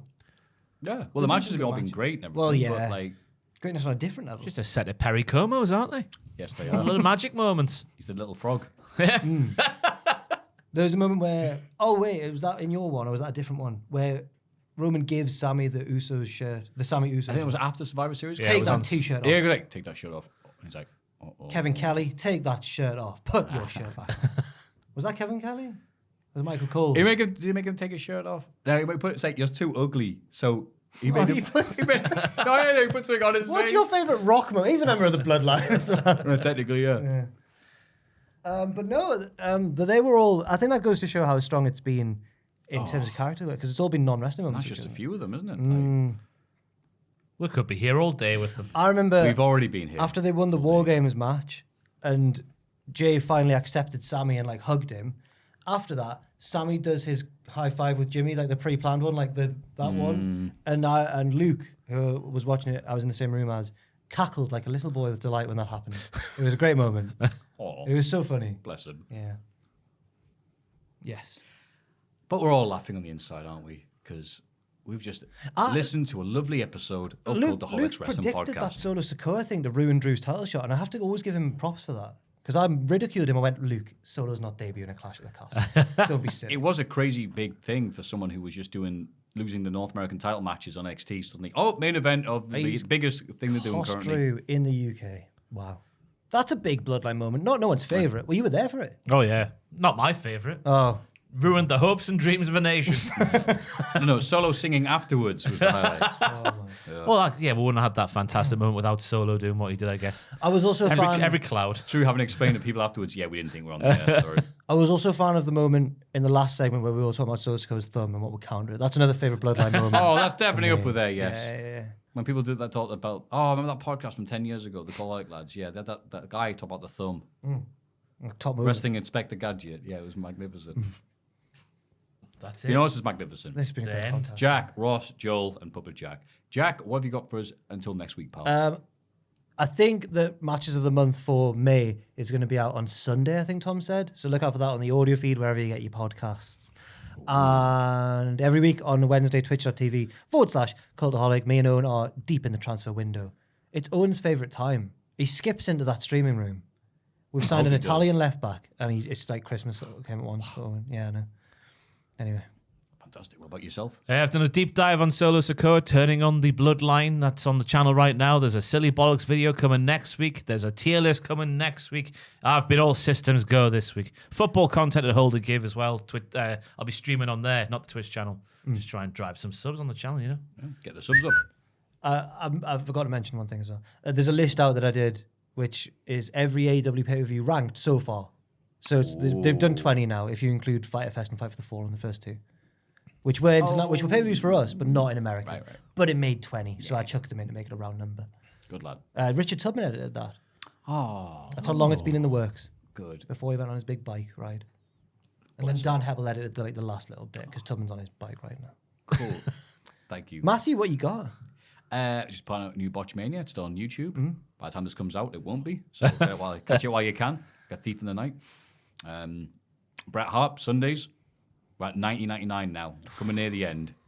There's only so many other people's wives you can shag. So we're near there. We're getting there. It all starts to get sad when he talks about how he saw himself as like an old lonely polar bear. I was like, oh. What? He gets really poetic and really He talks random about moments. because his marriage is broken apart. He's single now, and he's like, I just saw myself as an old lonely polar bear. I was like, oh. I guess they're up there on their own, aren't He's they? Canadian, isn't he? So I guess Wandering you can see them from his house. He used to be in the front row at Stampede. It's just funny how he goes from like a horny shagging pirate in paradise to a lonely polar bear. That's He it. There's also- barely any break between them. It's like, well, all I did was shag everybody in existence. He's also had like a stroke and had to come back from it. It's a bad time for him, and it's really sad. Oh, It's thanks, really Jack. sad. Appreciate you. Made us look like a bunch of dicks there. That's great. Cheers. Yeah.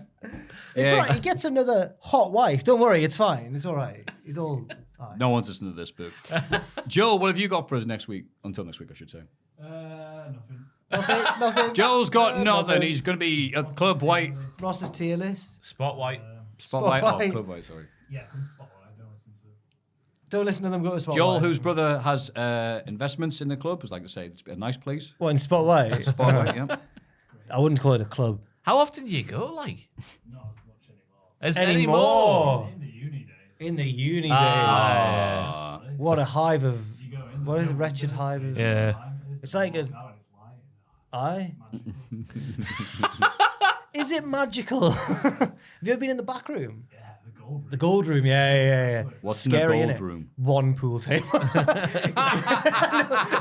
Four. But then there was one back. There's the diamond room behind that, which has one pool table. It's more exclusive rooms the further deep you go, but they're just less and less tables. Oh, the platinum room. Sorry, not the diamond room. The back one's the platinum room. Yeah, I went get in it there- right. I went in there one time and it was crap. I felt so special until I realised I've got no pals.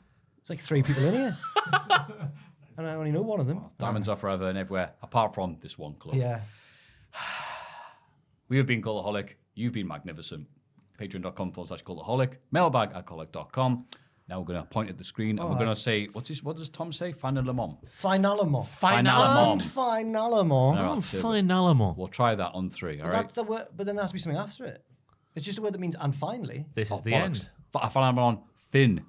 Okay, Finally the end. can't wait for this then. 3, Good luck, Maffew. 2, 1. Finalemon. Finalemon. What? Phenomenon. Finalemon. Fin. Flippy dobba dobba dob dob dob. Finalemon. Finalemon. Finamelon. Fin. Oh, I keep going until you get it right. Finalemon. Finamelon. Bastards. Finalemon. Finamelon. Fina. Bruno Sammartino. Finalemon. Finamelon. Nearly. I've said this 3 times. Come on, let's correct go now. home. Go on. Finalemon. Finalemon. Yay! Yay! It's over. Au revoir.